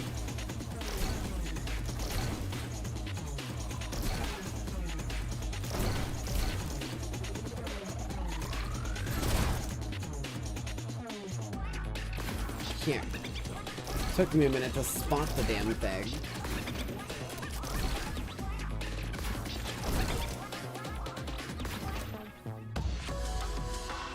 Gold. Didn't even break hell a yeah. sweat.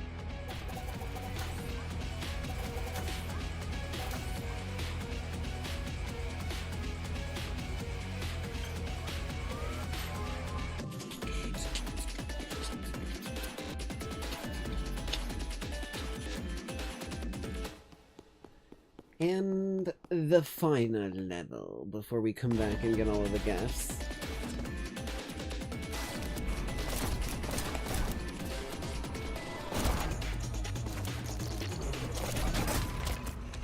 Ow. Fortress.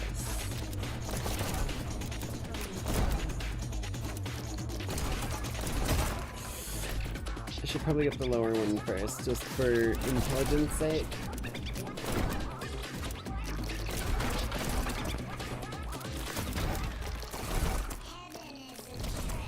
Stomp. Speed. What the fuck killed me?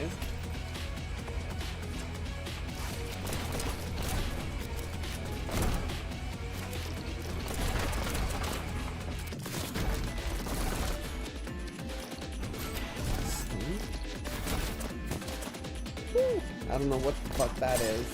Oh god damn. That's a grenade type place if I've ever seen one. Okay, I understand. It's called Fortress and I'm literally treating it like I'm sieging a fortress in like one foul swoop here. God damn it.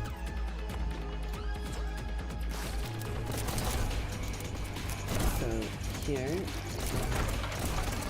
with those, go through there, stomp, purity, purity,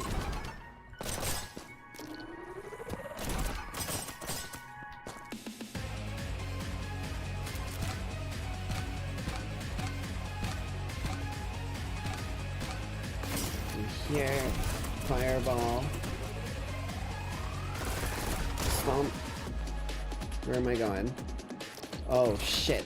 God damn it. Okay. Okay. Oh, that was a little early, but it works.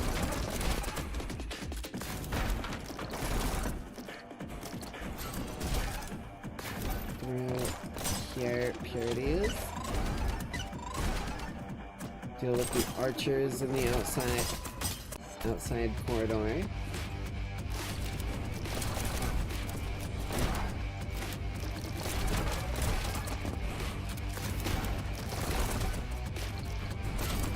Glam.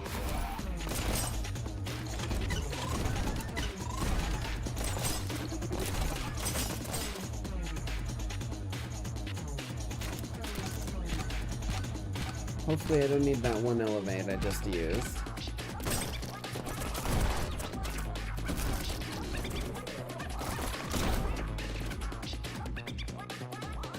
Good. I didn't get anything there, bro.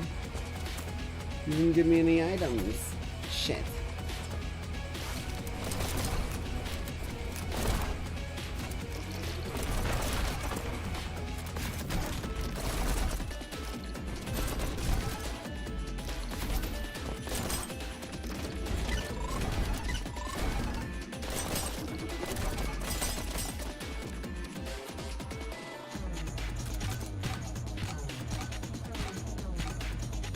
Pulling the fucking, like, tower climb, like the assassin. Oh, Dominion, where the fuck did you come from?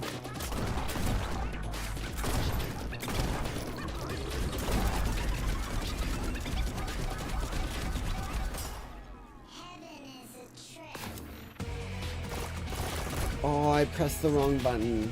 Okay, okay. I see what we're doing here.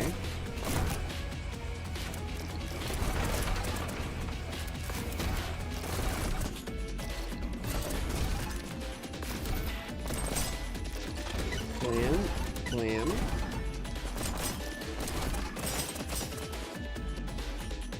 Leap of faith. Climb the bell tower.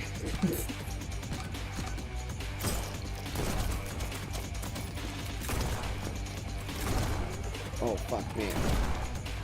Oh, that's real bad. God damn it. Okay.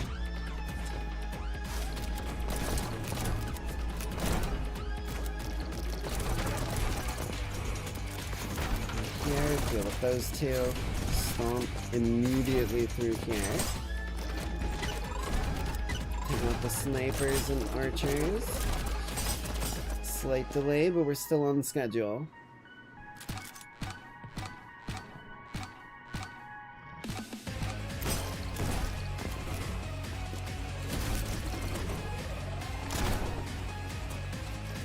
Where did the fucking rocket... I lose my rocket launcher.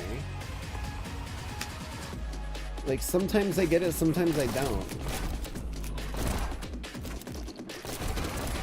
Oh, fuck. A little too efficient.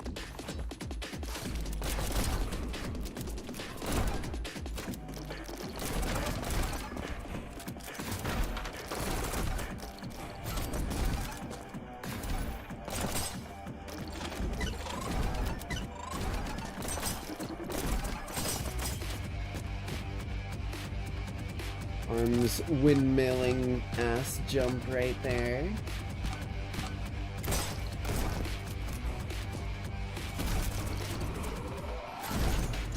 There's my Dominion. Then we go here.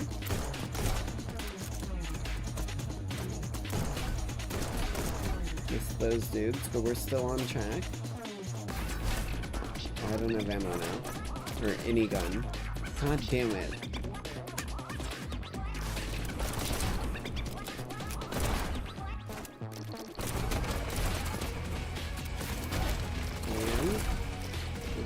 Bozos.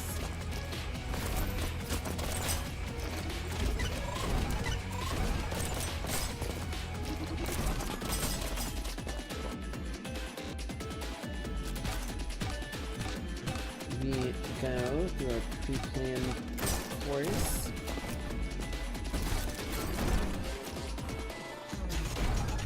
There we go. That's what I'm supposed to be doing here. Oh shit. I think I need to make 2 shots with the Dominion.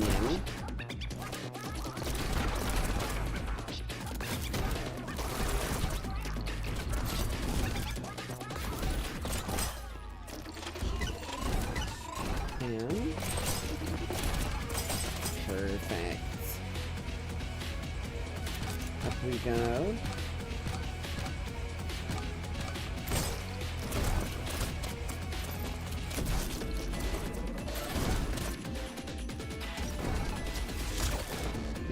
Oh shit. That's not good. Yeah, damn it. Okay. I was trying to blast the dude up there with the rocket launcher, but I missed my shot, I think. Either that or I was just slightly off aim.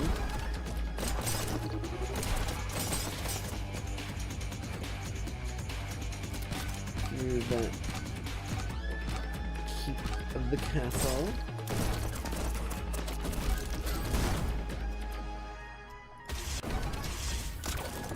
Did I get him? No.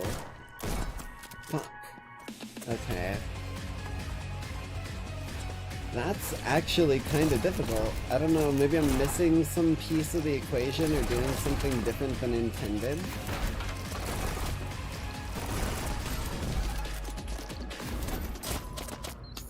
Damn, too many slip-ups. I was recovering, but it wasn't a functional amount, unfortunately.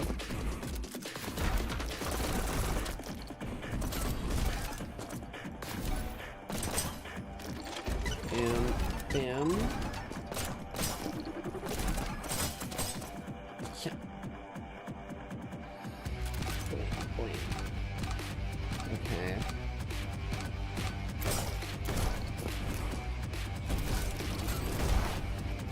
Rocket launcher. That's what I wanted.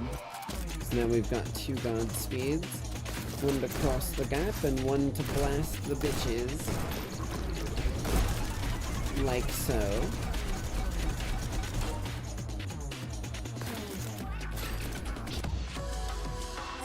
Yeah.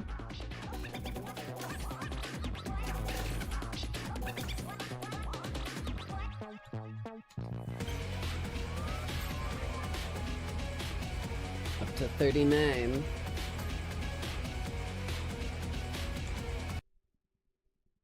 The page is glowing brighter than ever. We must be getting close. Thank you. Good. My feet hurt. Can't we take a break? I can do that. Oh, that's right. I stole some treats for us from Central Heaven. Oh, hell yeah, lady. You better be sharing. Please tell me you got some of those peanut butter fudge things. Okay, maybe you gotta mix a bit of neon white in there to get me as well. Just a bit. I fucking love peanut butter. How could I forget? And for Violet, strawberry cream puffs. They were always your favorite, right? Ooh, okay, fuck me. That's fucking good. You brought something for me? Well, of course she does. She loves you. We figured you'd come around. Why are you being so nice to me? Don't you know how screwed up I am? You know I tried to get White to kill you, Red, and Yellow too. Violet.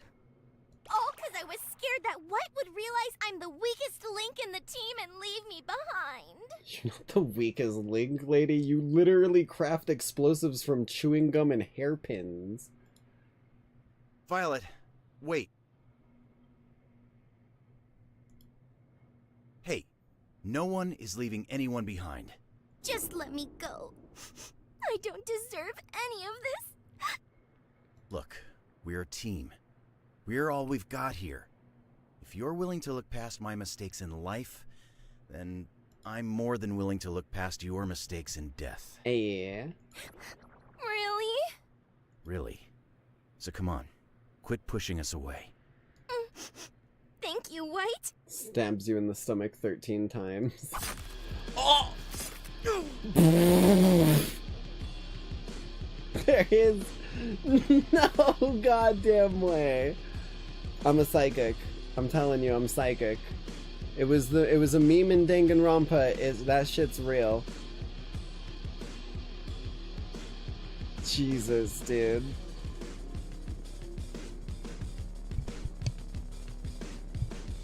For being such a chump! I'll be taking that! Yoink! Shit. Hey, listen! White! She took the page! I can't believe you fell for my little act. Serves you right for underestimating me. After all, what's a katana to a... What the hell is Oh wrong with shit, you? my bad. Don't you want to help us break out of this endless cycle? After all, what's the shit. Oh shit, I still have the few videos up before... I always forget that one. I always fucking forget that one. What's a katana to a cute face and a bunch of dirty tricks? Jesus. I don't want to help you do anything. I don't work for you. I've never worked for you. Damn. Everything I've ever done has always been for Green. Green? But he led you to your death. You're wrong. I died of my own volition. Jesus. I was more devoted to the business than anyone else. Yet you all treated me like a child. Green never paid me as much attention as he did you apes. While the rest of you got to go off on big, important jobs, I was only ever trusted with the junk. I could never become the killer I was meant to be, because Green was too busy training you, White. Even in death, you're all he freaking cares about. So you decide to stab me for it? Sorry, White. I meant to stab you only after you'd taken out Red and Yellow. That way, I would be the top neon, and Green would finally shower me with praise. Jesus. Okay. But you just wouldn't cooperate with my plans, so I had to improvise. Ugh, how annoying! You would seriously kill your entire team for Green's worthless validation? Yeah, so? You were all so caught up in your own crap, none of you ever gave a damn about me. intriguing, considering how much Red cared for you. That's not true, Violet. Speak of the devil. Can it, Red? I know you were once just as hungry for Green's approval as I was. But unlike you, I didn't give up when White stole him away. Anyway, none of that will matter soon, because now I know the true value of the Book of Life. And once it's mine, Green will have to admit I was worthy of his respect all along. And then we'll kill you both together. Jesus. Heart. She's literally taking the, like, Mina from Death Note route for Green. That's crazy. Oh, damn it! Ah. Don't worry. Looks like she didn't hit anything vital. Almost merciful on her part. Could you at least pretend to be more pissed? You and I know what it's like to be trapped under Green's spell. It's a painful place to be. We've got more important things to worry about right now. Violet's got the page. White, don't move. Your wound. Can't let her get the book. Oh boy. White! I think I just passed out.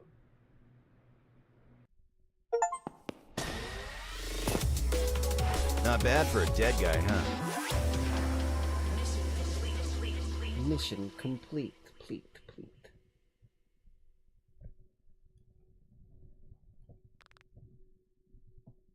Am I dead? I mean, you already were. Oh, right. I already died. A while ago. Then, where am I? Oh, we're talking to God. Or at least something akin to it. Jesus, what the fuck is this unknown-ass language? Didn't realize I needed to catch the fucking whole 26 unknown variants for this shit. Yeah, I'm looking for the Book of Life. But he understands it. But I lost the page and ruined everything. I do that a lot, don't I? At least you're aware of it.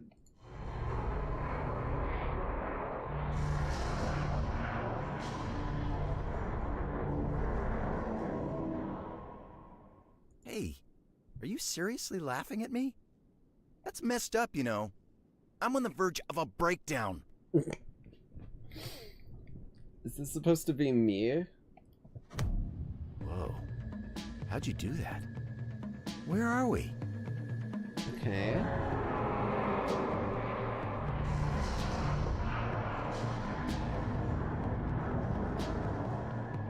The book is here. At this temple? Oh, shit.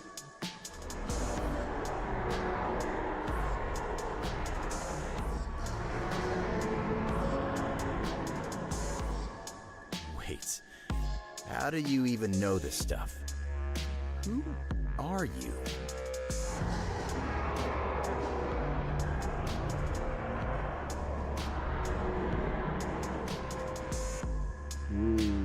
Very insightful. Sorry, it's just... You can't really expect me to believe that, can you? That you're... God? I mean, I predicted it from the first line. Tomorrow will be the final day in paradise for most of you neons. Okay. What little of you have survived. You've done great work eliminating Heaven's pests. But only one of you will be worthy of our gratitude tomorrow. For everyone else, well, there's always next year. Cool. Episode 10, The Third Temple.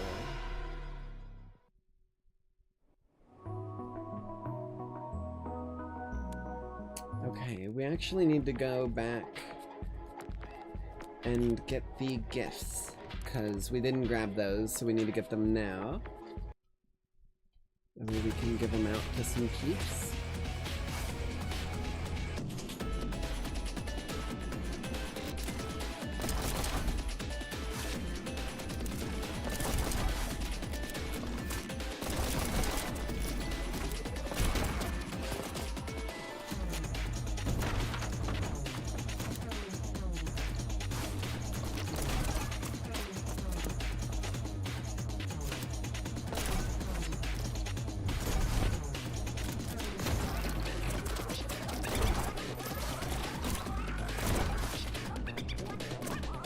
This would be a really good spot to hide a gift.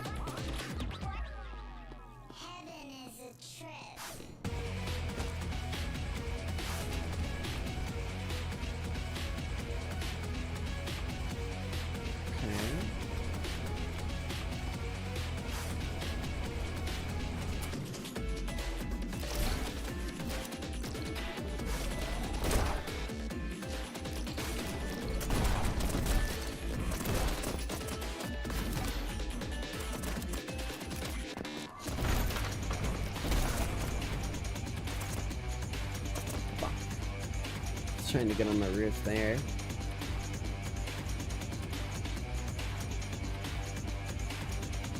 Doesn't see it anywhere else where it might take me up to any sort of like side area.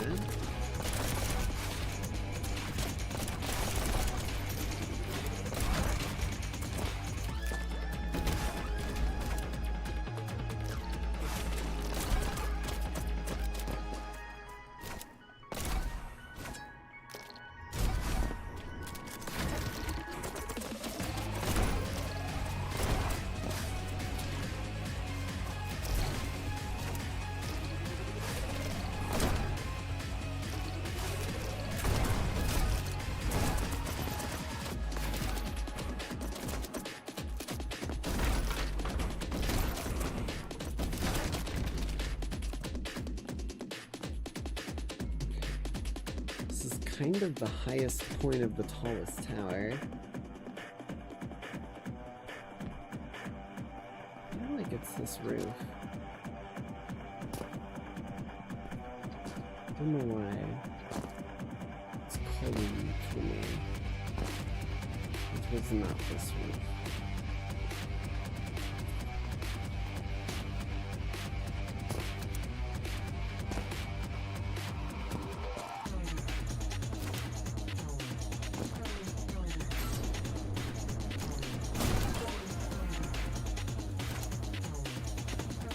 Get a triple elevator.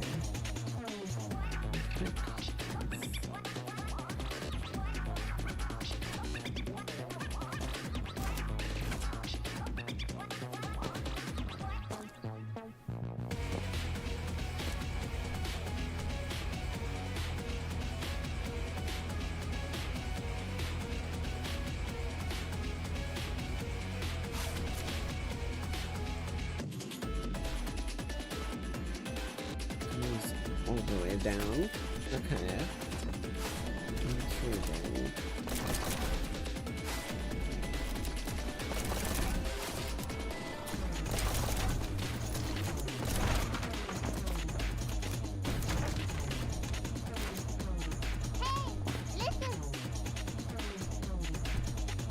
Oh, my phone's about to die.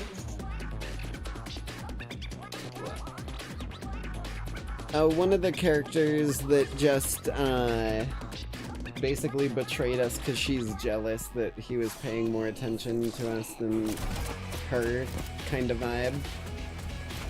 You know, the usual.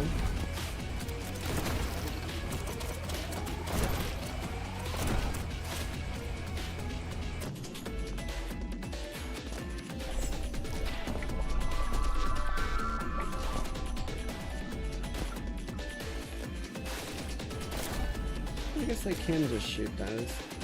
You probably don't want to usually, but I guess you can.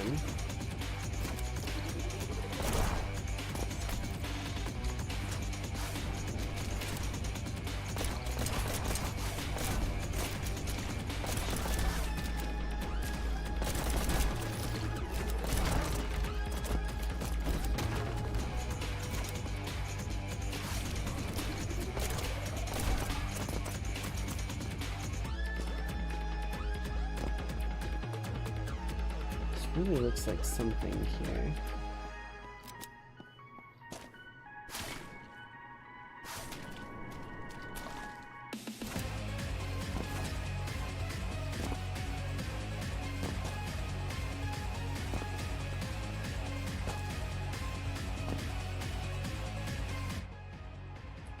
Not crazy, right? I didn't get the gift here.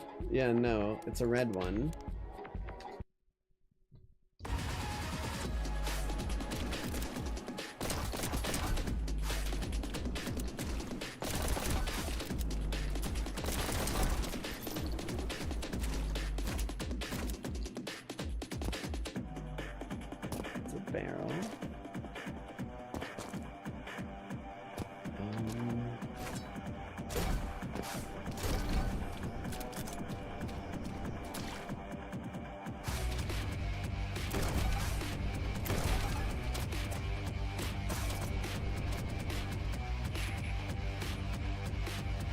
I don't think I've even... Maybe it's in one of these things, one of those parts up there, where I'm going up through the layers. Let's try that.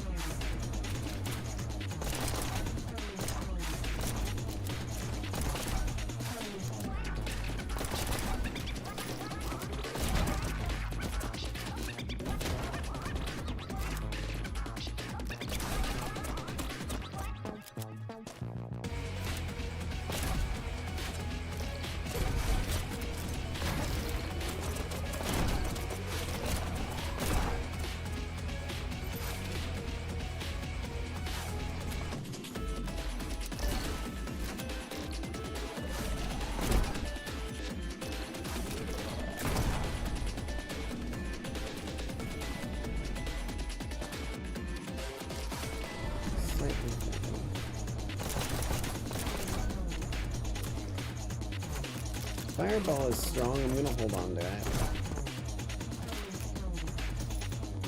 If I can.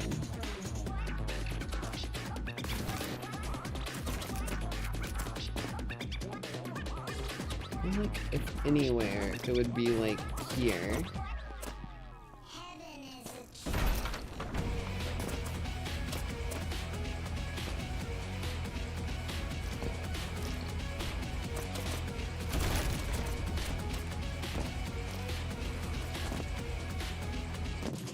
This one is fucking stashed, dude.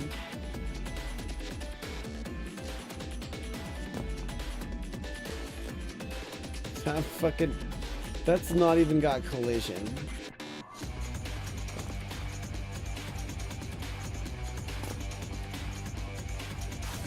What even was that? That wasn't... Hold on.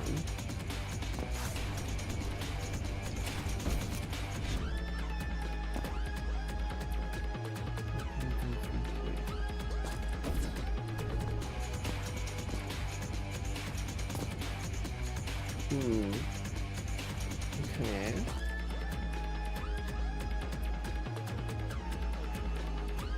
That got me a grand total of 0 answers. So just like in spawn. There's some ends too. This is weird. I haven't seen hide nor hair. Usually finding the thing is easy, it's just getting to it that's difficult. This one's playing a little hard to find.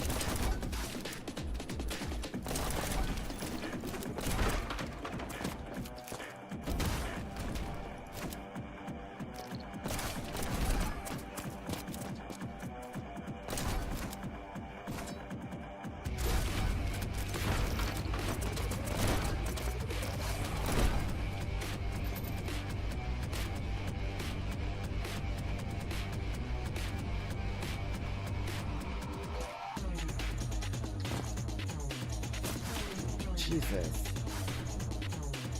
Bastard.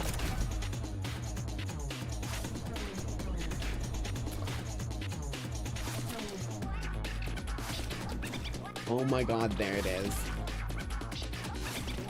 Okay. Well, that's a fucking distance.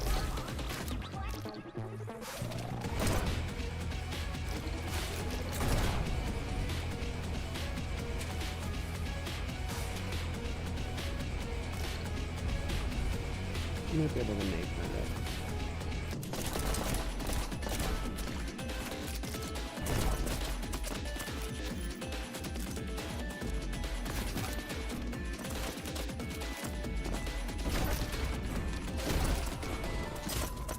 Fuck. Okay. We've got eyes on target, finally.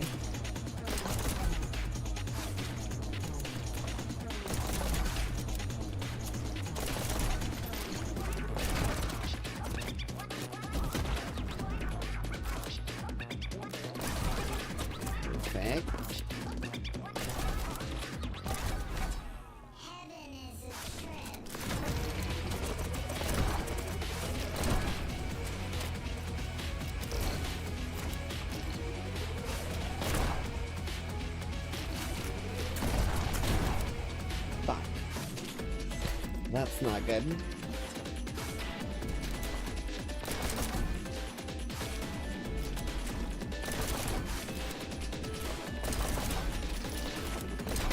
Perfect. Ooh, the little area would be even cooler if it had wall running.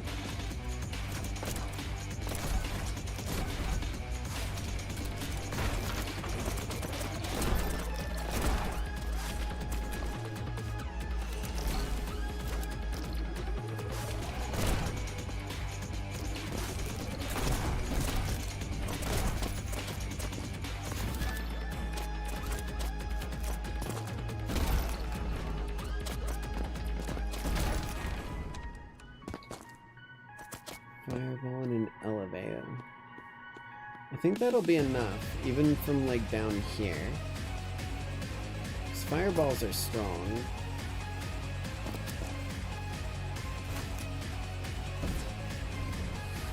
Oh, god damn it, bro. Okay. I think if maybe I have one more either elevate or fireball, I definitely make it. So I do want to save that one fireball that I can save. I can also save that elevate, apparently.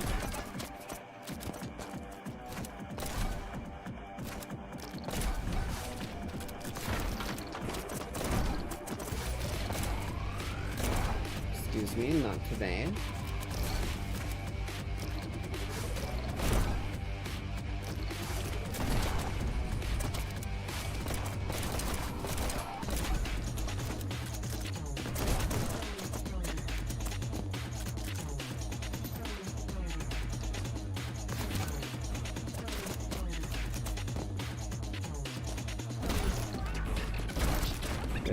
I'm at the exact same... What did I do wrong? Can't I just jump to that balloon demon? Maybe I'm overthinking it.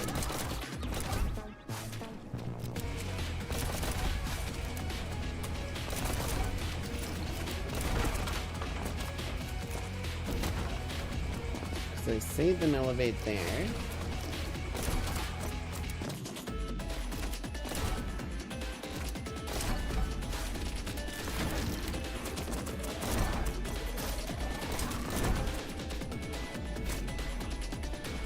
What the fuck did I just get shot by? That did.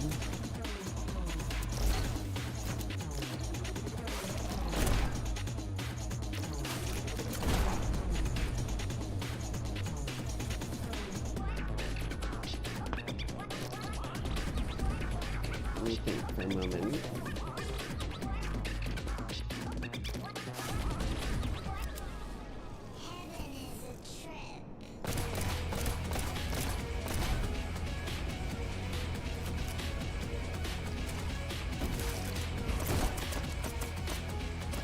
Okay, now I've got 2 elevates. Now I think I can do it.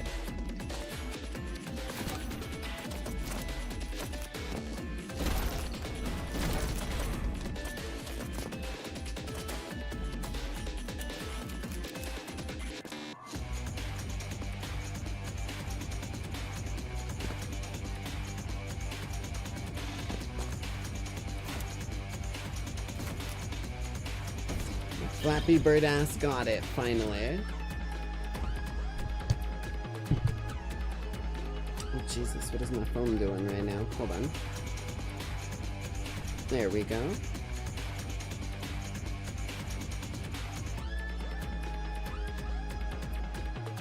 There we go. Okay. Next level. Another one for Raz.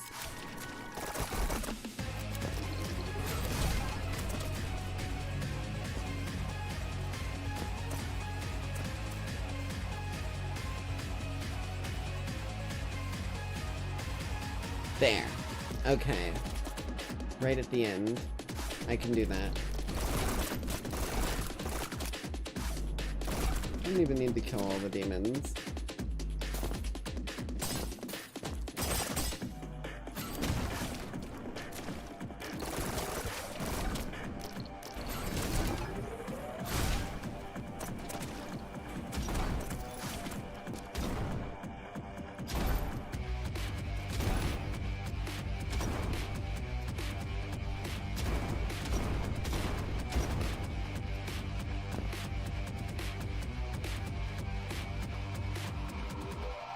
Those look like you enter it from the side there.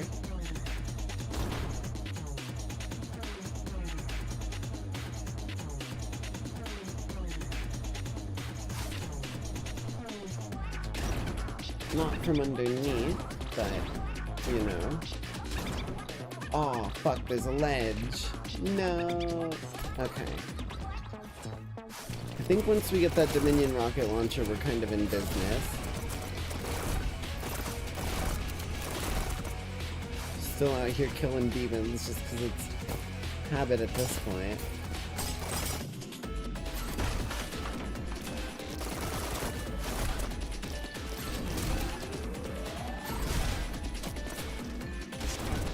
Ammo. Ammo. Ammo.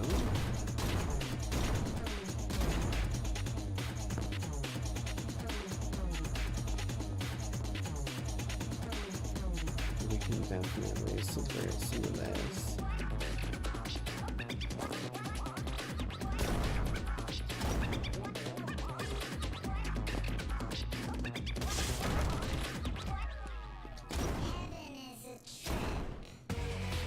There we go, baby.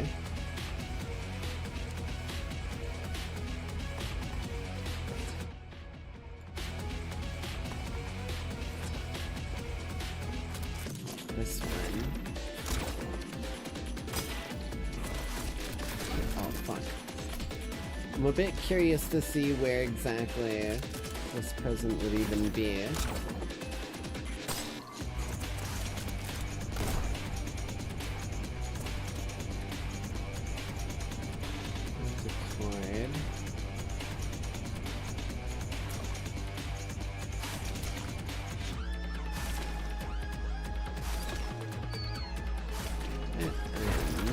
So Sharon.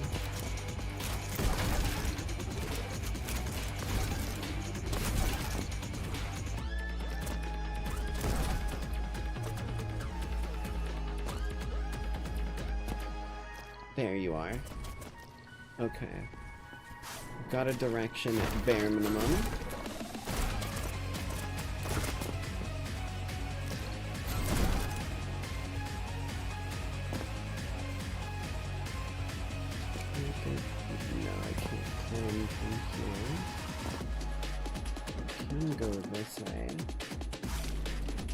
Where I came in, shit. There we go. Back on track.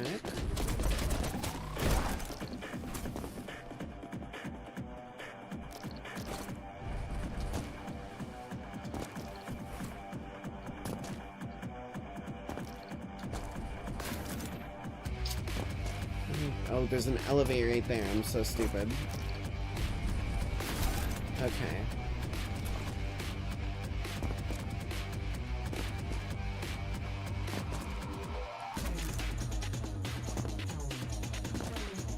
Hell yeah.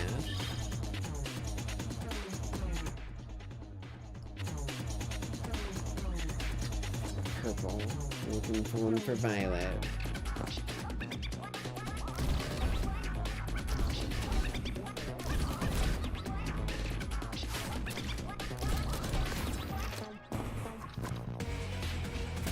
Ow, bitch.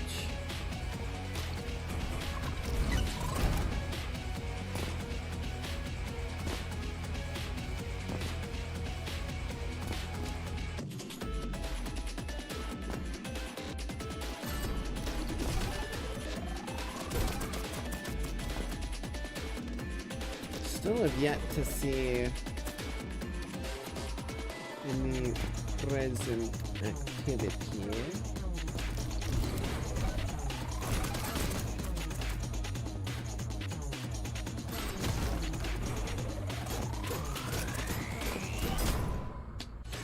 Sword don't work on them. It was worth a shot, but you know, it just wasn't what I needed.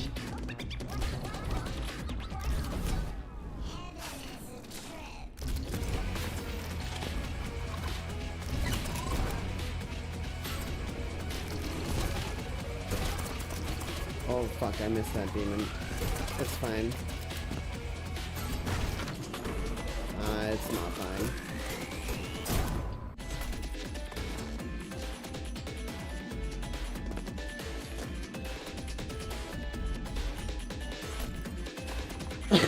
Fireball.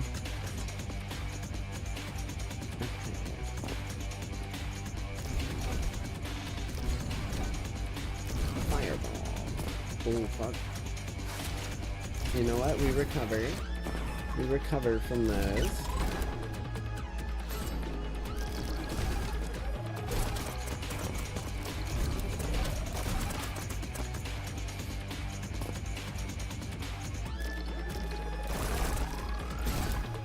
No, we're just gonna do that.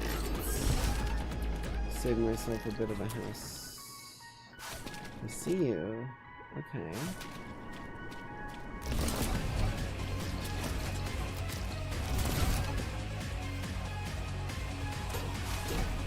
Okay, I'm missing a weapon that I should have there.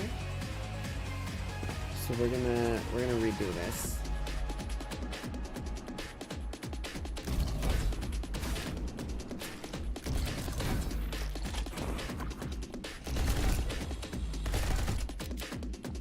I'm gonna try that.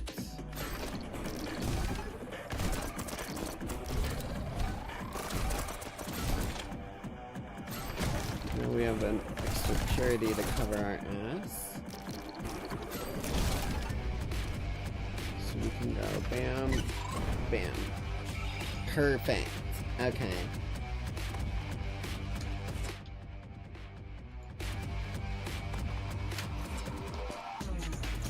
Back on the Mimic District. What are we even dealing with here?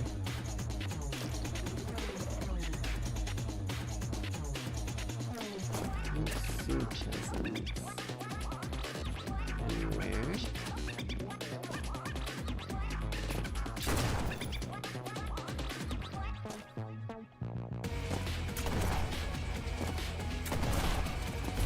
Just gonna like re-trigger some stuff if I can. Hopefully it doesn't come back to bite me.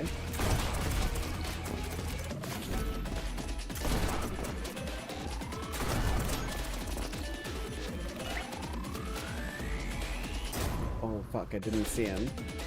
Didn't remember where that dude was. Oh, close.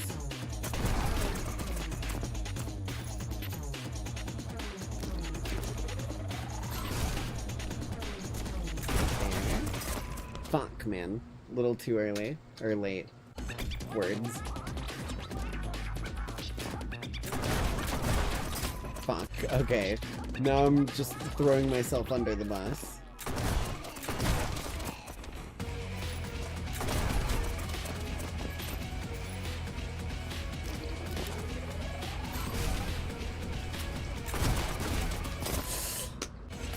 I need to jump a little higher than that. That's fucking with me, dude.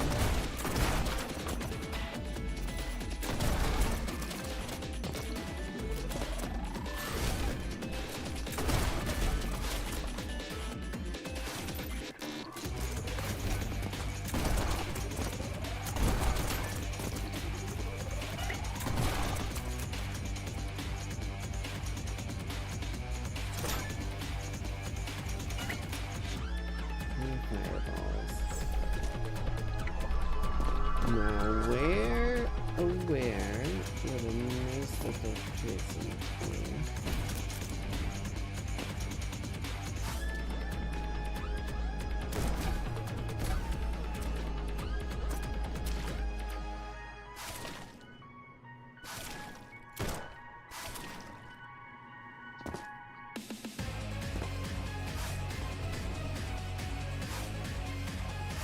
Gonna be on the crane again. How many times are you gonna put it on the crane, old man?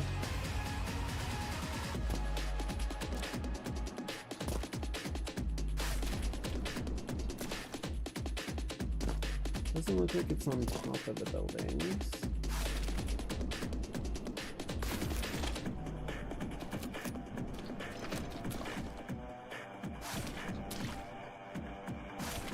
We can always find out, because we've got some stuff saved.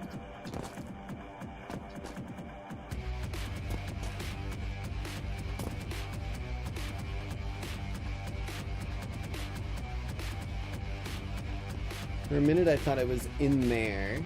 but I don't see it. Oh, we gotta keep moving.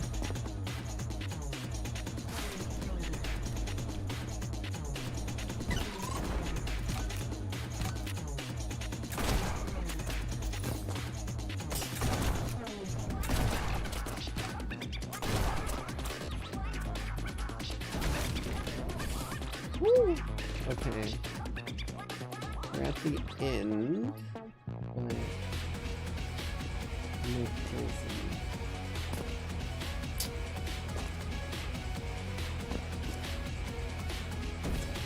Some distance, maybe we'll spot it. Is that it? No. It's not there. What the hell? We're looking for a yellow one.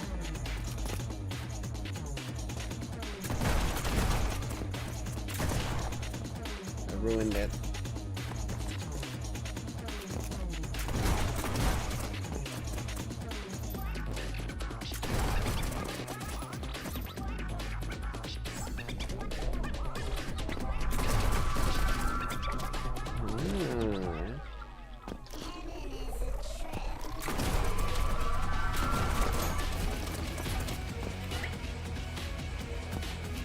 Little shortcut.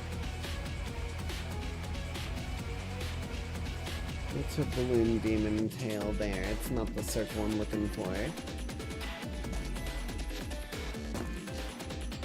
I really stashed this one.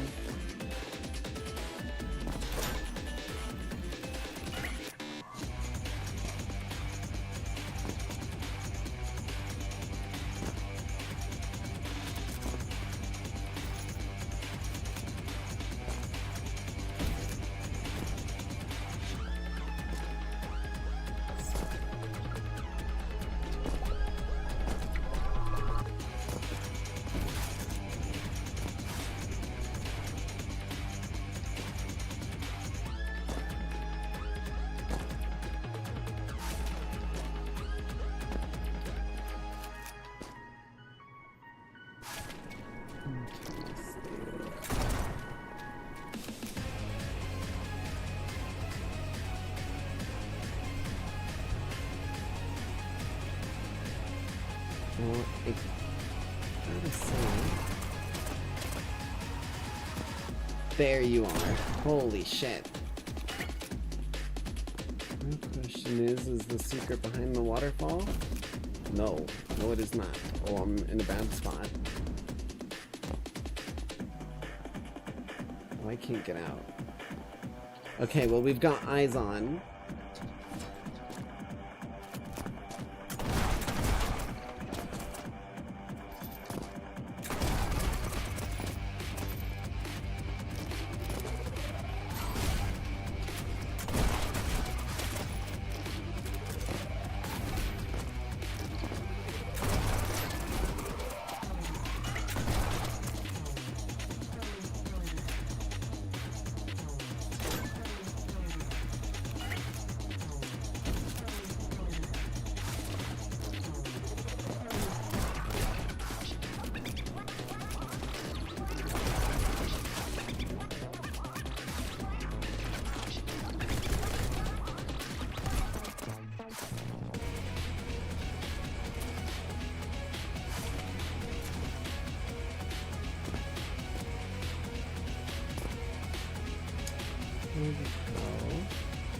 How would one get in here is the real question.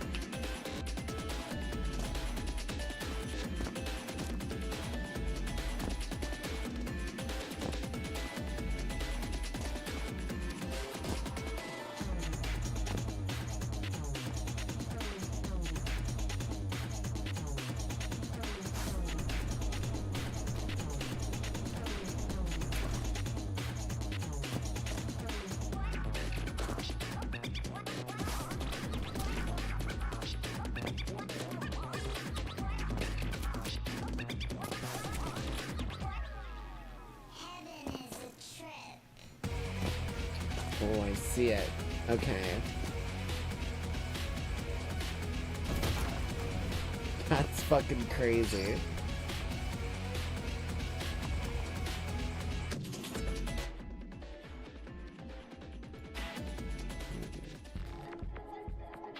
About half done.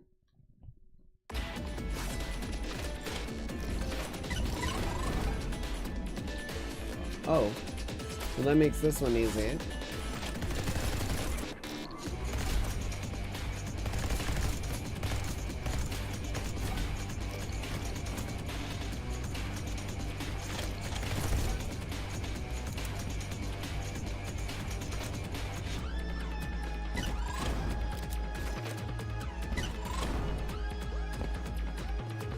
Done.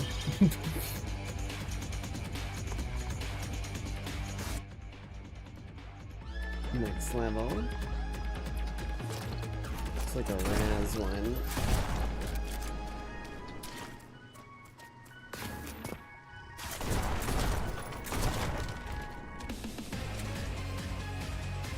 Didn't look around when I first spawned. I don't see it.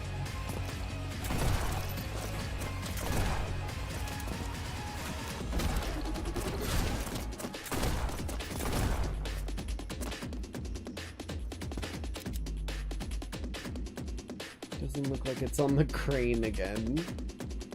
Always gotta check.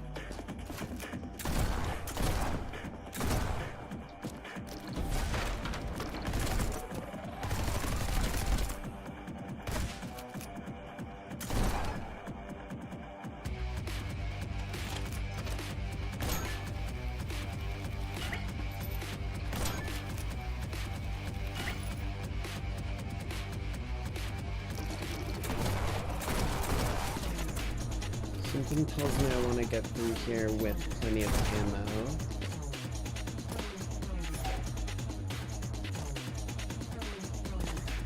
Still don't see it.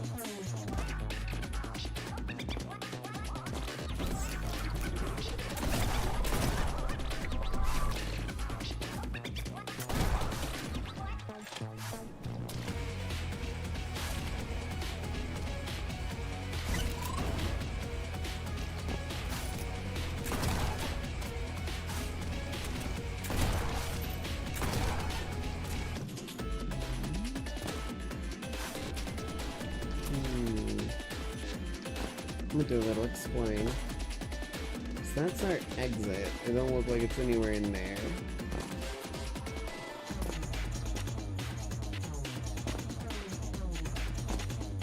This is the big building. So that's spawn right there.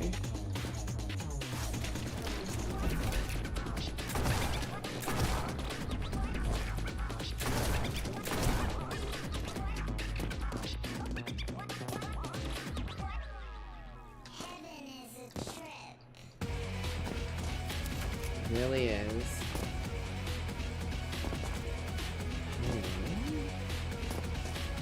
Gotta be missing something.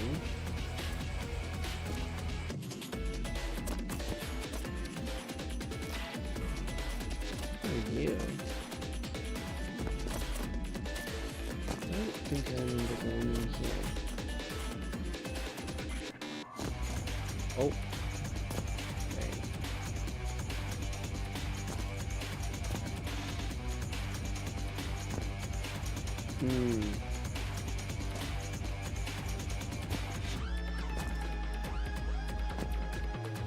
It's gotta be like in here somewhere, right?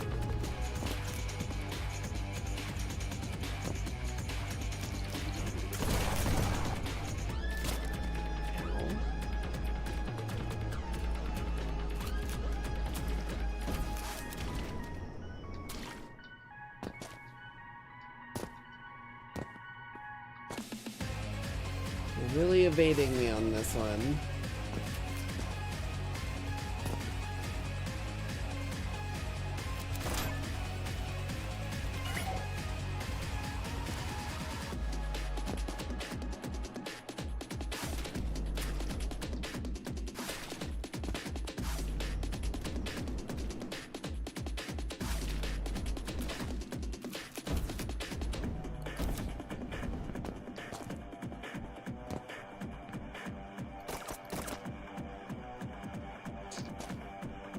Left is a stop.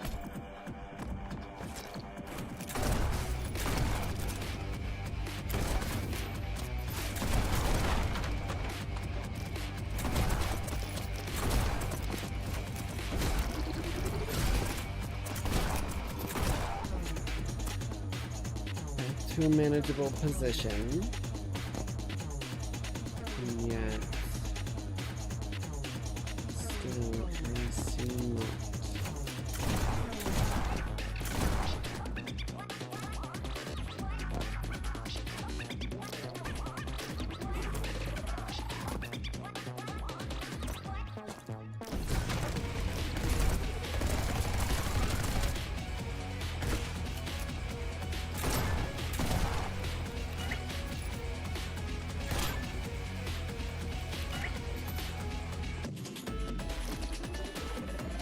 Looking for one for Raz, but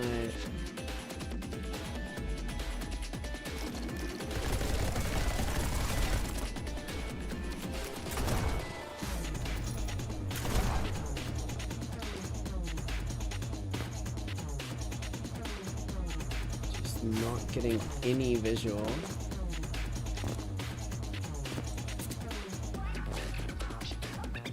We do need to go through the whole final area to spot it. Let's see.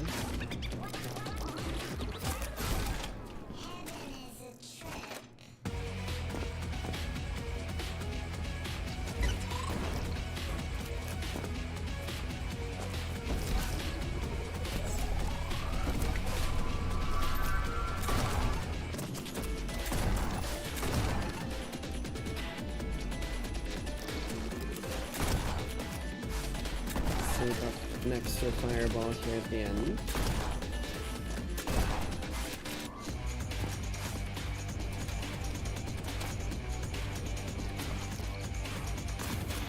Wow.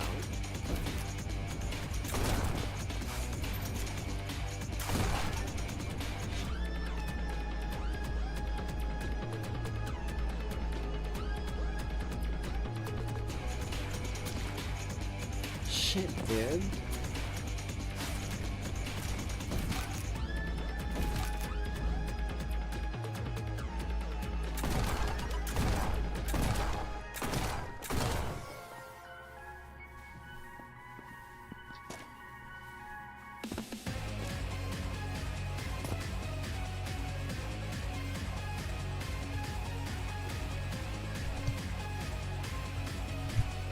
I will not lie to you. I'm barely stumped on where this game wants me to go.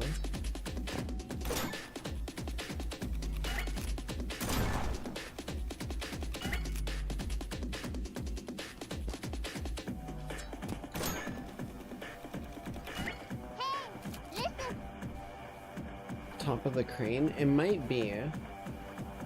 I'm gonna try something here. Got me back out.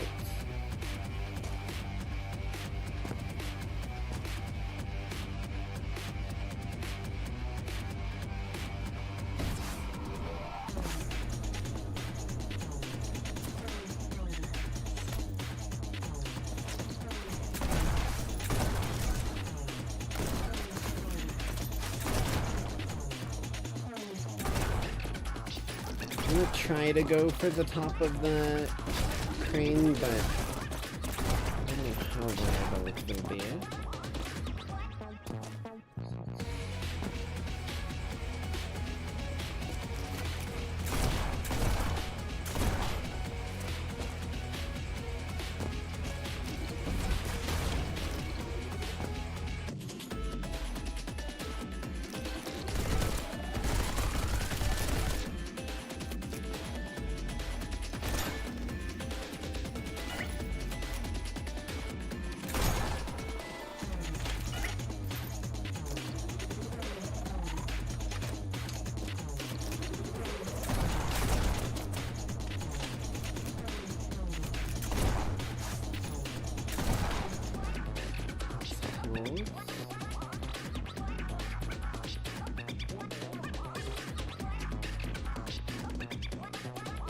Like, trying to think about where the closest spot is that I could even access.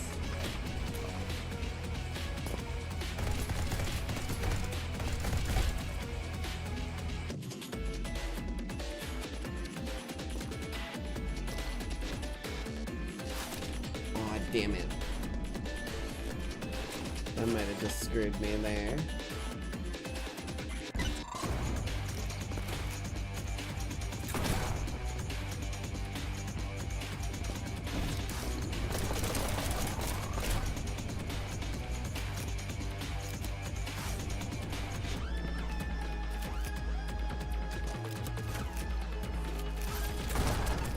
Do have an extra fireball so we can save.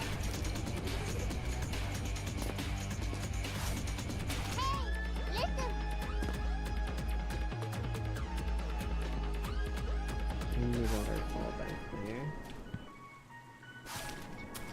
No. That is a good check though. Like that's a really, really secret looking sort of spot, so I give you props for that.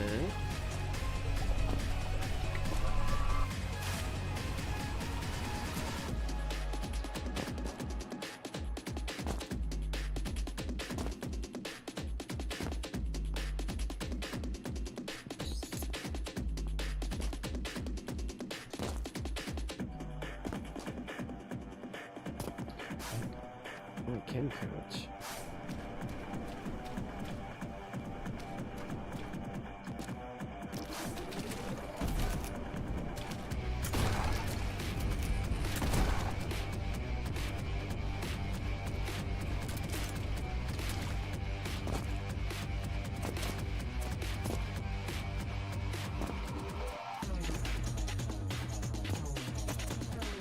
I just have no visual on anything that even might be the present, because usually there'd be like a big circle, like about like that big, if the present was up there, so I don't think it is.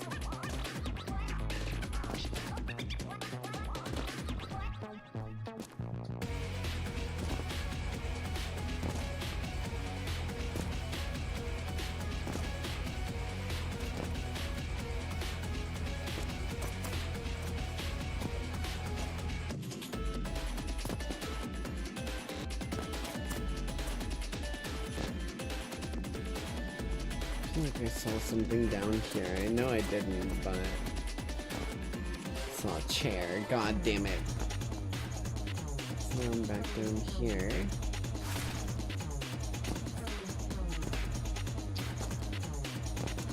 Wow. We might actually have to come back on this one.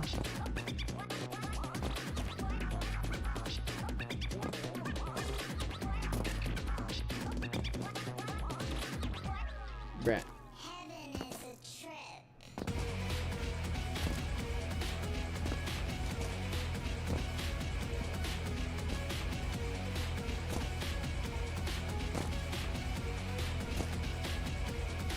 It's just like nothing.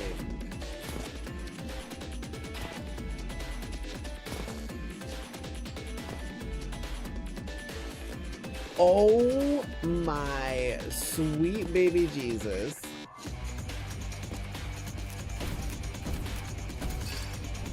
Found it.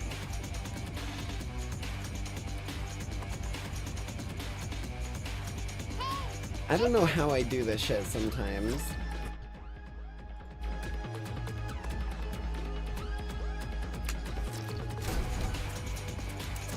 Well, that's easy. That is one entrevue through the air shaft, huh? There's one enter the air shaft. Up above? Looks like it might be an above thing.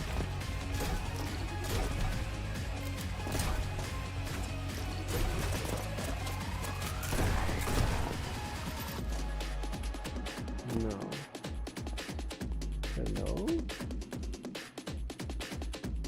I think so.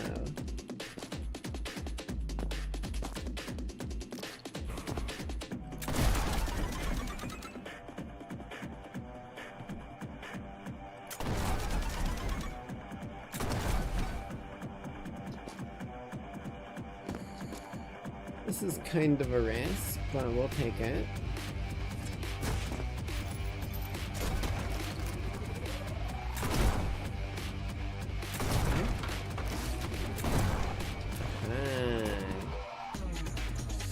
Ooh, I need more than a single one of these, don't I?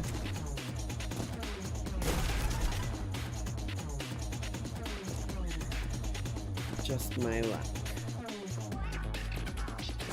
Okay.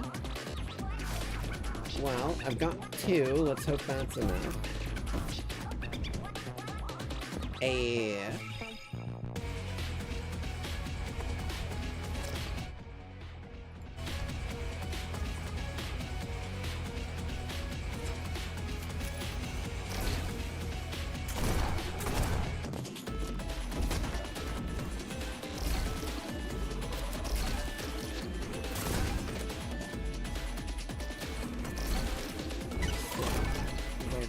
Bald head.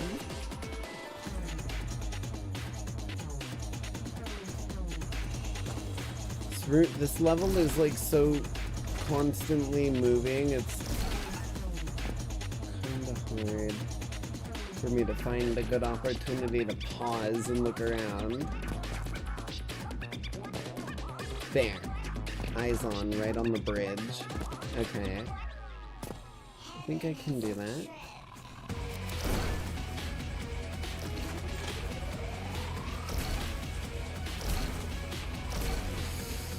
You know what? It's not perfect, but it's good enough.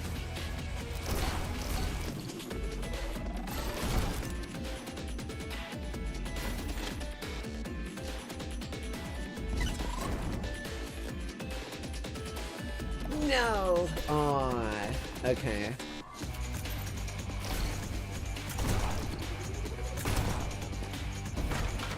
We've learned the methodology.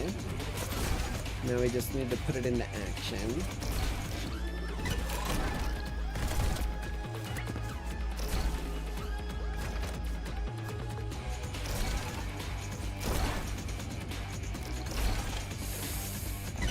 Fuck. Okay. Beefed up the flow.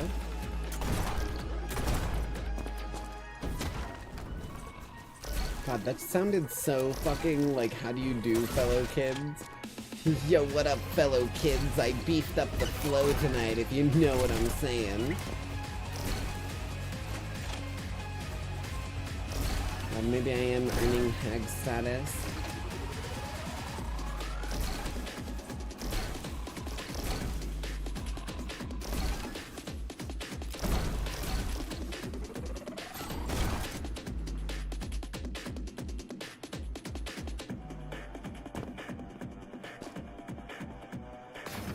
There we go.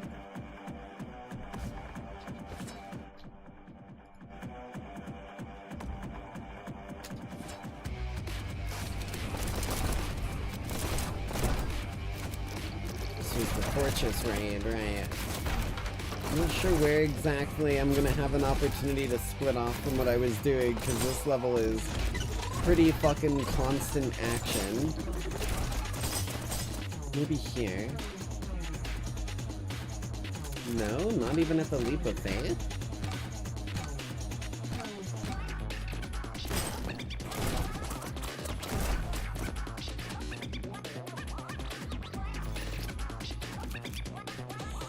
Come on, one of those elevates.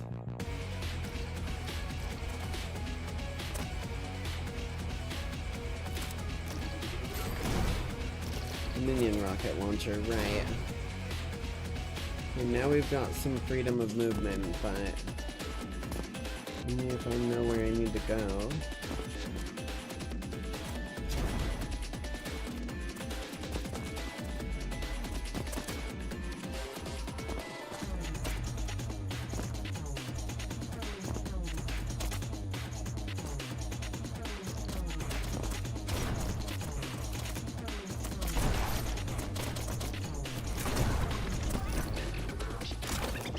That wasn't what I wanted.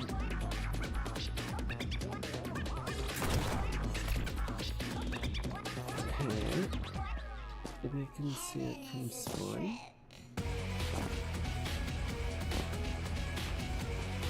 No.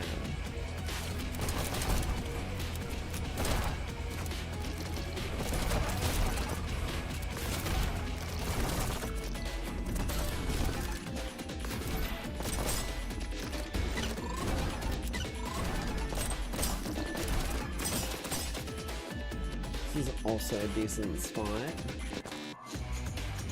There's a chest there. What the hell is that?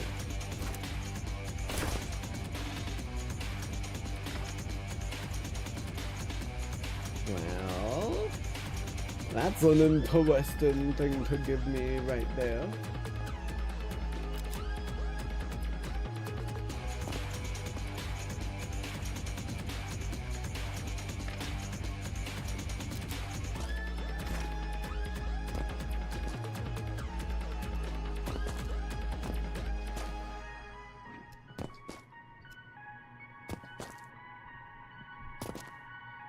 Still not seeing what I'm looking for though.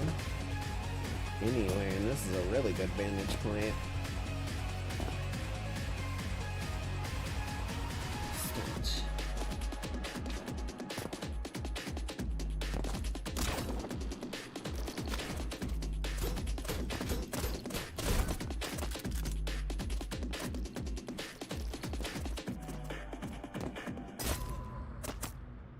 What was that little door? I think I've found something.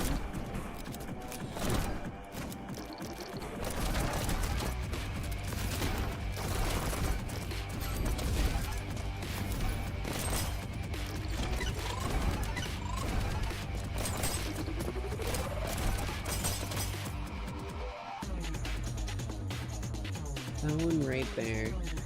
It's a little doorway. Don't know why there's a little doorway, but there is.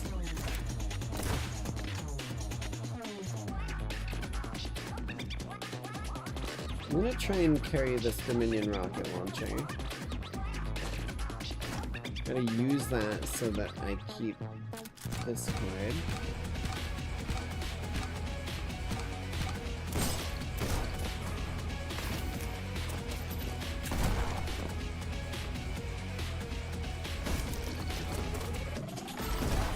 So now I've got two. Oh, Jesus. Fucking mouse. There's also the very tippy top there. That explodes kind of early on if I'm remembering right.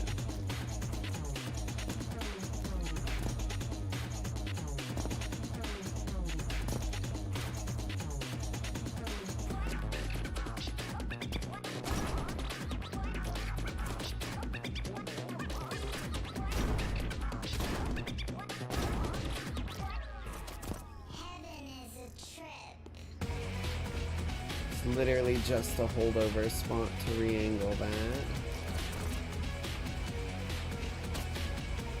Yeah.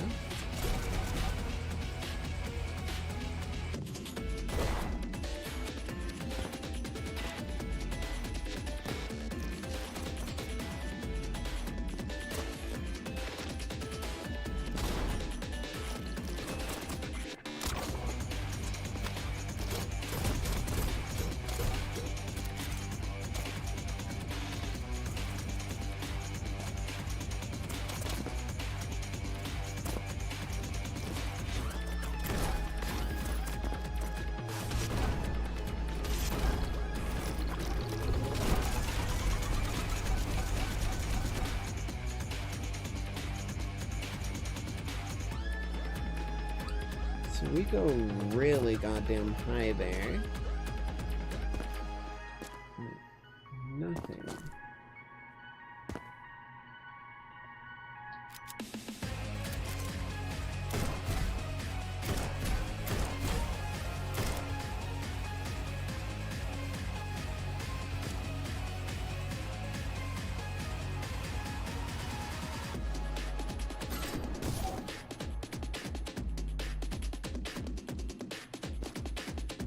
Is there like a dungeon? I bet you there's like a dungeon underground somewhere.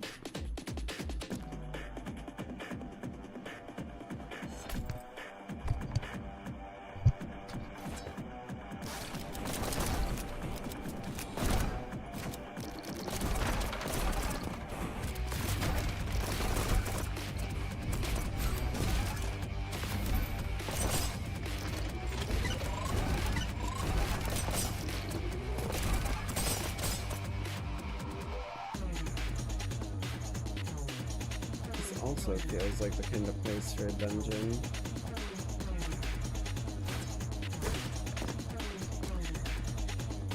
Suspicious.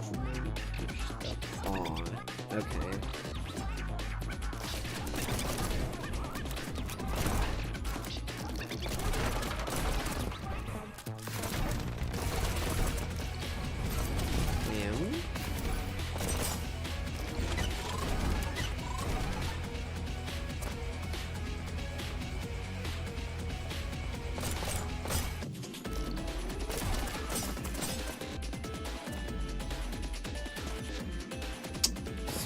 They give me a Dominion rocket launcher here.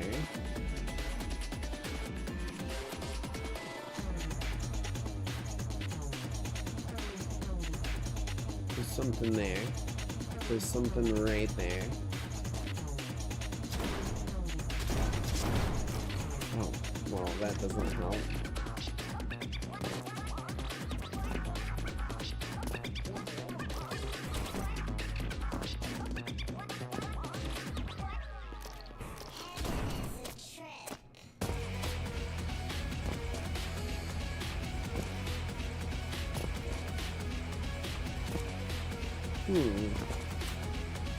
Maybe on the outer wall. I feel like this, like, outer wall area is something that they would put one of them on.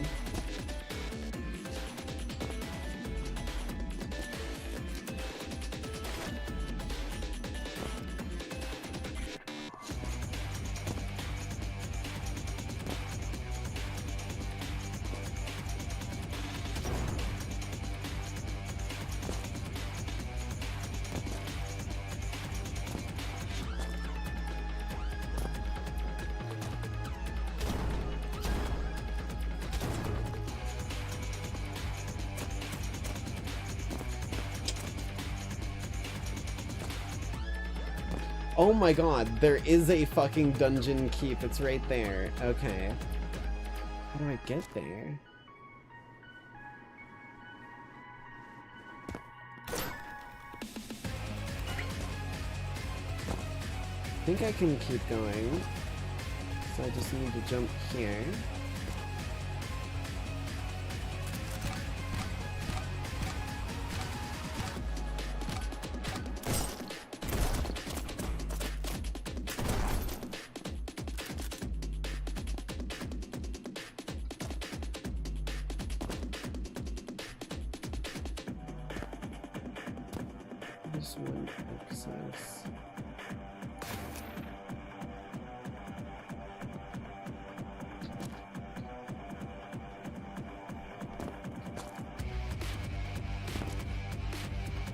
Can't a fireball take me through that? I think a fireball can take me through bars. Maybe I'm crazy.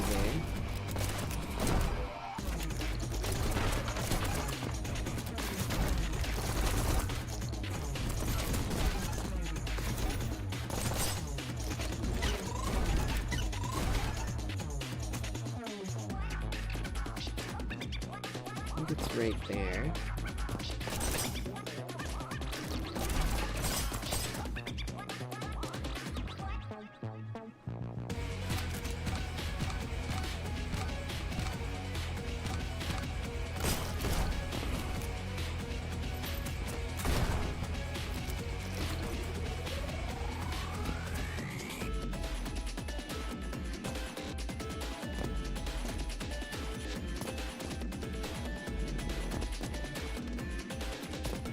Right there.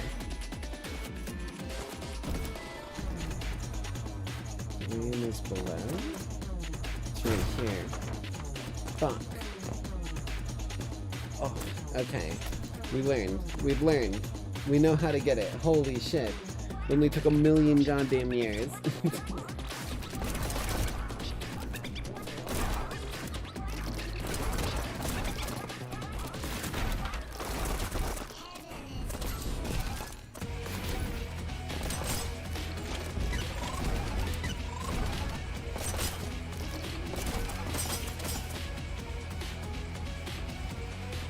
I think this rocket launcher literally gets me there immediately.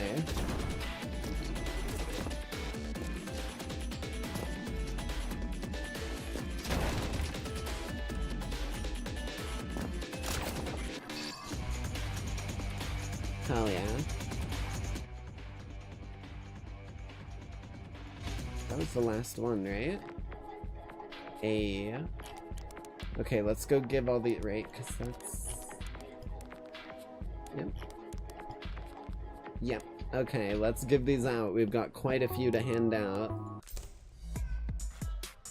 Here you go, Raz. Brez literally sleeping on the job.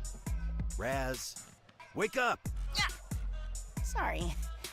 Business always starts slowing down around this point because of, well, you know.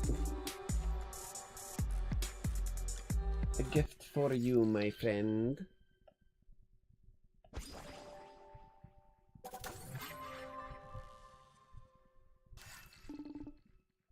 You spend some time with Raz.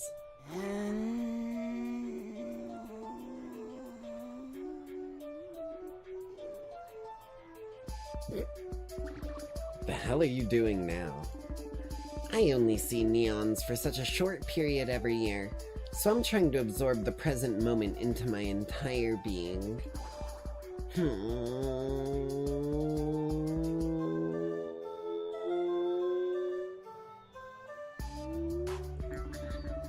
Oh yeah, I keep forgetting this is a place that continues to exist when I'm not around. What do you even do with the bar when we're gone? Well, sometimes if I'm feeling lonely, I'll swing by and pretend it's full of customers. Damn, Raz, that's like really depressing. It's not all bad. It's a time where I can apply all the things I've learned from neons. Poetry. Lately, I've been learning the art of poetry. Blah, poetry? More like noetry, bruh.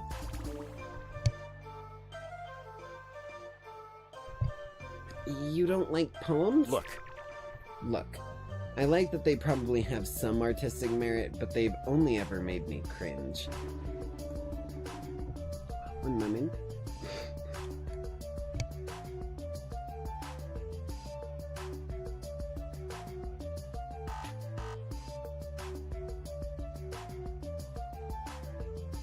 Okay.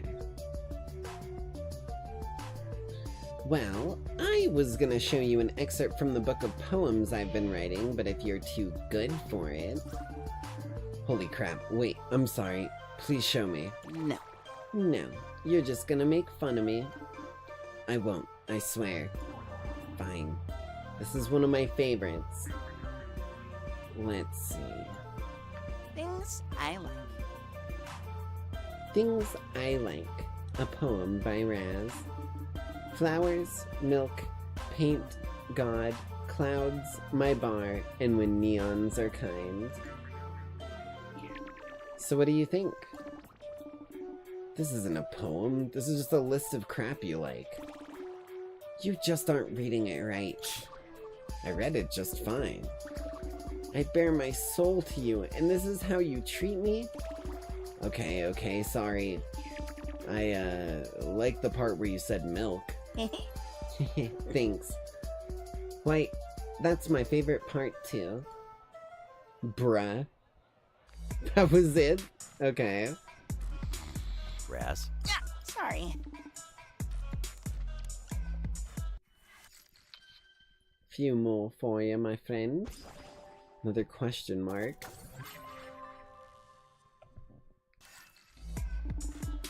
I'm glad to see you're opening up, White. Great timing, too. I just finished making this for you.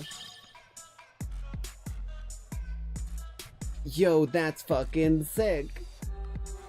White's paper mache mask. It's an uncanny recreation of White's mask. Are we gonna be able to, like, convince someone we're dead by using that? Because that's, like, fucking perfect. You could put it in the mask shrine. I don't know what to say. Thanks, Raz. Okay. Raz. One more for you.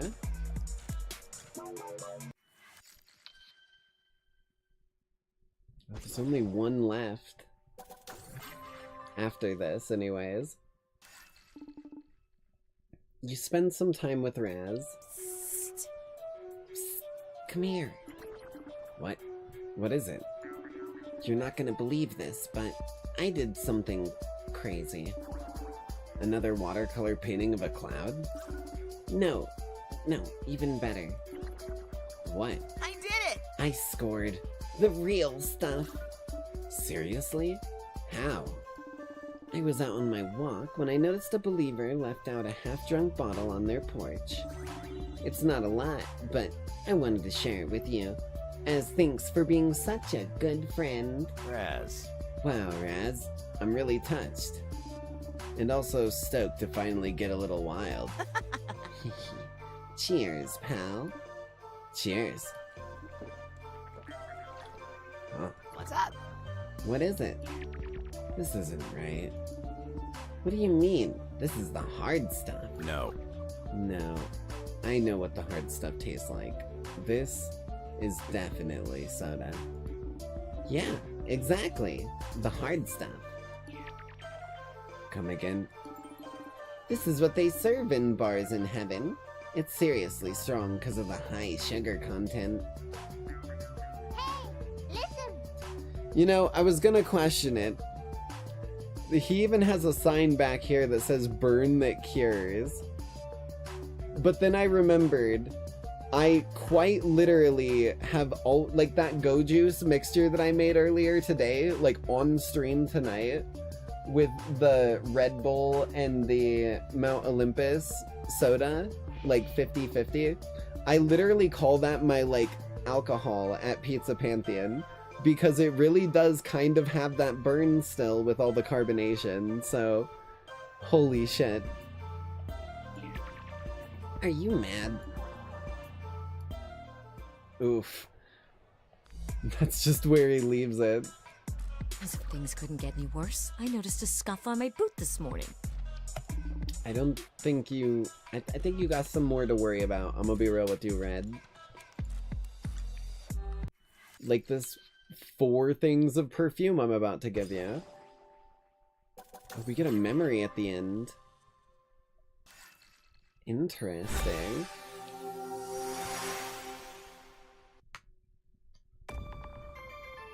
Dominion traversal. Hell yeah, baby.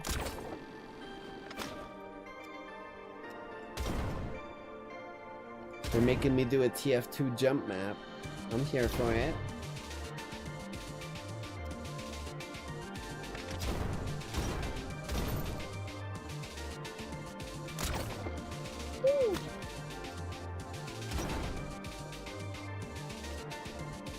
Wait a minute.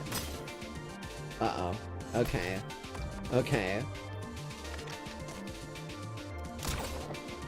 Here. Blam. Blam. Blam. Save this one.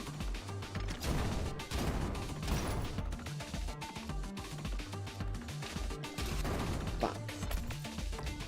I need to not use my grapple there.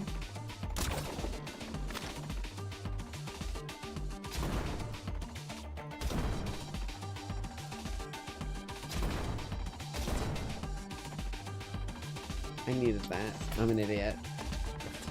This one's very cutthroat. Blam. Blam. Blam.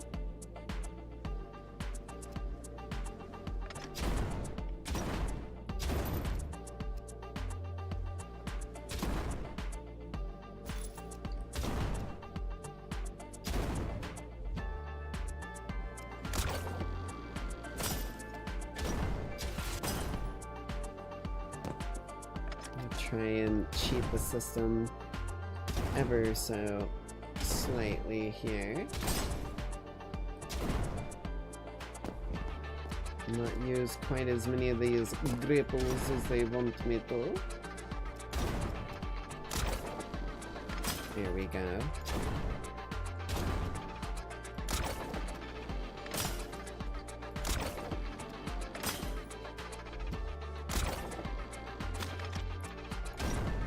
Of these bad boys as backup.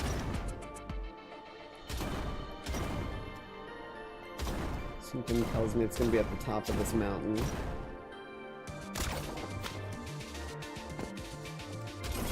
What do you know?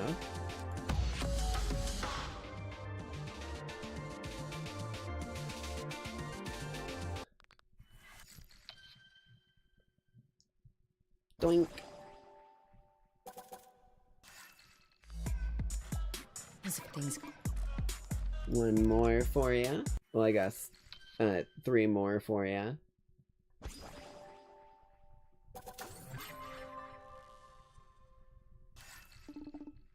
You spend some time with Red. I wish Raz would get a TV in this place. Yeah. Yeah, being in a place like this makes me just want to watch a good old horror movie. Oh, yeah. Despite every important fact of life that I've forgotten, I can somehow remember every stupid movie I've ever watched. You ever see Night of the Zombies? No. No. It's so good. There's this one scene I keep thinking about where a zombie grabs a quarterback and literally unhinges its jaw. Then this... fucking vibrating. You can tell she's not a horror movie type. Then the zombie bites the skin off his face, just tears it clean off. Then it bites down on his eyeball, squishing it like a grape. No! Stop, don't say anymore.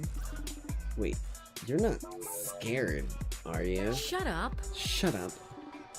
You're kidding me.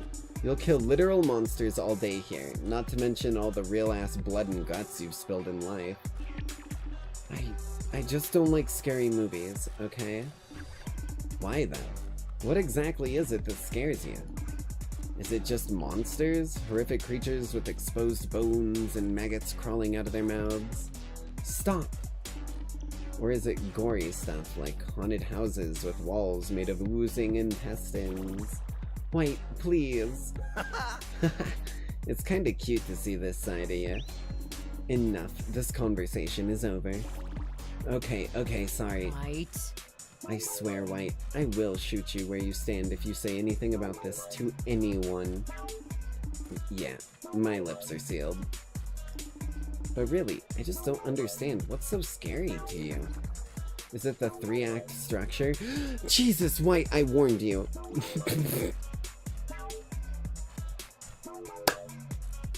I fucking called it. White. Hold on, I'm just gonna grab... Yeah, because I drank up all my Beepus. I'm just gonna grab some water. I'll be right back. Shouldn't take me very long.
Alrighty, I am back. Stay hydrated. Oh, there we go. My pupils are back too. Stay hydrated.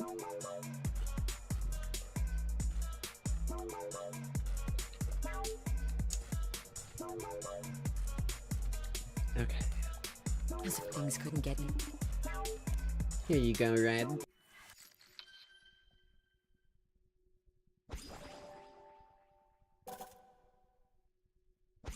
Oh, it gave both of them. Well, that makes my job easier.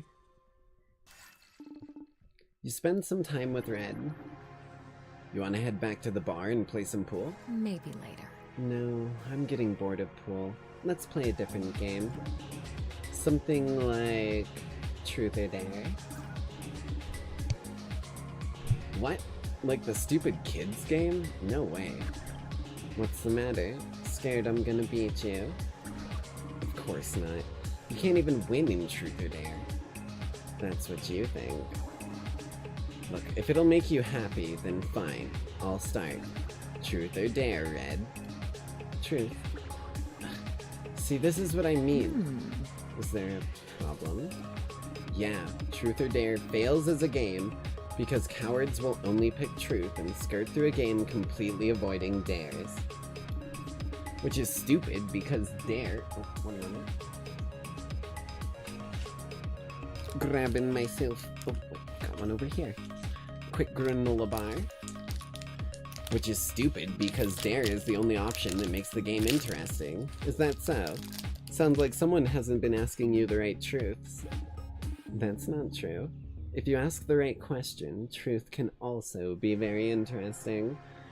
What did I say? The white took the words out of my mouth.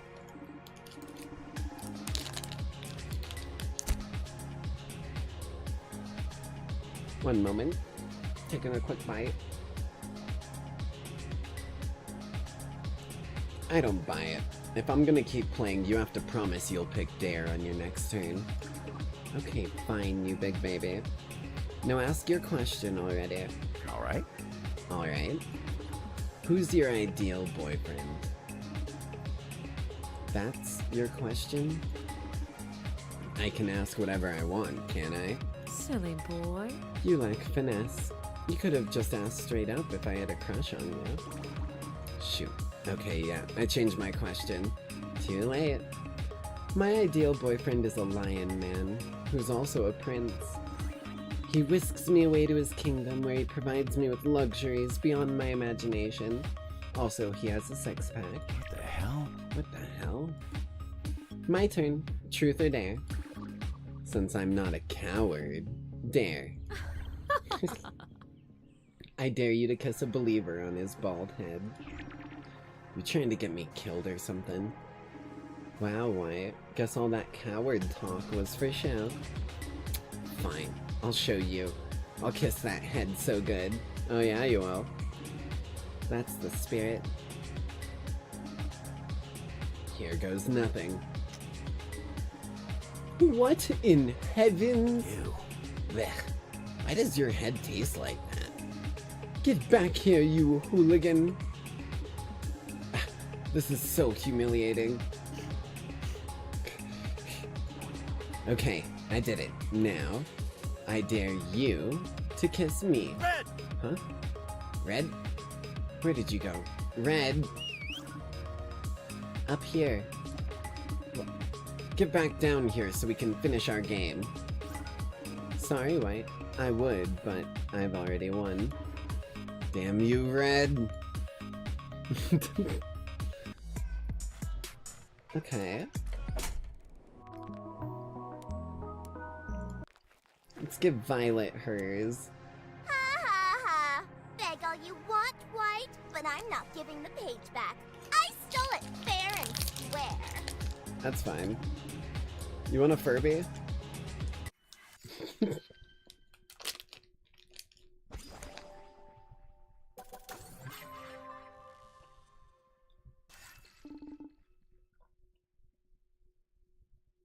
You spend some time with Violet. Come on, White. Don't be shy. Sit down next to me. Whoa, alright. Ouch! What the? Who put all these thumbtacks on this bar stool? Damn it, Violet. Hehe, don't act so surprised. I was sent to hell for a reason. Fair. Fair enough. It's honestly gotten very difficult to imagine a version of you that's less sinful. Hey, I'll have you know that before I set foot on the path to corruption, I had the purest of dreams. Oh, really? Like what? If you make fun of me, I'll break your fingers. Deal. I wanted to be an idol.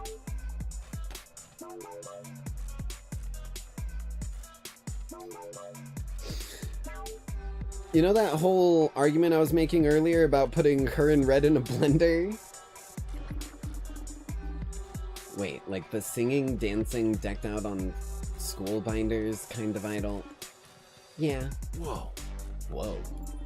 I wanted to go by Plum and write all my own songs, bubblegum pop with an edge. Sounds like you had it all figured out.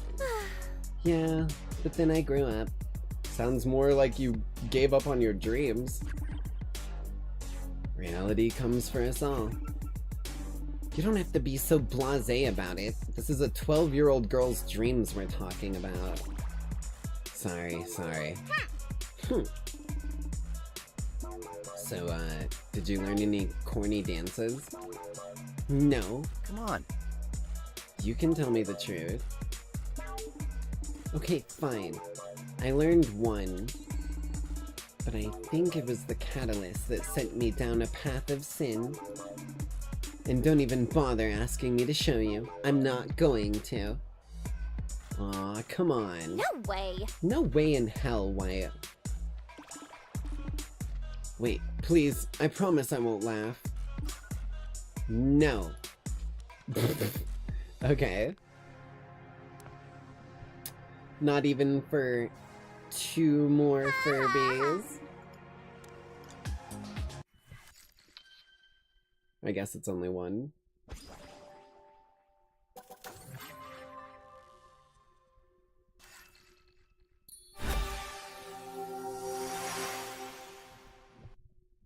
And once more, into the depths of her mind, dear lord. Oh. I see. Jesus, okay.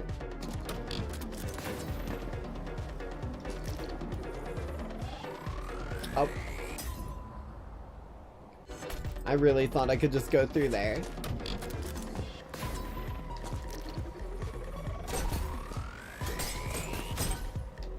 Shit.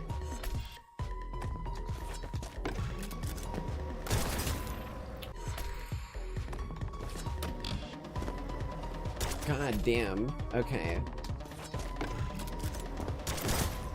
That is so instant.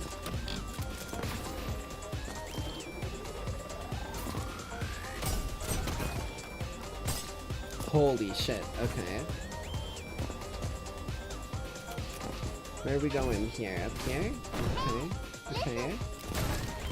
Playing some tricksy ass games right now, I'll tell you that much. Where the fuck do you go?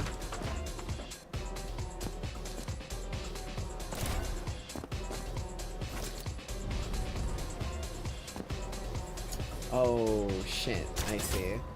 I understand now. Yeah, Violet is a bit of a sadist maniac. Most of hers are very, very brutal things that it makes you do.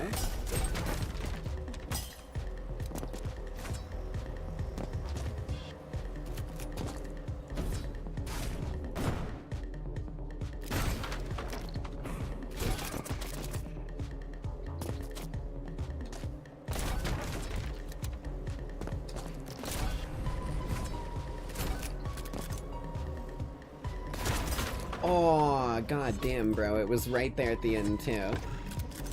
That one's the one where you have to put together the puzzle.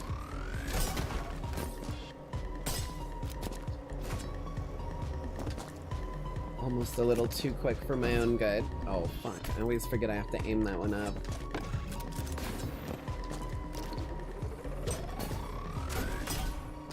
Oh, fuck.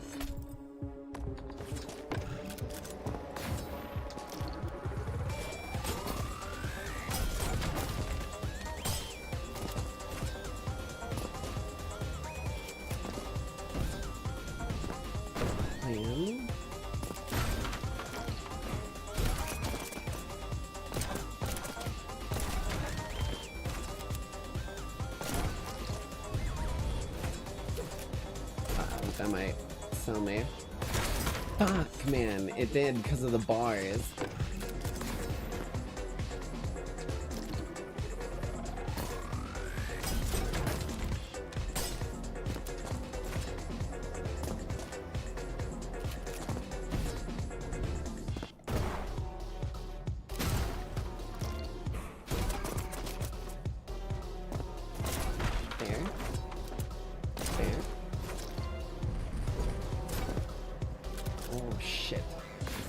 No, that doesn't go down. Wasted just slightly too much damn time there.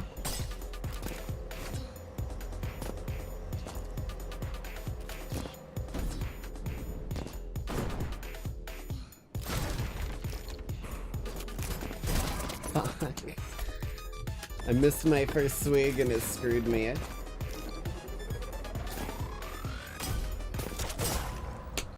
I keep forgetting that that breaking isn't gonna just break the turret for me like it does this, dude.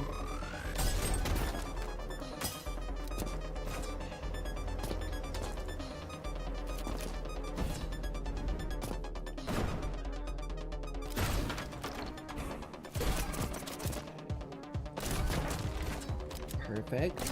Perfect. There we go. Hell yeah. Jesus Christ. And like the area of heaven that all of her levels take place in is literally called Sheol, like the fucking like hell basically. So it's suffice to say very, very clear, upfront, and obvious about how brutal it is.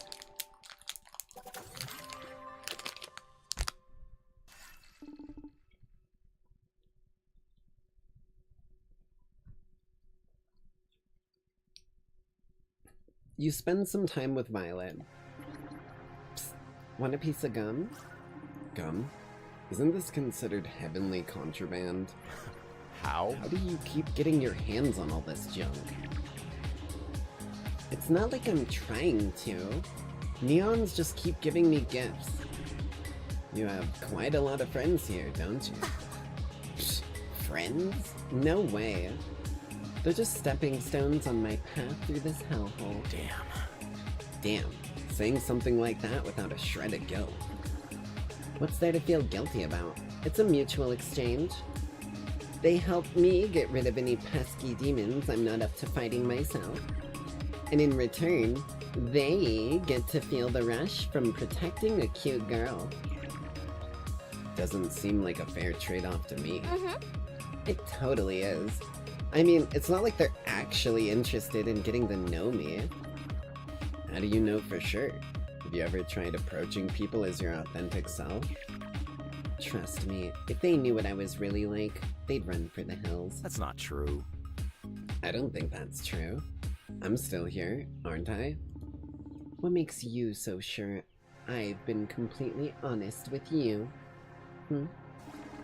How do you know you're not just a toy for me to play with? Well, I guess I don't know for sure. But I don't see you sharing gum with any of the other neons. I only offered because your breath reeks. Whatever you need to tell yourself. It doesn't really smell that bad, does it?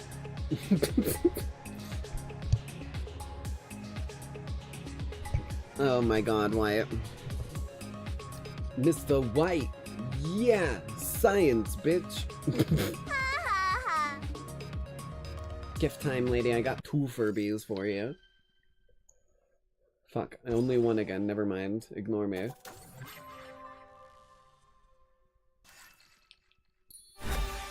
Back into your brain space. Up in that cranial dome piece. Resident Saw 2, District Sheol.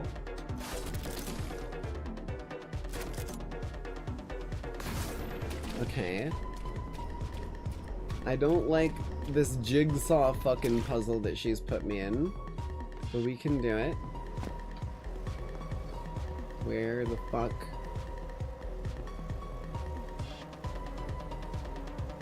that's not good.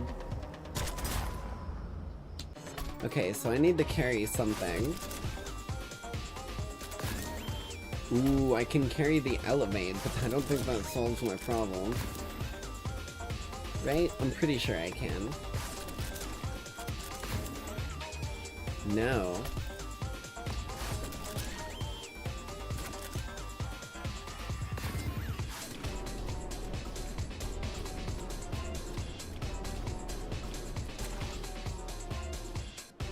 What if I don't go in there? What if that's a trap? The gem's right there.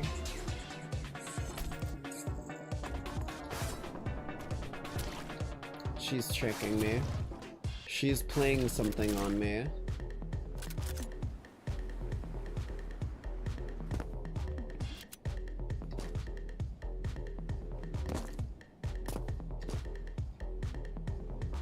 There's gotta be a way around this.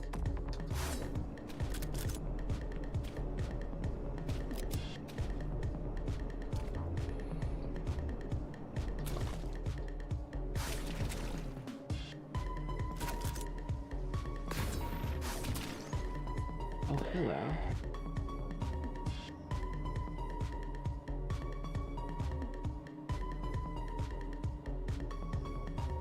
What are these?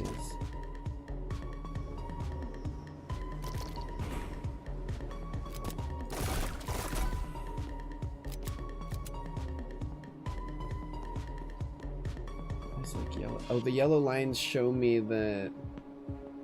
Okay. This is a fucking game. She's actually making me play a game right now.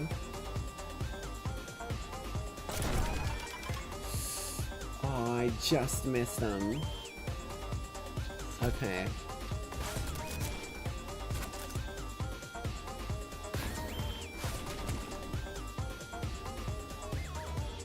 Dodge the laser beams.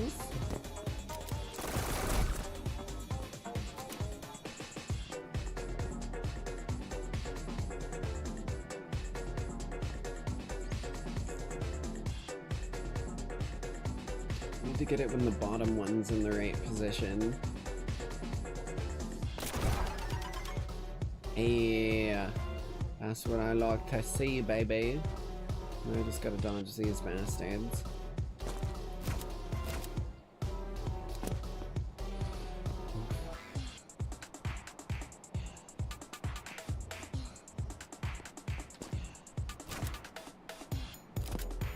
Now I've got the stomp for the end. This one's on par, I don't like it.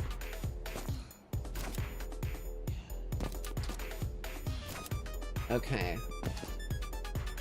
We just had to figure out what game she was putting me into. And now I've figured it out.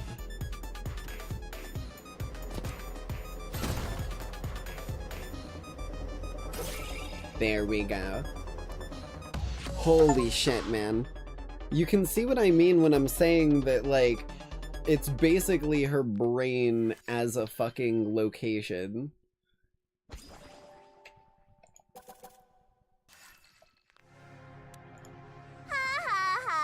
Beg all you want. What if I just give you more Furbies? If I give you so many Furbies that you can't hold them all, then surely... Surely...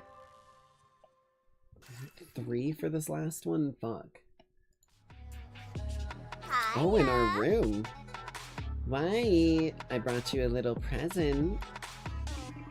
I remember you telling me how lame your room was, so I bought you a lovely bouquet to brighten up the place. Isn't that nice of me? Those are weeds. What? No, they're dandelions. Same thing. Well, who cares? They're pretty, aren't they? Plus, you can blow on them just like this. Wait, no, you're gonna get all those seeds everywhere. Ooh. Damn it, Violet. You did this on purpose, didn't you? Whoa. What the fuck?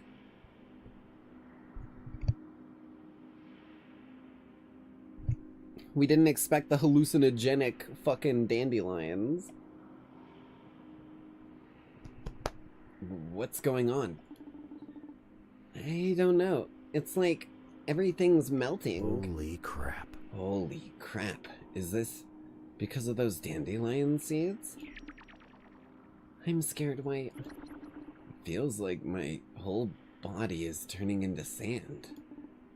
No way. Let me see. Whoa. Whoa. You're like really close. Your hair is so soft. Was it always like this? Holy crap, yours is too. This is crazy. This is crazy. Wait, feel my cheeks. They're like dough. Are you sure? Green. Yeah, touch them. Touch them, Green. Huh? Did you just call me Green? What?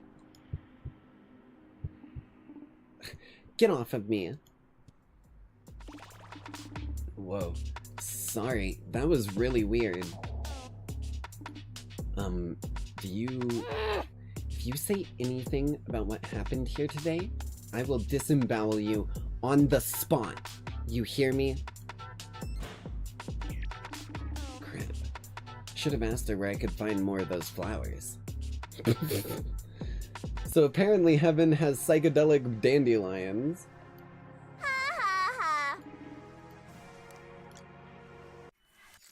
And we'll toss the one Furby we've got so far to her, but we need 2 more for this final memory.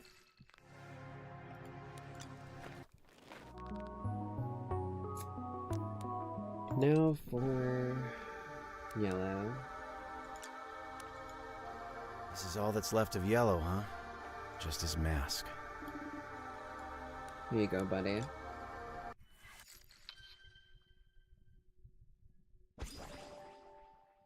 At least we get a bunch of side quests with him.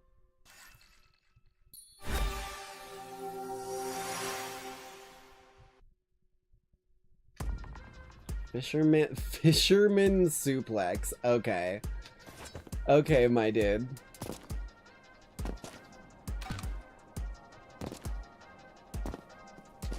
Let me guess, it's climbing without using weapons.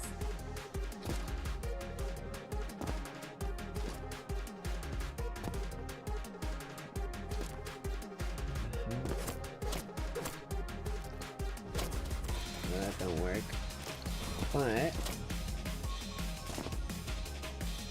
Fisherman suplex.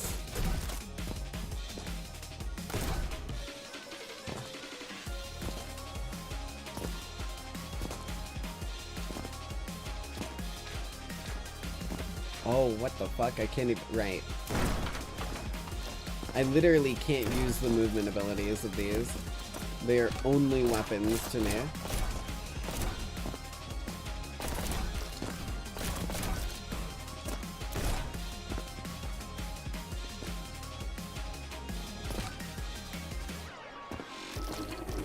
Oh. Is that the Fisherman suplex? 'Cause that's a lot of dudes.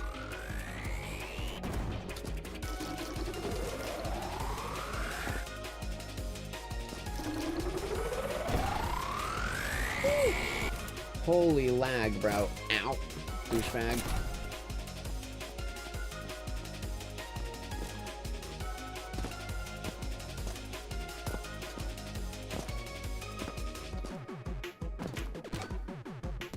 Hell yeah. Okay, I got worried.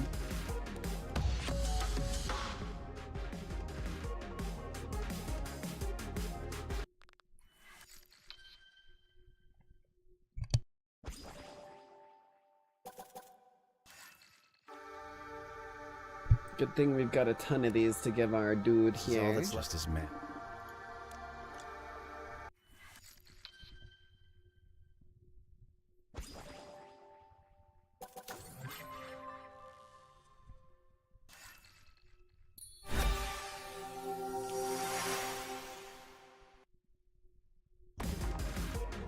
STF? What? Okay.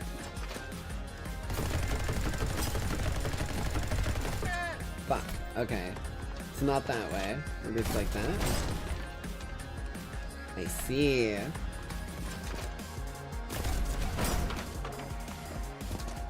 Superpowered. Oh shit. So we got superpowers the fucking Hercule style. Oh god damn it.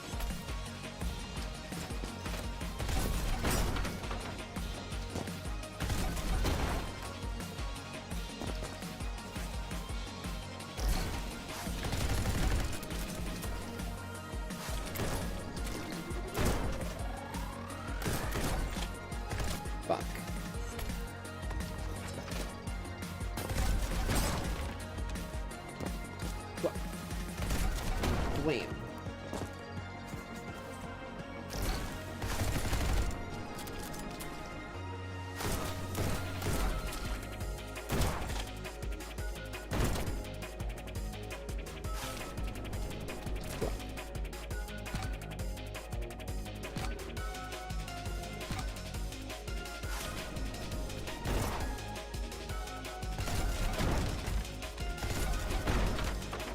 Hell yes, bro. That's what I'm talking about.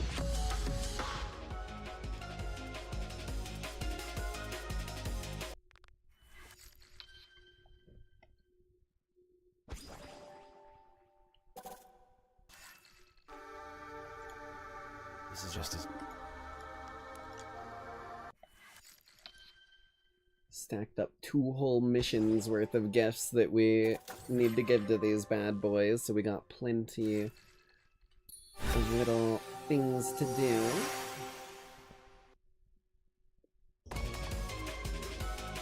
Arena. Oh boy. Okay. See you later. Oh shit. Okay.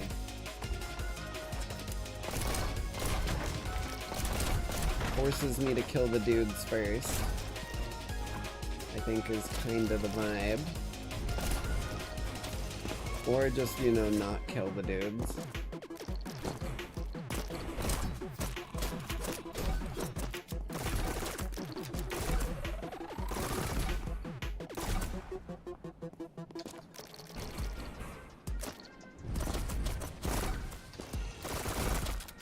Okay, we got a Godspeed. Got another one. And an elevate.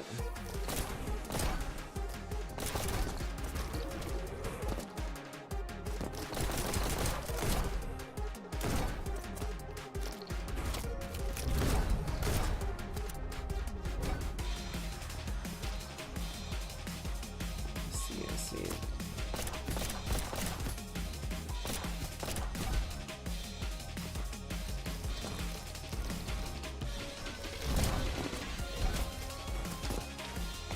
Oh, right, I can't use movement abilities. Oh, that could have been bad.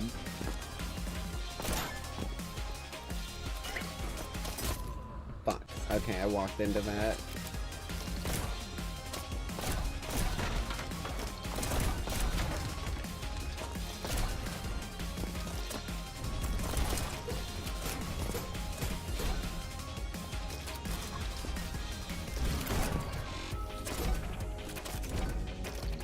Shit, I got a little close for comfort there.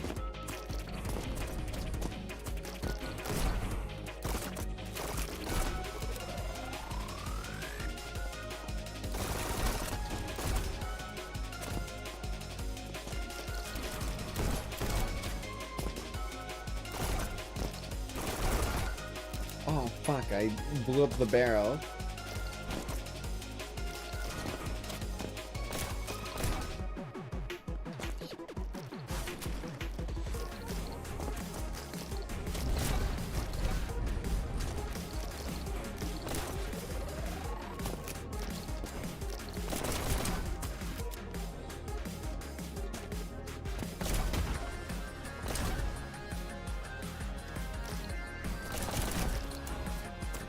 Keep moving. Don't let myself stop.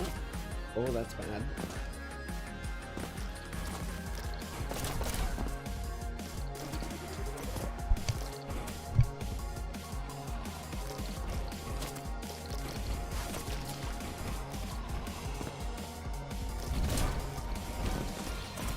Here we go.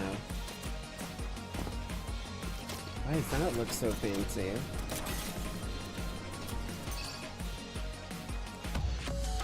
Maybe they all have looked like that and I just haven't seen them from a distance.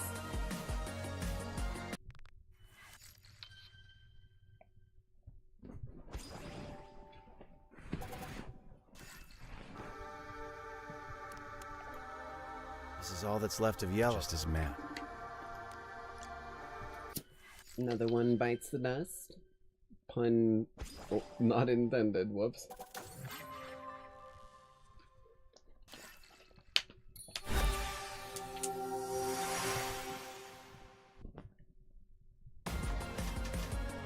Attitude adjustment, oh boy. Shotgun mode unlocked, understood.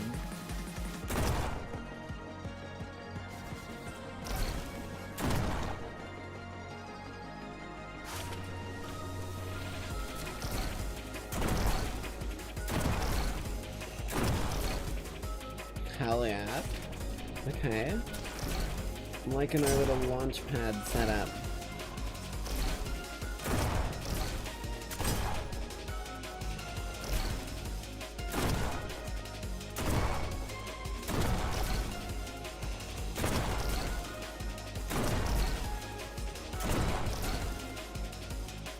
Blammo.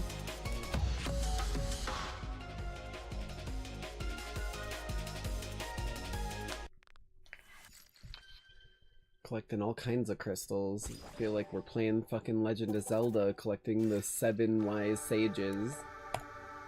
This is all that's just as me.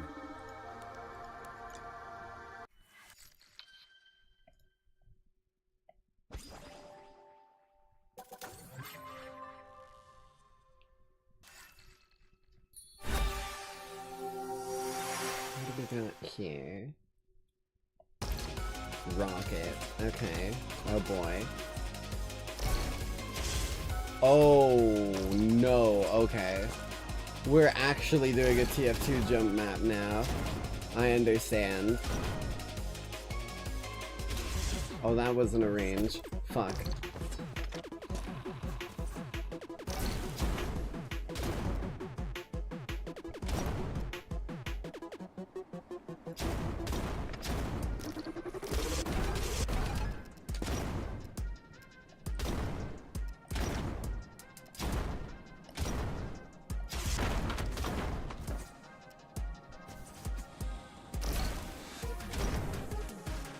I did. Waste 1 ammo there.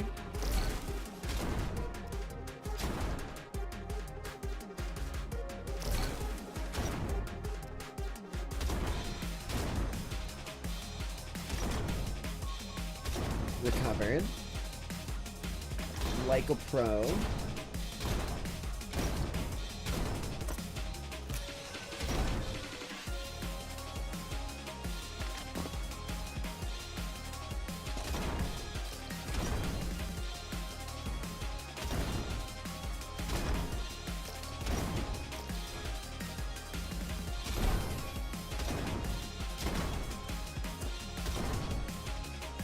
Jesus. Okay.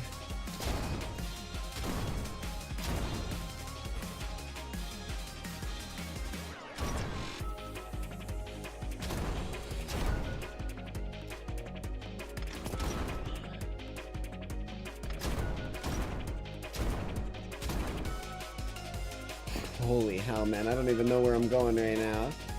Kinda just up. Oh, yep. That's where I need to be going.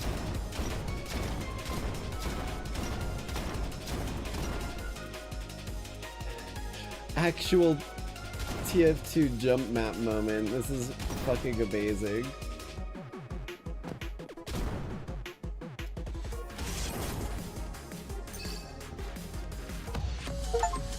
That was sick as hell.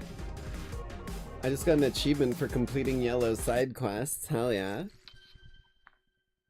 Hold on, my chat got a little bored. Let me fix.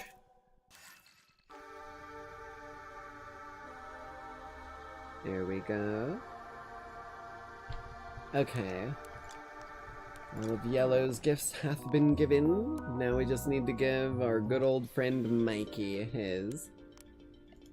Looking to drop something off of Mikey? I am indeed.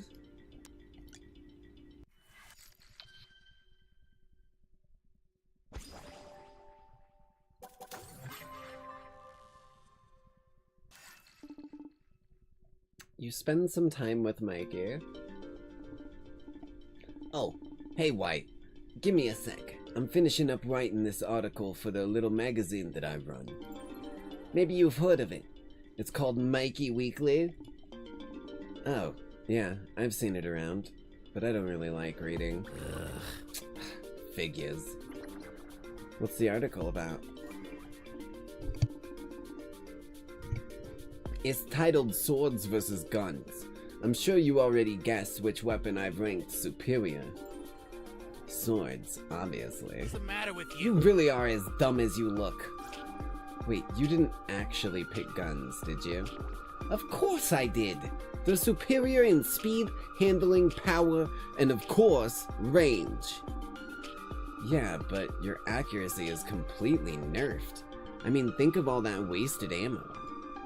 With the proper skill and technique, a sword can easily overpower any firearm. Oi. Don't be ridiculous. There's a reason no one uses swords anymore. You're just on Team Gun because you watch too many Mafia movies. I'm on both teams. You're one to talk. The only people on Team Sword this day are the geeks. Yeah, I said it. You know what, Mikey? All this fighting is getting us nowhere. We're better than this. I suppose you're right. Let's just agree to disagree. Yeah. Agree that your opinion doesn't matter because you don't even freaking fight. What? What'd you say, punk? You heard me. Oh, Jesus, he's jumping me. Don't worry, I got some more stogies for you, my guy. This is a question mark. I don't know what these are. I think it's a gift for my room? You're a man of taste, White. I thought you might like this. You know, I found something around the office you might like. You should go ask Gabby about it. Oh, yeah. Oh, yeah. That thing. I almost threw it out. Here you go. Green's drawing of Mikey. So this is what Mikey looks like to Green. That's Green's face, isn't it? Oh, Jesus Christ. That literally looks like Green. It's the drawing Mikey made by Green during one of their meetings. It looks ominous. Thanks, Gabby. I believe that's all our gifts given. However, we do have one thing to do before we finish up tonight's broadcast here. I'm back. Don't act so happy to see me. Let's see here. Your next 58, mission we're way requires ahead. this neon rank. Well, look at that. Your neon rank is sufficient to move on to a new assignment. You've earned yourself a Heavenly Delight ticket. How fun. They make you read all of this word for word every time someone does this, don't they, Gabby? One moment while I check on Mr. Mikey's schedule. Ah, there you are. Good Hey, to see you Red. up on your feet. Ready to face Mikey's wrath? I took that hit all by myself, thank you very much. Filled him in while we were patching you up. You were out like a light, you know. It was kind of scary. Well, thank Violet for that. Wait, did you guys see my junk? Why the hell would we see that? It's nowhere near where you got stabbed. Just making sure. Bruh. Jeez. We nursed you back to health and all you can think about is your thing. Sorry. I really am thankful.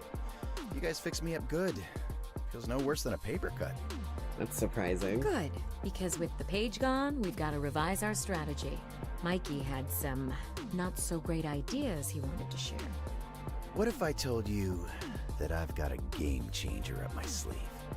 I wouldn't believe you. Oh. then by all means, please steamroll Mikey in there.